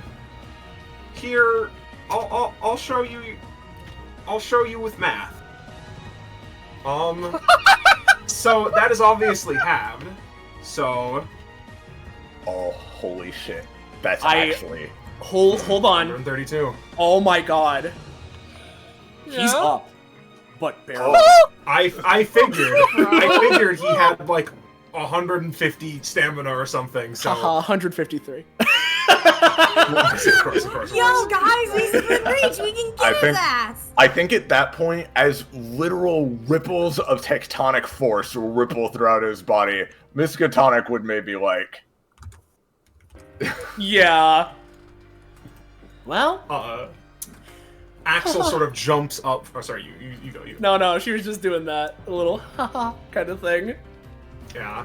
Axel sort of popping up from the force as I imagine the spires emanate from within this fucking cephalopod's form. Yeah. Rending its putrid. Look at him, fucking no bones. Look at him! As Axel sort of flies up a little bit, punches his fists together, and he's like, I got another one of those for you, and another one of those for this crazy ritual. How about that? Oh, how daring, I see. Well, it does seem like I'm in a little bit of a pickle. I thought the Great Kraken would have lasted a little longer. She, looks down at the thing, literally like, writhing in pain. You fool! You absolute buffoon! He's too big!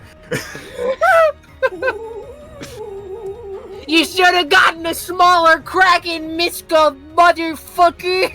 Alright, quick, finish him off! Baby man, bite him! Baby man just fucking screams and digs Come in. on, baby man! Do 20 damage, baby man. Do As it. Harrier fires alongside Baby Man, adding a little bit more insult to injury there. Yes. We're gonna go and say that overall that deals that much to him, right? He's still up! It's Apollo. Come on, All right. Apollo, bring us in! I still have the fishing noose around this one tentacle. You sure do. My only request is that you end your turn outside of this area. Sure. Let's see. Gonna temperate shock the big guy. Oh yeah! Oh, every space of movement they travel. Oh man, every orifice of his body's rupturing, and now he's cold. Oh. Well, no, he's hot and he's cold and he's hot and he's cold and he's hot and he's cold. Ooh, And that's he's worse, hot. yeah. You're cold, you're hot, and you're cold. And then You're Apollo, yes, then you're no. Apollo is gonna start dragging this fucking tentacle as far as he can, using tidal control to help boost his movement through the water. You're just moving it as you're fucking latched onto it. Christ. Okay, yeah. That's gonna do a lot, I think. Something like this. As, this tentacle is not looking good as it's dragged closer to you.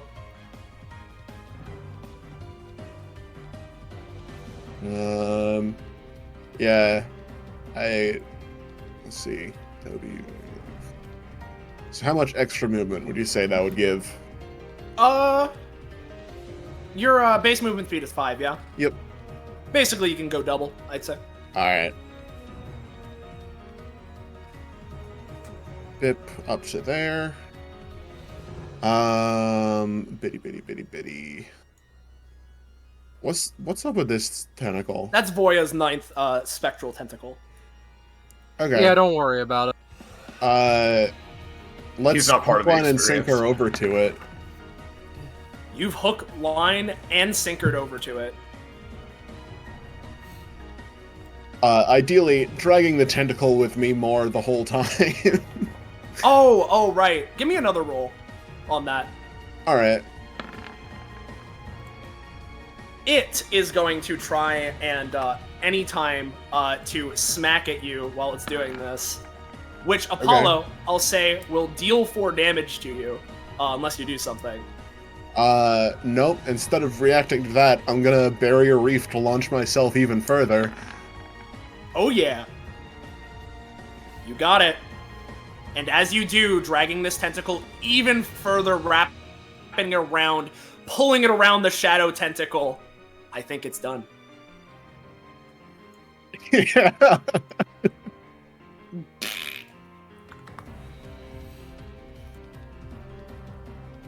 Is that Apollo? Yes. And as it hits the Kraken's turn, you're never gonna guess how much stamina he has left. Is it a totally unguessable amount? It's a totally unguessable amount of stamina that he has left at the moment. Good. He's going to try, with this tentacle, attempt to slap Leela for 8 damage. What shall you do, Leela? Oh. You know. spin 4 shadow shade step. You know. As there's the Leela Shade Step crit. Oh boy.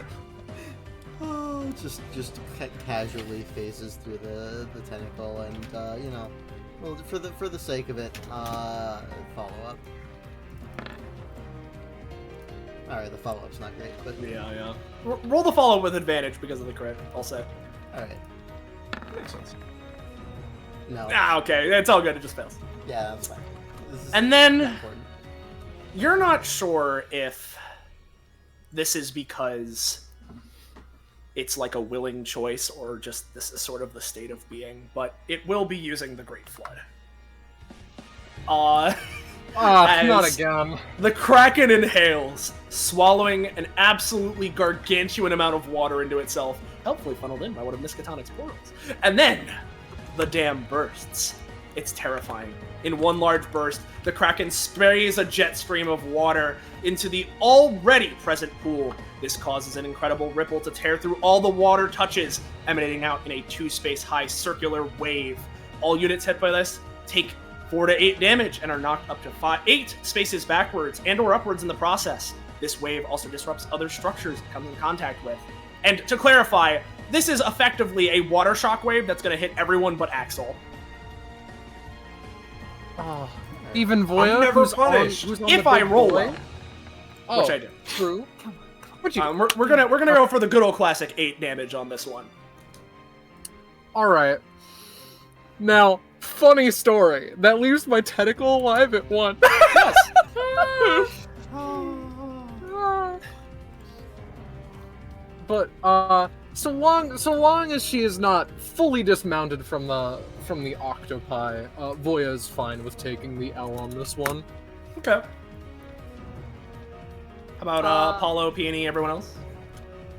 Peony's going to twofold, right? She's going to use her shield to try to protect her / maybe her clone here from some of the damage. So I'm going to do that real quick. Anytime form. Eblup. Yep. Oh, you that's managed a good to block roll, it. Peony. Yeah, you managed to block this attack. And then second fold, which would be so funny. I'm going to also use your pain now to help Urpel not take damage. Right. So we're going to your pain. You know what? I'll take the advantage cost. I'll do it. Advantage cost. Ugh. I needed it, apparently. Yeah. So it redirects some of the attack for Urpel.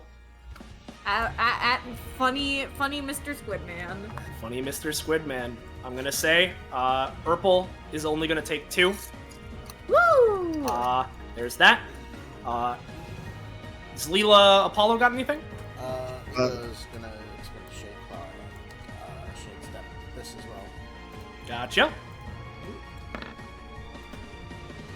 I'm gonna say that you're gonna still take half, so 4, but, there's that. And you, Apollo? Yeah, Apollo isn't necessarily going to try and get rid of damage with this, but he's just going to try and keep from being moved by taking out a hose and using it to hang on to this tentacle. Hell yeah. As you do, you take the damage and manage to keep yourself in place. As Leela, I'll say you're knocked back like a couple spaces because you dodged it partially. Harrier's just going to take it. She's knocked back a good bit into the water here. Oh yeah, Zach's also just going to take it. So there's that as they get launched over this way. And I believe Voya would get knocked into her tentacle. Hogging Dolphin is dead. No! No, Voya's gonna use fucking shadow puppetry to puppetry the shadow of the water so that it doesn't move and does not kill fucking Dolphin. No! It's too late. You know what? We have to reset. No, wait. Let's go back to the beginning, everybody. Yeah, Mulligan? 192.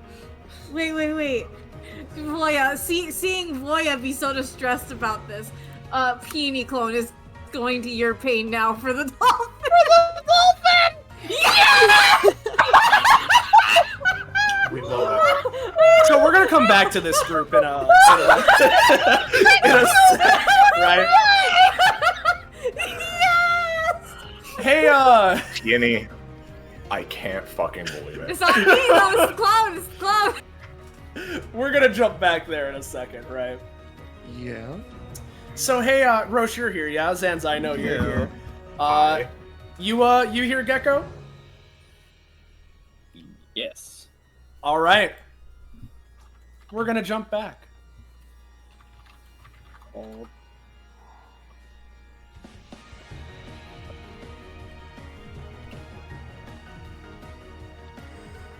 It was Union's turn. It was Union's turn? Yep. Was. Yep. Union fucking clutches into the side, pulls himself up, pries himself out of the side of the fucking wall here. He looks over to Bree. Wanna blow this bitch up? He calls from across the room. Yeah. Let's go. Now, I will just point out, Penny did BRB because she didn't think that section would take that short. So, we either wait a minute or one of us needs to pilot her, Soleil. Well, I'm willing to wait a minute or so. It's okay. While Penny is not here, I'll just go and... To be fair, she did warn us and everything, so... Yeah. While Penny's not here, I'll just go and eat Homunculus Union. Go ahead. God, I can't believe that Pogging Dolphin is saved, and the How much damage did we redirect is my question, though. I mean, seemingly 8. I mean, like, so here's the thing, right? So the attack normally does 8, right? Yeah. But if you were to fully redirect the attack, that means it would deal 8, right? Which would be reduced down to 4, right? Because it had a tentacle still up. But, I mean, you crit, and 4 times 2 is 8, and, Peony Cloud coming in for the snipe. Hey, would you look at that totally unguessable amount of stamina he has? Oh. That completely unreal amount of fucking stamina. Yeah, totally.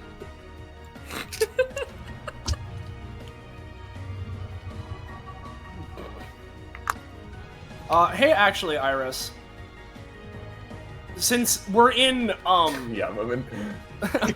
since we're in Schrodinger's penny, do we think we want to go against the pattern and jump to the other group and do that now instead?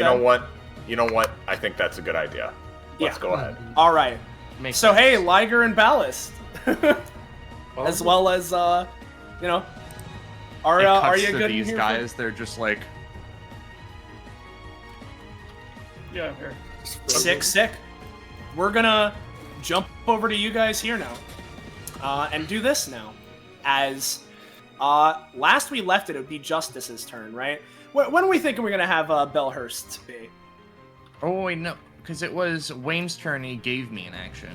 No, It was Wayne- It was Wayne did the thing, and then Mr. Spider, me, and you all did a big combo thing, and Brave as well. Well, that was because Wayne cast. Oh haste on yeah, me and I got no. a You're single right. action. Konoha would still have an still action. technically has a turn Yeah. to take. Yeah, Konoha still actually has a turn. You're right. Yeah. Well, he's being kept in the freezing waters, right? That's... that's something to deal with. And... Well, Konoha...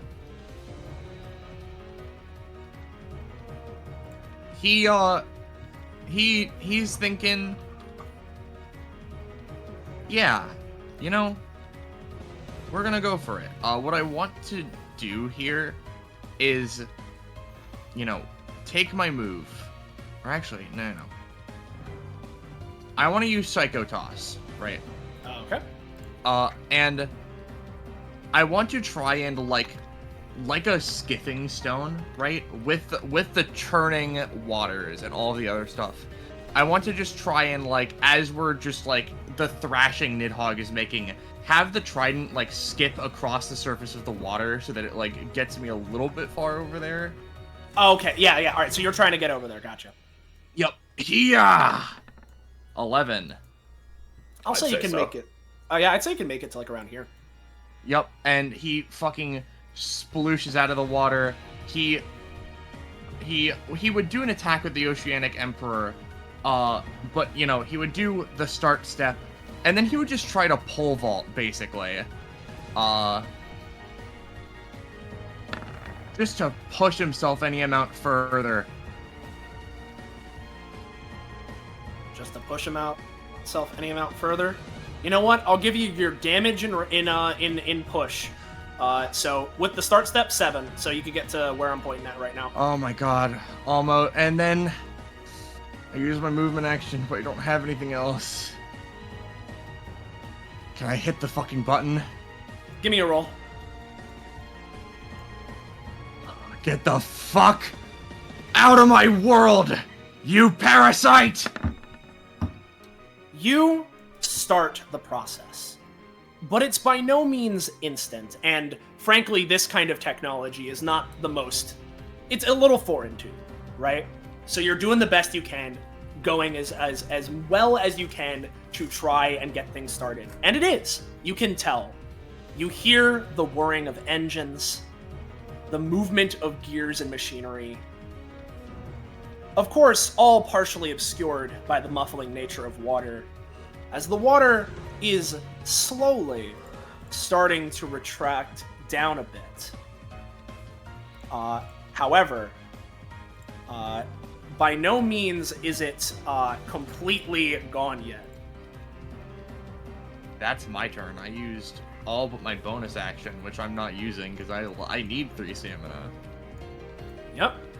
As from Kanaho's turn, we already had Brave's turn from last time, which means it's Justice. And as I was going to ask before, hey Iris, when were we thinking we were going to have Belhurst go? Just on one of Nidhogg's turns, I suppose. Yeah, sure, Trevor. That works.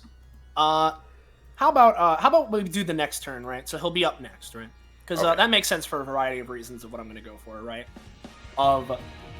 For one, Justice not looking especially, healthy himself.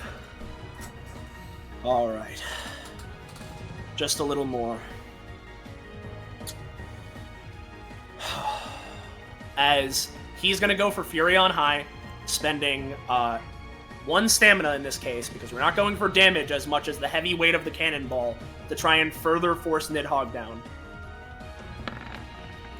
Just rolling pretty high, as this cannonball clunks into him and gets sent down the pressure washer as Nidhogg is forced further down into the water. And as Justice then flips over this fence in weight, we get to Nidhogg's turn, where before Belhurst moves, with how far down Nidhogg has been forced through your combined efforts, he needs to spend all of his action economy with his severely increased movement to get back up to the surface of the water. And so he's not going to do anything else this turn, but we still have Belhurst.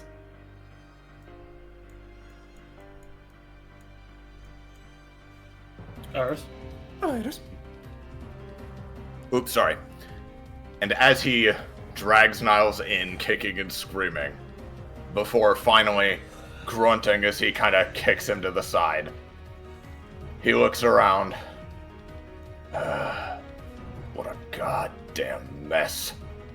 And as usual, falls to me to clean it all up. He's gonna head towards Lane. He'll double move to get up to here. That'll be him for now. As it gets to Ram. Oh, I shouldn't be doing this. As he is going to run and just try and ram into Belhurst with his Riot Shield. So spending his main and movement together. As he just smacks into him. He does, but Belhurst grabs the shield with his hands as he approaches, holding him in place with a groan, like steel against steel.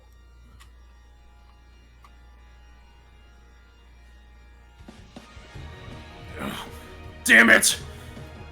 Othello is unconscious. As we move to Nidhogg, who, now on the surface of the water, attempts, first off, and this will be debuffed because he's, as much as he is covered in fire, he is also in the water, as he's going to try and use the fucking, let me grab its exact name, what's it goddamn called? Burning Sin, to try and launch a wave of fire towards Brave Aquarius and Mr. Spider. That's not great. Because of the circumstance, I'm going to say it's only going to deal 5 to you guys. Which, of course, for Brave, is then going to be reduced down to 3. So, there's that. You know, I feel like I should still try to protect, given that I might be able to reflect. Gotcha. Hold on, let me check what the die Brave ruling is. Okay, so here is Protection of the Mighty.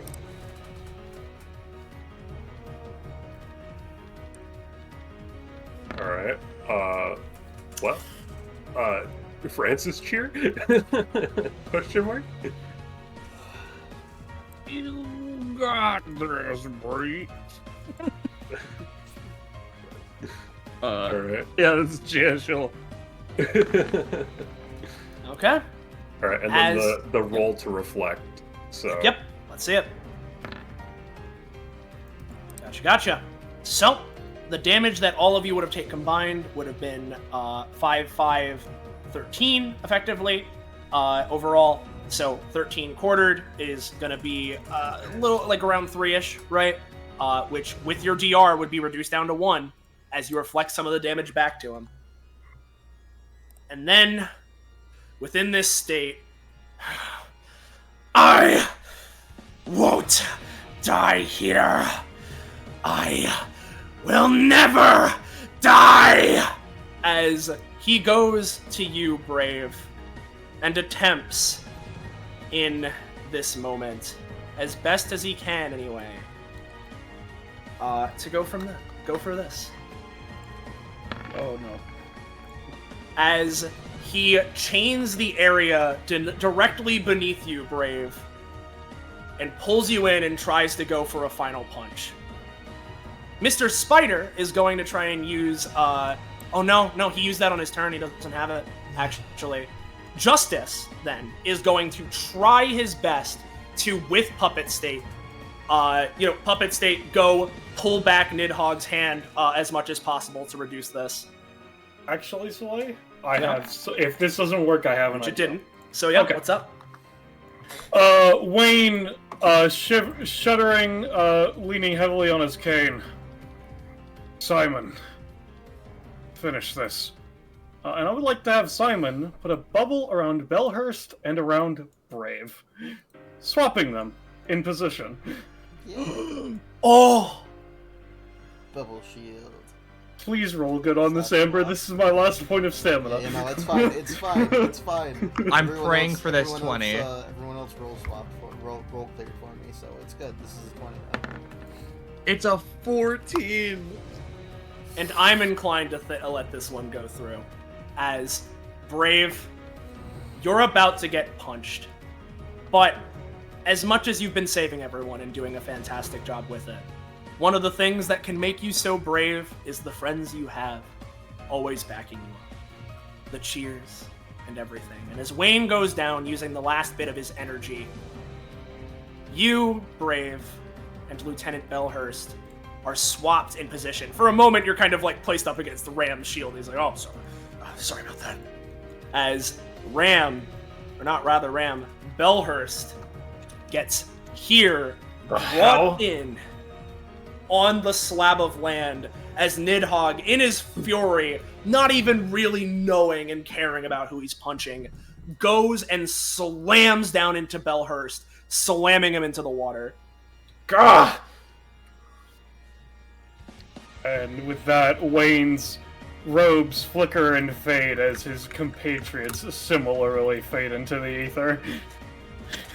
As it's now Wayne's turn, which passes to Mr. Spider and Aquarius. You think you got the control panel or something, or?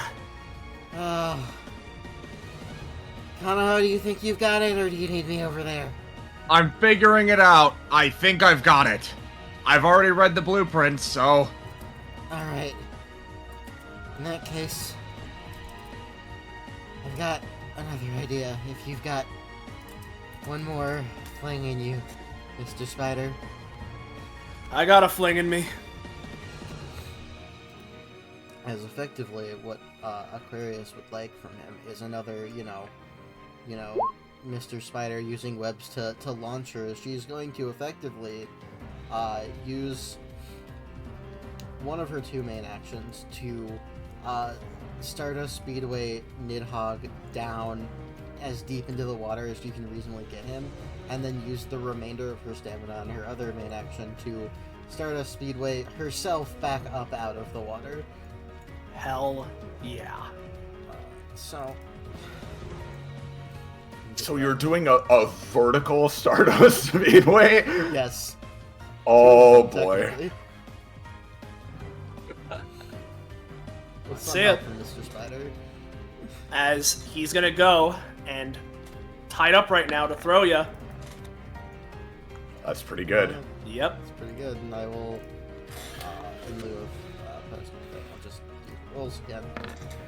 That is 2. This is not very good. That's not very good. You have a second main action if you want to go for something. Well, to not waste the momentum Mr. Spider is giving her, since she can't Stardust Speedway him down, she's just going to go for a simple gravitas to just slam him back down into the water on top of his fucking head. Oh, and yeah, can Brave do the reroll, or is that still? I offline? looked and I don't think I've used it this round. Yeah. So you know what? Actually, yeah. Go ahead and reroll that Stardust Speedway. All right. If you want to, of course. You know. Brave has to make it is so part yeah. of it. Yeah. You can still gravitas as part of it, yeah. Yeah. Trust in me, for I am brave. Not even just brave, he's die brave. Yep. Go just for, like Nidhogg's going to fucking die. I think Francis, you got this, Brave, one more time. Yep. To heal him up a bit. I can't be cheered on this ability. Oh, Even damn, okay, still. that's fine. Still, he's cheering. That's Yeah. Francis. But yeah, basically, with the help of Mr. Spider, Stardust, if I can keep at the top so that I'm Yep. Stardust Speedway vertically down, pushing Nidhogg down to the water as far as she thinks she can reasonably get, and then the gravitas to basically give her some backwards momentum to get back out of the water, so that she can just get out of the area. And for a little bit of extra flavor, one last parting gift to give her that little bit of extra propulsion. And also, see if something funny happens. See if something funny happens. It's a 5. I mean, here's the thing. She'd just be dropping it into the water. I don't see how it'd fail. Give me your funny net line. Let's see it. Let's see it. Let's see. I want to see. Let's have a look. We say regretting. Oh no, that's Roche again. Okay. Roche, if you actually got that, I would call the Vatican. Like, what's 8989? I'll check later. Right now we need 50, 60. Yeah.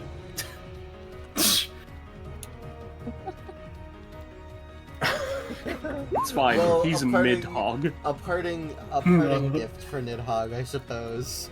That'll maybe confuse him a little bit. Oh, holy shit. That unironically will probably fuck him up a little bit. Yeah,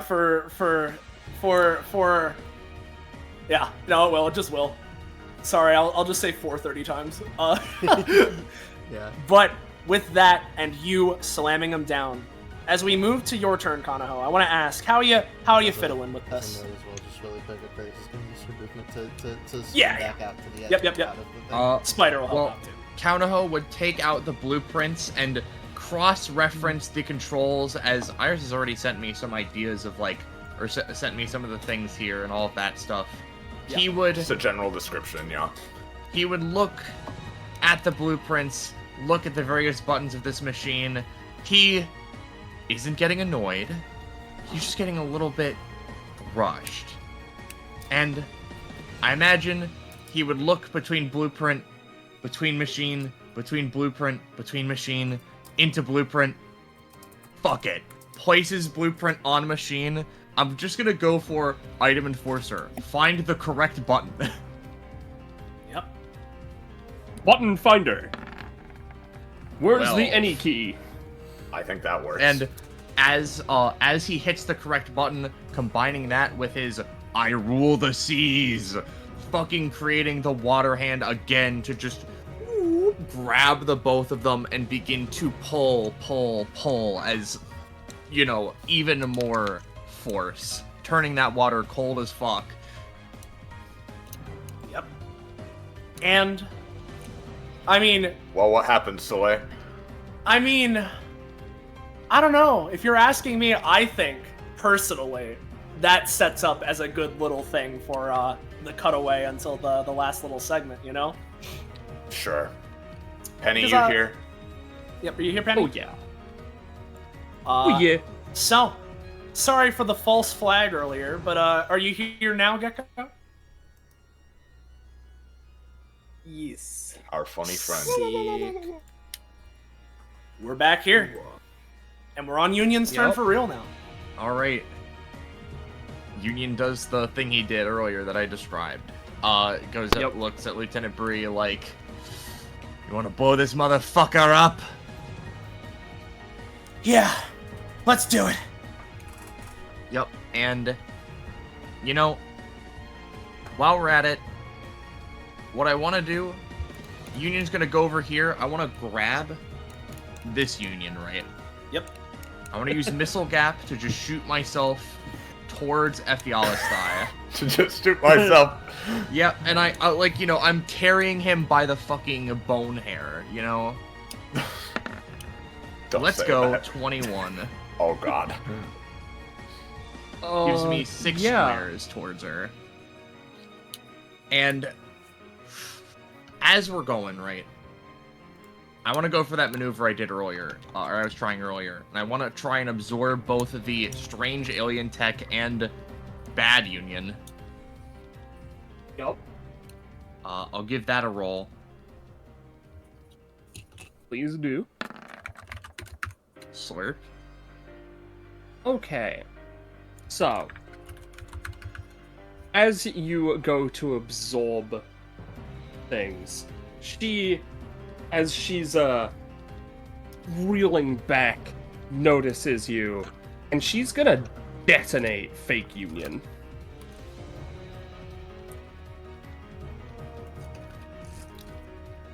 Oh yeah. Fake Union, more like he's a bomb. Go ahead! Detonate him! That's what I wanted! As the fucking explosion propels him further. Yeah, he's only immune to his own explosions, right? He is immune to his own he's immune to explicitly explosions that come from bazookas or missiles and resistant to explosives otherwise, but he takes a lot of knockback from explosions. Okay. In that case, because she was exploding a whole human person, you're going to take, and this is halved, 6. That's fine. As he goes... Sorry, go on.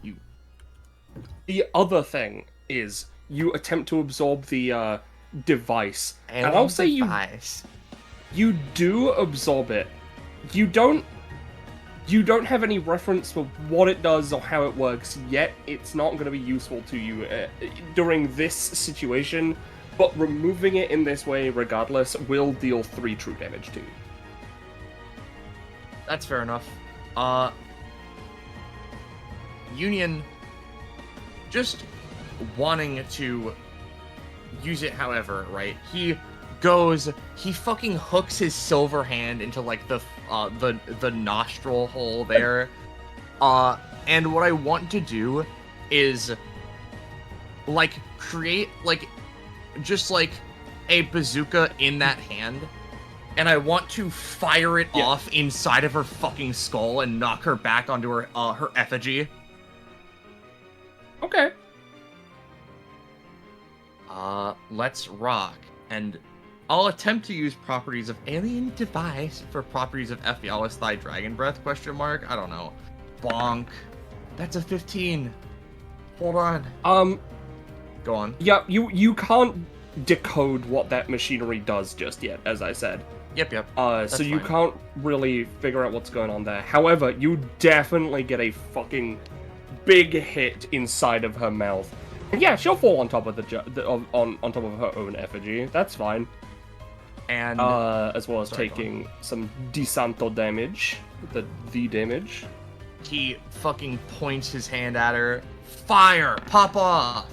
It's the 12. Holy shit, it succeeded. And he looks over to Bree as he's carrying, like, all this fucking momentum going on. Alright! Come in! Blow her up! As Bree spins her pistols, running over this way, jumping off of the ledge, and with all of the remaining strength she has, goes for the double pistol shot. And we're gonna fucking go for it. Actually, double pistol shot. Except she's also going to toss some of the grenades from the panoply, right? Throw them in the way as she's firing to blow them up, like with the shots and shit. So let me roll it.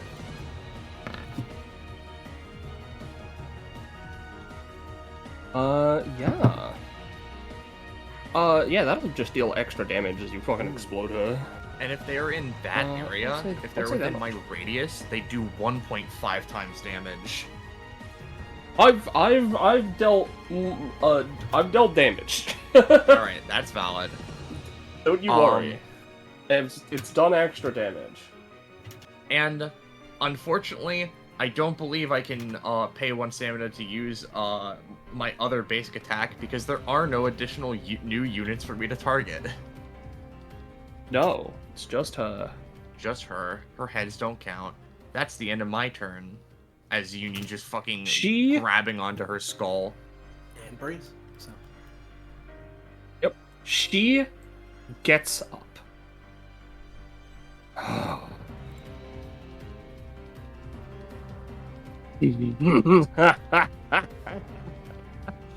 She grabs you, Union, with one of her fucking dragon heads.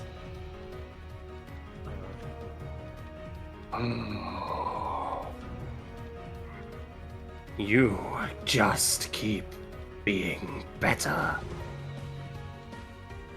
And I am going Jesus Christ, you're gonna propose already or what? She's gonna use a lair action. Oh no. She has a once per combat lair action. Yeah, Lucaris didn't get a chance. As the other dragons raise up. And, it takes a little bit, but the panels on the walls and the floors and the ceiling open up to reveal just an absolutely abhorrent amount of guns. And I'll roll for this, secretly. That's a roll. That's a roll, ain't it? It is. Oh, yeah, it is. Yeah, that's a roll. So, this is going to work. However, the guns, as they come out, start sparking and catching a flame. It seems the planet buster she fired earlier did some more severe damage to the lab than she intended. And they start detonating and exploding. Some of them, however, beforehand, manage to fire across the combat area, and this is just for me to figure out how many. Okay. Elijah, Altus... Well, no. Elijah, Gervasio, and Union, you're all going to be taking, 7.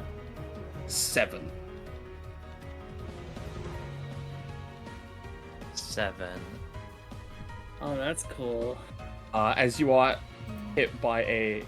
Yeah, it's not Altus, it's fine. It's Elijah, Gervasio, and Union. You're all getting hit for 7, as you are getting barraged by a just immense amount of bullets. And you know what? I'm gonna say 1 ricochets and hits Bree for 1. No. Good night, Does Bree. my natural selection that is adapted to your damage protected a little bit? This is not her. This is from the lab. Yeah, this is just Understood. bullets. That makes sense. Oh, Altus is down, so I can't do anything about this. Yep. Oh, it's it's fine. the- Again, it's not hitting you. Yeah, it's Oh, not I see, hitting I you, see. Altus. You're Yeah. fine. I said your name the first time, but then I that was me fucking it up. Then with Union in the claw, she points in the jaw, actually. She points her arm this way. And she's gonna use her basic attack.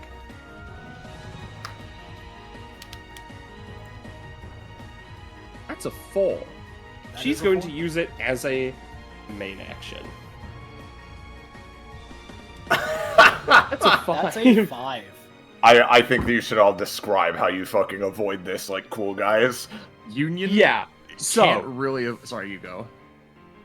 I just want to say, you have mere moments as you realize the heat coming up through the skeletal neck and spine to the jaw as you are about to get blasted. And Union, I just mean because she's failing, for flavor. Yeah. Yes, because she's failing. So yeah. I was gonna like go into a description, but then it was like, oh shit, I don't want to talk. No, go about ahead. it. Go ahead. I imagine literally it's like, oh, this thing has Union held. Ephialistai is going to just roast them from like behind or whatever, do all of that shit. But also, more importantly, that means the attack would have to go through him. So I imagine literally Union, as the first one is attempted, the mouth has to open a little bit. He grips tightly. The second one happens, he tears his way out, clamps those jaws shut, and fucking pretty much brings his knee up to the bottom jaw, just like, close your mouth, you fucking scum.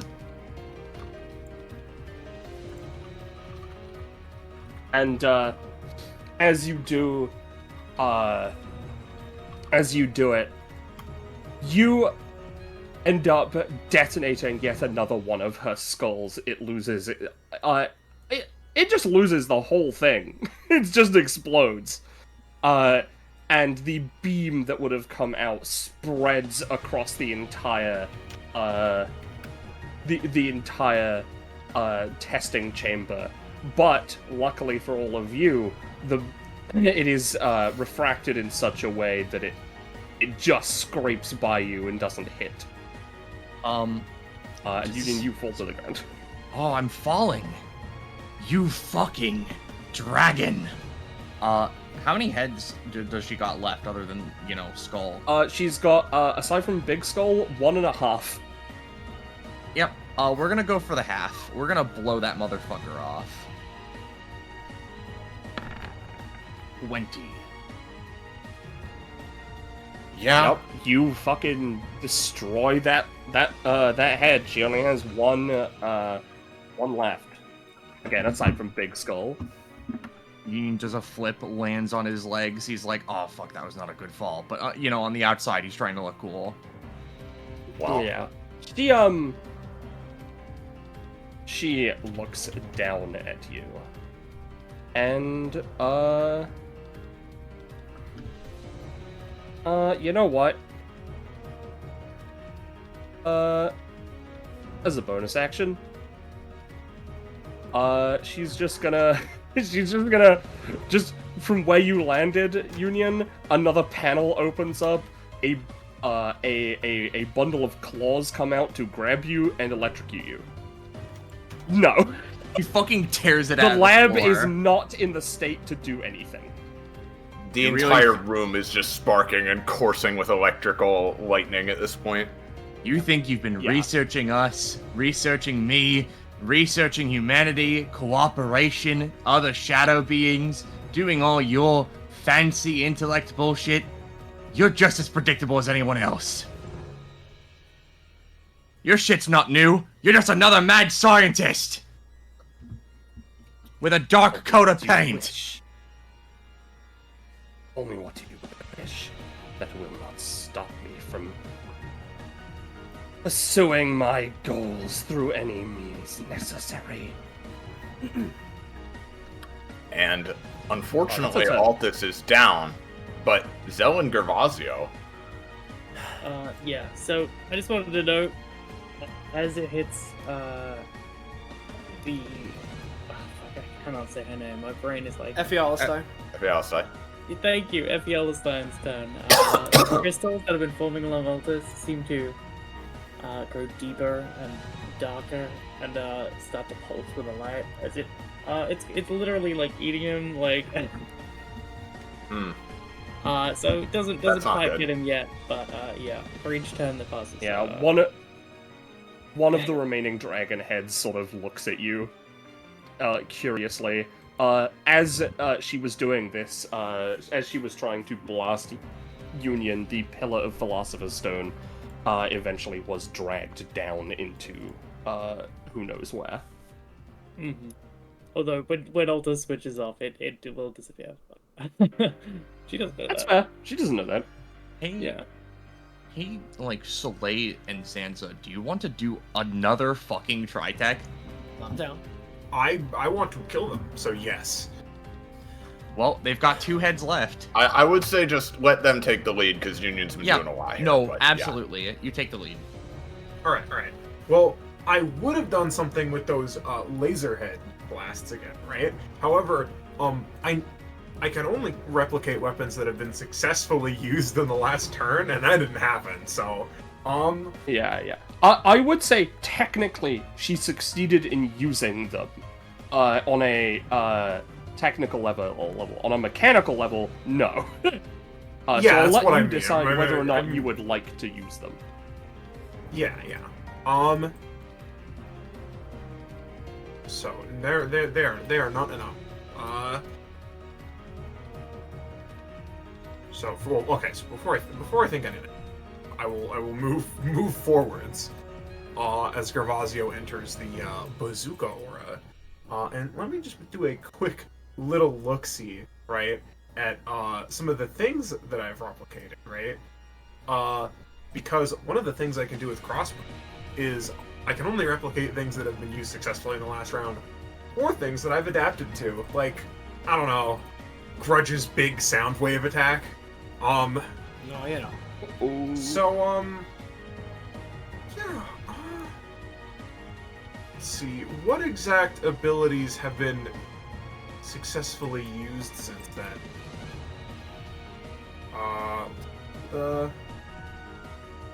Like, Roche. What were some of the abilities that you just used? Well, I used Missile Gap and my basic attacks.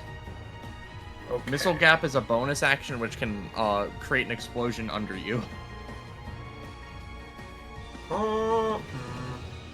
Is it worth paying all that stamina for buying it with...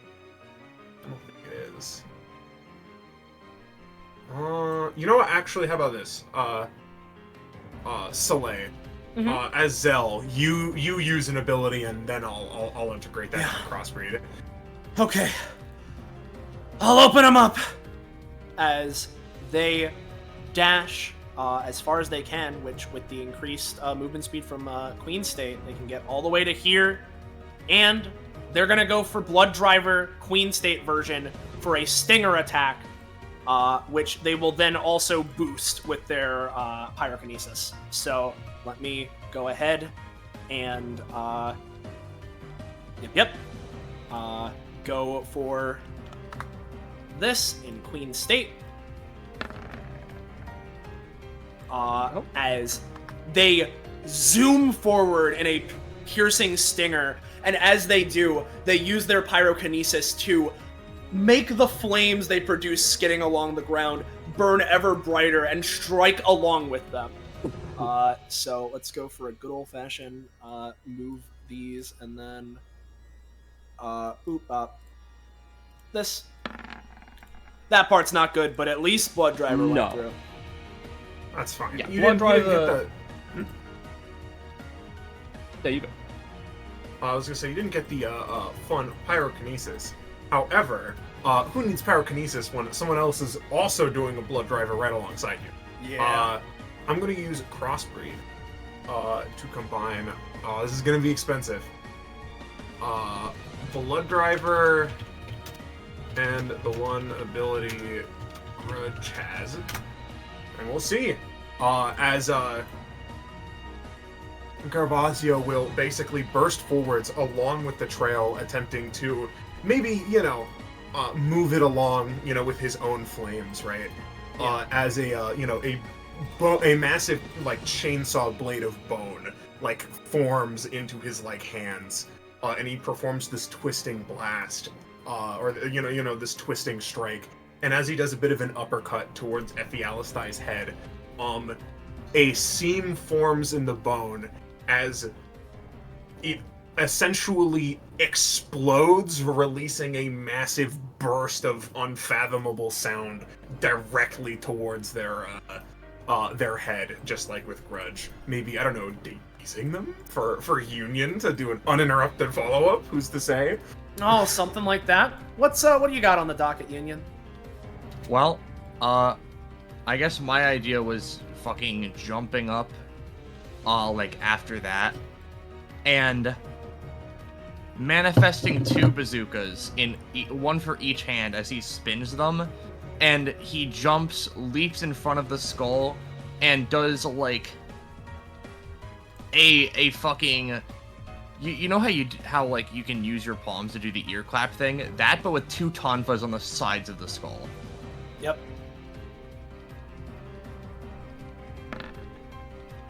And yeah. Unless Penny or Iris say otherwise, I think it's time for one last little spin, eh? Yep. Oh. One last one. Take it away, Soul. First, we cut back here to our good old pal, poor old mythical beast, the Kraken. As he goes to release the Great Flood upon all of you. Peony, and not even Peony, really. Peony clone rises up from her little snooze she's been having this time, all in the effort to save one purpley boy.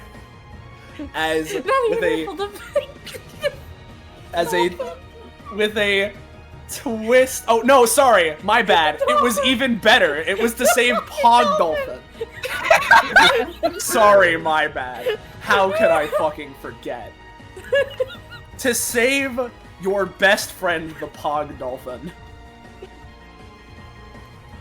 You redirected the damage, and like a flare of psionic energy, there's a moment of stillness as suddenly the Kraken roars out. It begins flailing all of its tentacles that have been battered and bruised into the air. In the moment, Miskatonic, oh, Oh, he's really done. Well, good work, everyone. Ta-ta! As she snaps and just zoops out of there as the Kraken in place. Meanwhile, in the corner of the room,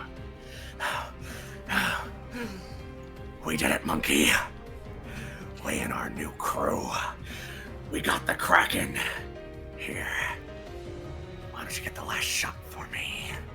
As he loads Monkey into the cannon one final time.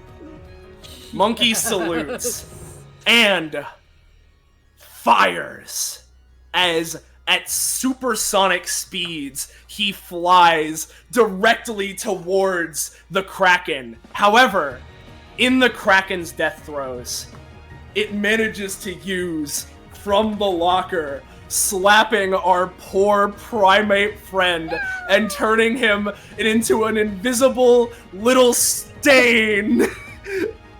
As all at once, with a great bit of knockback, Monkey, launched with tornadoes, makes sure in this moment to kick the tornado into the eye. However, Monkey himself... Oh no! No! As he flies up, phasing through the glass bubble, Team Rocket twinkling past where you can see. But the final hit was landed as a combination of Peony's prowess and that last bit of torpedo power. The Kraken, fully overtaken by its shadowy energy, begins to dissipate in a strange evaporation kind of way, I suppose. As if completely overtaken by the shadow and being brought to the Shadow Realm itself. It fades, and with it, the water it spewed, leaving all of you here in front of this rupturing triangle point. I believe All right, Lila was gamers. up next. Gotta hit it. Do it, Lila. I'll never forget you, monkey. I won't get to do it on the Shadow Kraken, but might as well. Basically, Lila Get your guy. takes in the desummoned Psychopomp, basically taking in all of its energy into one massive shadow claw that just reaches out, grasps the orb at the center of this thing, and just crushes it. And as you go to start crushing this orb, we cut back to the group down here in the lab. And so, Penny, how exactly is this going down with this triple maneuver? Now, if I may, just one last thing. This sentence in the A passive. I know my turn is technically, potentially past, but She can be existent in here, but with this particular attack, as she is up and potentially helping and adding her Divine Blast, we're going to focus on the triple tech that happened here. Okay, so yeah, it's all good, but, you know. Oh. As you all go in, Zell and Gavazio doing a double fucking a double blood driver extreme, and Union clapping her skull between his tonfas. You just feel the skeletal form and frame start to almost synchronize with the sound waves that Gervasio unleashed, and as they cut off the the remaining head and the spines that hold them, the form starts to literally disintegrate before you. Not into shadow, just into dust from the bottom up. And you hear Ephialistai just muttering, next one will have to be better. I'll see you all in the next. Well, I won't say life, but let's say we'll meet again. As the form just fully disintegrates, leaving just the giant skull behind, that then sinks into the ground, leaving behind nothing but the mangled effigy that used to be her body. We did it! We fucking did it. Okay. Before we Contract celebrate, complete. where's the ritual? Where's the point? Probably past this door. Quick. Elijah!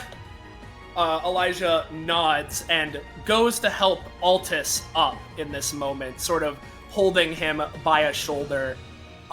Zell making sure to grab Bree along the way, as well as, basically dashing quickly back and forth, grabbing the two lieutenants, even if they are unconscious. Let's bust through then. Let's hurry up. Aye. The door is, to put it lightly, in shambles from the energy that Ephialistai previously released. We can come back and look at Pink Sparkle. Maybe. And let me really quickly just grab this because there's a glitch Elijah for me. As this group, you manage to bust into this door, and I'm just going to really quickly move this. As in here, we see perhaps what you were expecting. As Elijah would, tending to you, Altus, manage to bring you up to consciousness, as you are the expert in these kinds of things. Are we supposed to just shatter it, break it, blow it up? That might not be a good idea.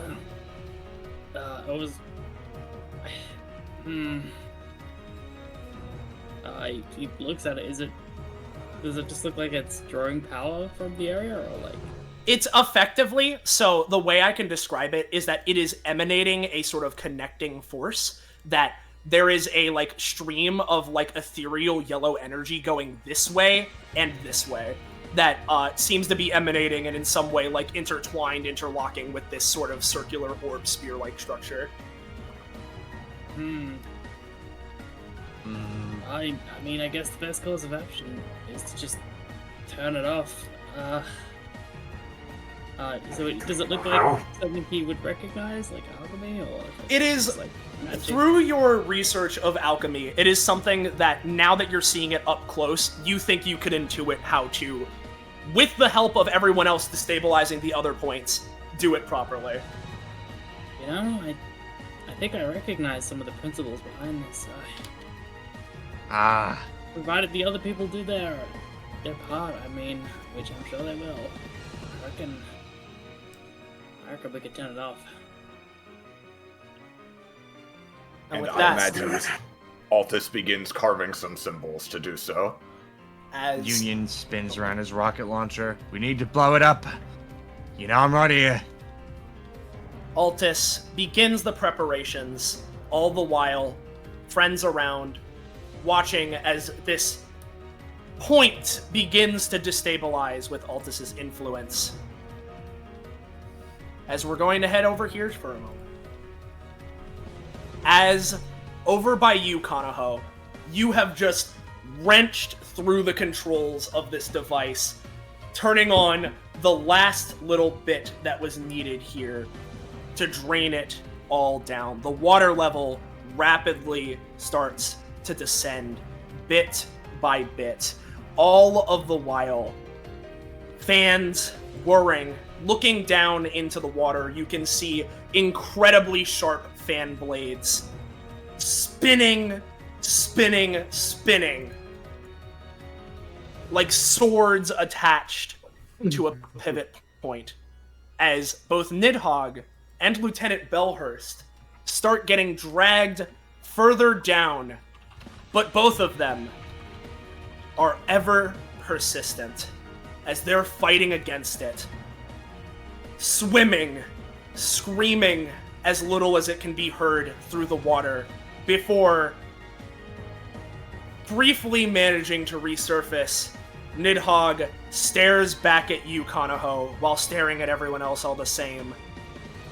A look of absolute malice in his eyes. And that's when I assume, Iris. So at this point, Aquarius, looking down into this shaft, you can tell this is no ordinary moon pool leading into the ocean.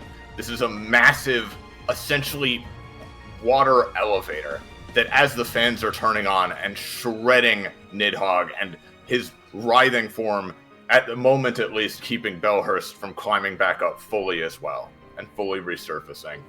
The pressure in the air is increasing, forcing the water down further, but he is holding on, staring at you all, and you ready yourselves for him to unleash one final attack.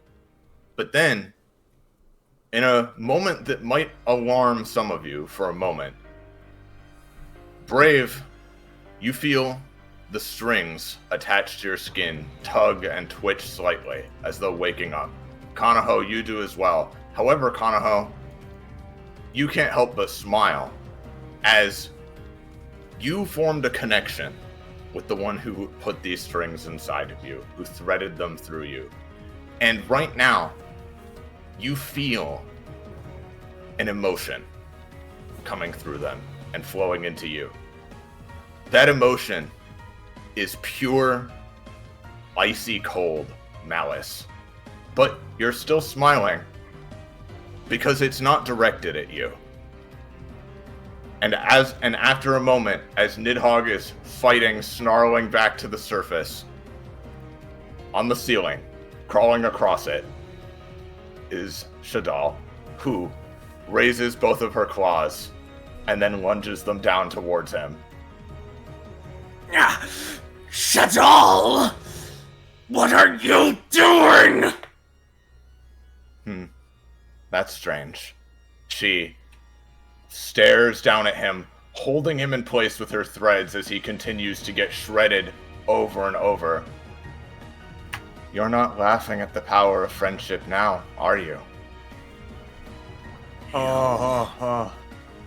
You! Yeah! You really picked the wrong friend to pick on. And his immense strength is such that even her strings can't hold him for long, but by this point, of course. By this point, of course, it's too late. The pressure, the function is fully in motion. The water drains. Nidhogg and Lieutenant Bellhurst, all the same, going further and further down. As they go further, it's a bit hard to spot Bellhurst, perhaps, amidst the giant mass of Nidhogg's body. But Nidhogg, all completely stuck and coiled, the fire constantly around him. He keeps regenerating. Slice. One of the fan blades just skewers part of his body off. He regenerates, but another instantaneously. And for as strong and as adaptable as the apex of evolution may be, even he, is not quick enough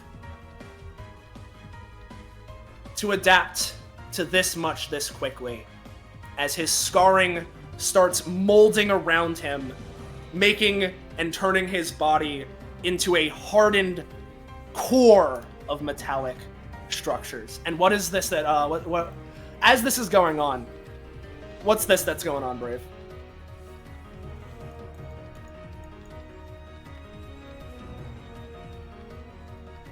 Liger, you're muted. If you're here.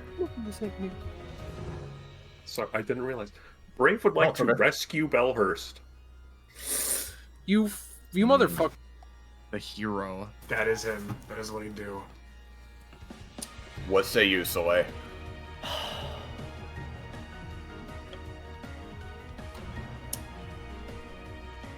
I can roll my anytime if that would help. Give me a roll. Give me a roll.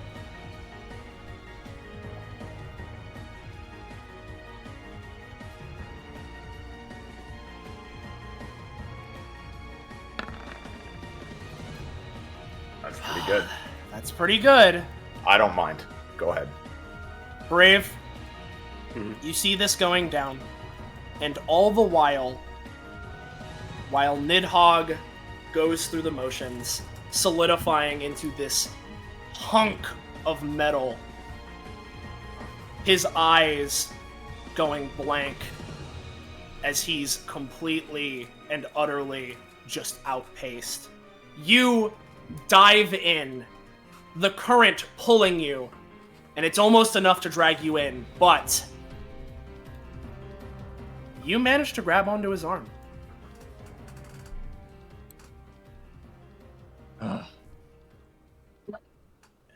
And I imagine that after you pull him up, he is immensely disoriented and immensely exhausted and waterlogged.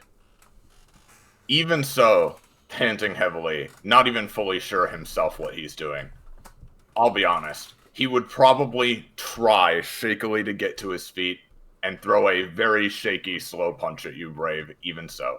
But not only could you block it easily anyway, but Shadal, surprised for a moment that you did this, but still acknowledging what you've done, quickly crawls over and starts wrapping Bellhurst in every thread that exists while you guys go take care of what you need to do. Yep. Basically, as soon as they started sinking, Counterho started running. It's just like, you either adapt or die, dude, and just like...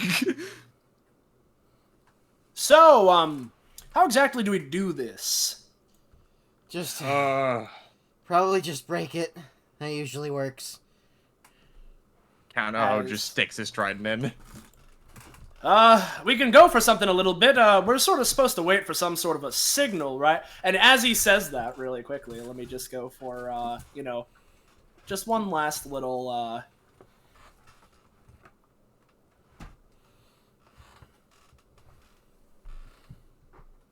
Everybody! Coast is clear! Everything's good! Go! Now! And with that...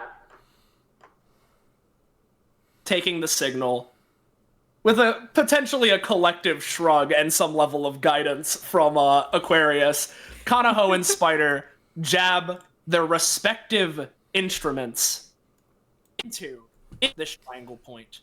All the while, Leela crushes hers, and Altus rather manages to destabilize the circle with alchemy of his own. And from the perspective that we're currently seeing, that being of Spider and Kanaho and everyone else in this group, the yellow ethereal lines that, for you guys from this point, would have been pointing down this and this way, seem to begin to fade as the air noticeably becomes a little less tense. And it is right here where I would like to say that for everyone that is not Kakapo and Scarlet,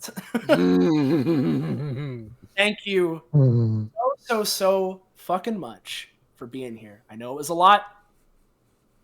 Whole ass thing. I know I said it from the beginning, right? And if you want to stay and watch and you're feeling the energy too, feel free.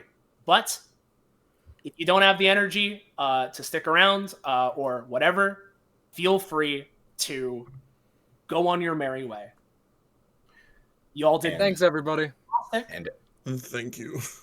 And, yeah, thank all of you sincerely so much, not just for this, but the whole arc, because you guys made it amazing. Yes. It was fantastic. Amber, I can take over if necessary. Totally up to you.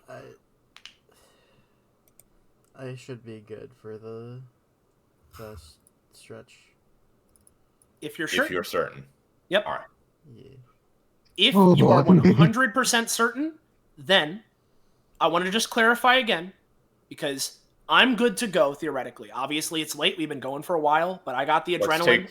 I'm good to go. Let's take a brief break. But yeah, I was gonna say, 100% gonna take a brief break no matter what, right?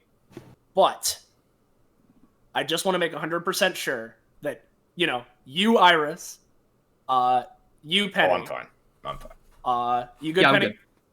You good, Scarlet? Oh, you know it. And you good, Kakapo? I've been charging this whole time. Let's go, Bro. You have been charging, and so we're gonna take a couple minutes of break because, as much fun as it's been, I similarly also, frankly, just need a couple minutes to. Oh, fair enough. Let's take a few minutes. Maybe. Thank you again, everybody. Again, if there's any hesitation at all, we did plan this as an emergency stopping point if necessary, because, believe it or not, we only went a little over the expected time that would take. But yeah, I hope at least it was. I just hope it was a good time. This is about what we were expecting. So. Yeah, don't worry. I'm still good. I'm like feeling the exact opposite energy as you would expect at this time. So like. Yeah. So yeah, let's do it. I'll turn red and run around my room real quick. Steam will take the break. Well, what I'm gonna do, right, is I'm gonna put on this song as we're in this break period, right? Again, just a couple minutes. I'm gonna step away, walk, grab a drink, do that. If anybody else needs to do anything, now's a great time. And similarly, if we need to cut things off, we can at any point. Like something comes up, I don't know, something, right? And similarly, right? Just as a thing, if anybody is here, right, and still watching, and is not like completely dead and feeling like doing stuff, there are some things going on, and we're gonna primarily be focusing on Venus and Graves, but sit tight. There's some stuff going on, so Ooh, I'm gonna take that break. Whee! Is Iris here? She's muted. She might be Alright, dealing whatever. with cat. Doesn't fucking matter. Because even if she isn't here, I'm just gonna say and point to it later. Like, knocking Alba Kairos off of a fucking mountaintop is like probably in the top 10 of DBA moments that I've gone through. It was good. Yeah, and also, hey, to the people who've gotten this far into the stream, solidifying Voya's Class 3 design, also pretty good. Yeah. How would I be able to deny dog, Voya? That's my question. Yeah. Dog. Hi, guys. She has that dog in her, and now she can't get it out. I think sitting in my current like top few personal like greatest stupid moments of small brain is I'm gonna revive Kanaho's dad. That's so much. That's so cursed. It was so funny. It's so cursed. I'm glad Especially I got to since, have like- Francis go up to him. Yeah, like, here's the thing, like, one, it's especially funny too, because Axe Kanaho explained that's not how their society works. Like, they kind of, like, have, like, a whole different, like, family system and shit. Kanaho doesn't have a dad. Oh, it's me, though. I'm your dad. I just like to think the reason he hesitated is because he just felt bad for the guy. Like, yeah, fine, you're my dad. I don't. Yeah, for sure. I also just really appreciate. Hey, here are the three you've been missing this whole time that haven't been around. Nidhogg, like, kills him instantly. Like, it's perfect, dude. This entire last bit has just been. As I said in the, like, you know, their Discord, despite everything, for the scope of everything here, this is well paced. Like, you guys know what you're doing. Scarlet, Hi. I love our dual tech that killed the squid so much. I hated it. I can't believe you killed him to save Pog Dolphin. I can't fucking believe you. Save Pog Dolphin. Iris. You didn't save Monkey though. Pog Dolphins. We I know. can't have any times. Listen. Oh fuck. No, Voya didn't have hers. No, never mind. I was thinking about it, like, can I save Monkey? And I looked like I used that. Oh, he wasn't close enough for my second use. The train to hell! All things considered, for just how ambitious that was, I think we pulled it off okay at least. And you guys more so did fucking amazing. Great work, all of you. Yeah, no. You guys were amazing to watch the whole way through. Oh, I'm so cool. It was very Yeah. It was very fun to watch, other than Albacaire's Phase 1, which is when I actually did take my nap for the day, so it explains my energy. Yeah, that part, that part you thought just fucking sucked so bad. That you had to go nap. God, that is what we call the build-up. Voya getting... I mean, yeah. Also, I just really quickly, Iris, do you have a time estimate for the last section? I don't think I could go... I don't know if it'll go this long, but I don't think in good conscience I would tell you less than 2 hours. Because I don't want you to... Yeah, and it could be more than that too. While we are in break period, I think I would like to swap. That is no problem. Literally, you've all been more than reasonable.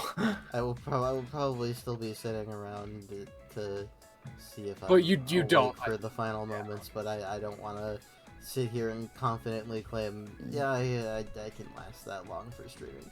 So no, literally knowing your limits is completely good, and I really appreciate you going as long as you have, frankly. Yeah, it's been like genuinely, like, aside from the one computer restart incident, like stream's been going like perfectly. No drop frames or anything. It's been great. Mm-hmm. And now everything will go to shit. No, James. And I won't now I'm streaming. Alright, let me get your stuff set up so I can press the stop streaming button and minimal downtime. I'm gonna go bed. Good night. Nighty Good nighty. night, Wagner. You were amazing. Eggs and bitey. Yeah. Yeah, good night. Yeah. So if Amber's stopping streaming, is someone else picking it up? Iris's. Yep. There is no reason I can't. Yeah, because she finished all her frost. I'll be fucking real, that Albacaire's part's really on. Except, like, the things with Bellhurst and stuff. That was really about it. That, Bellhurst, Artemis. Let me know when I'm good to press the stop streaming. Artemis's major character role, yeah. Yep, give me one more minute here. Okay, I actually need to... Wait up.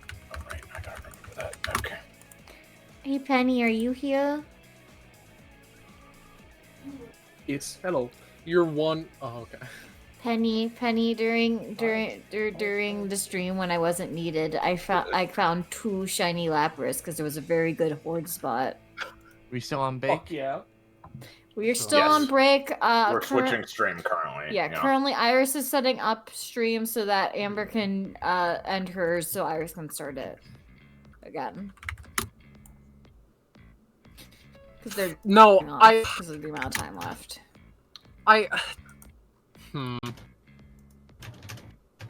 Okay, should be good, Amber. Okay,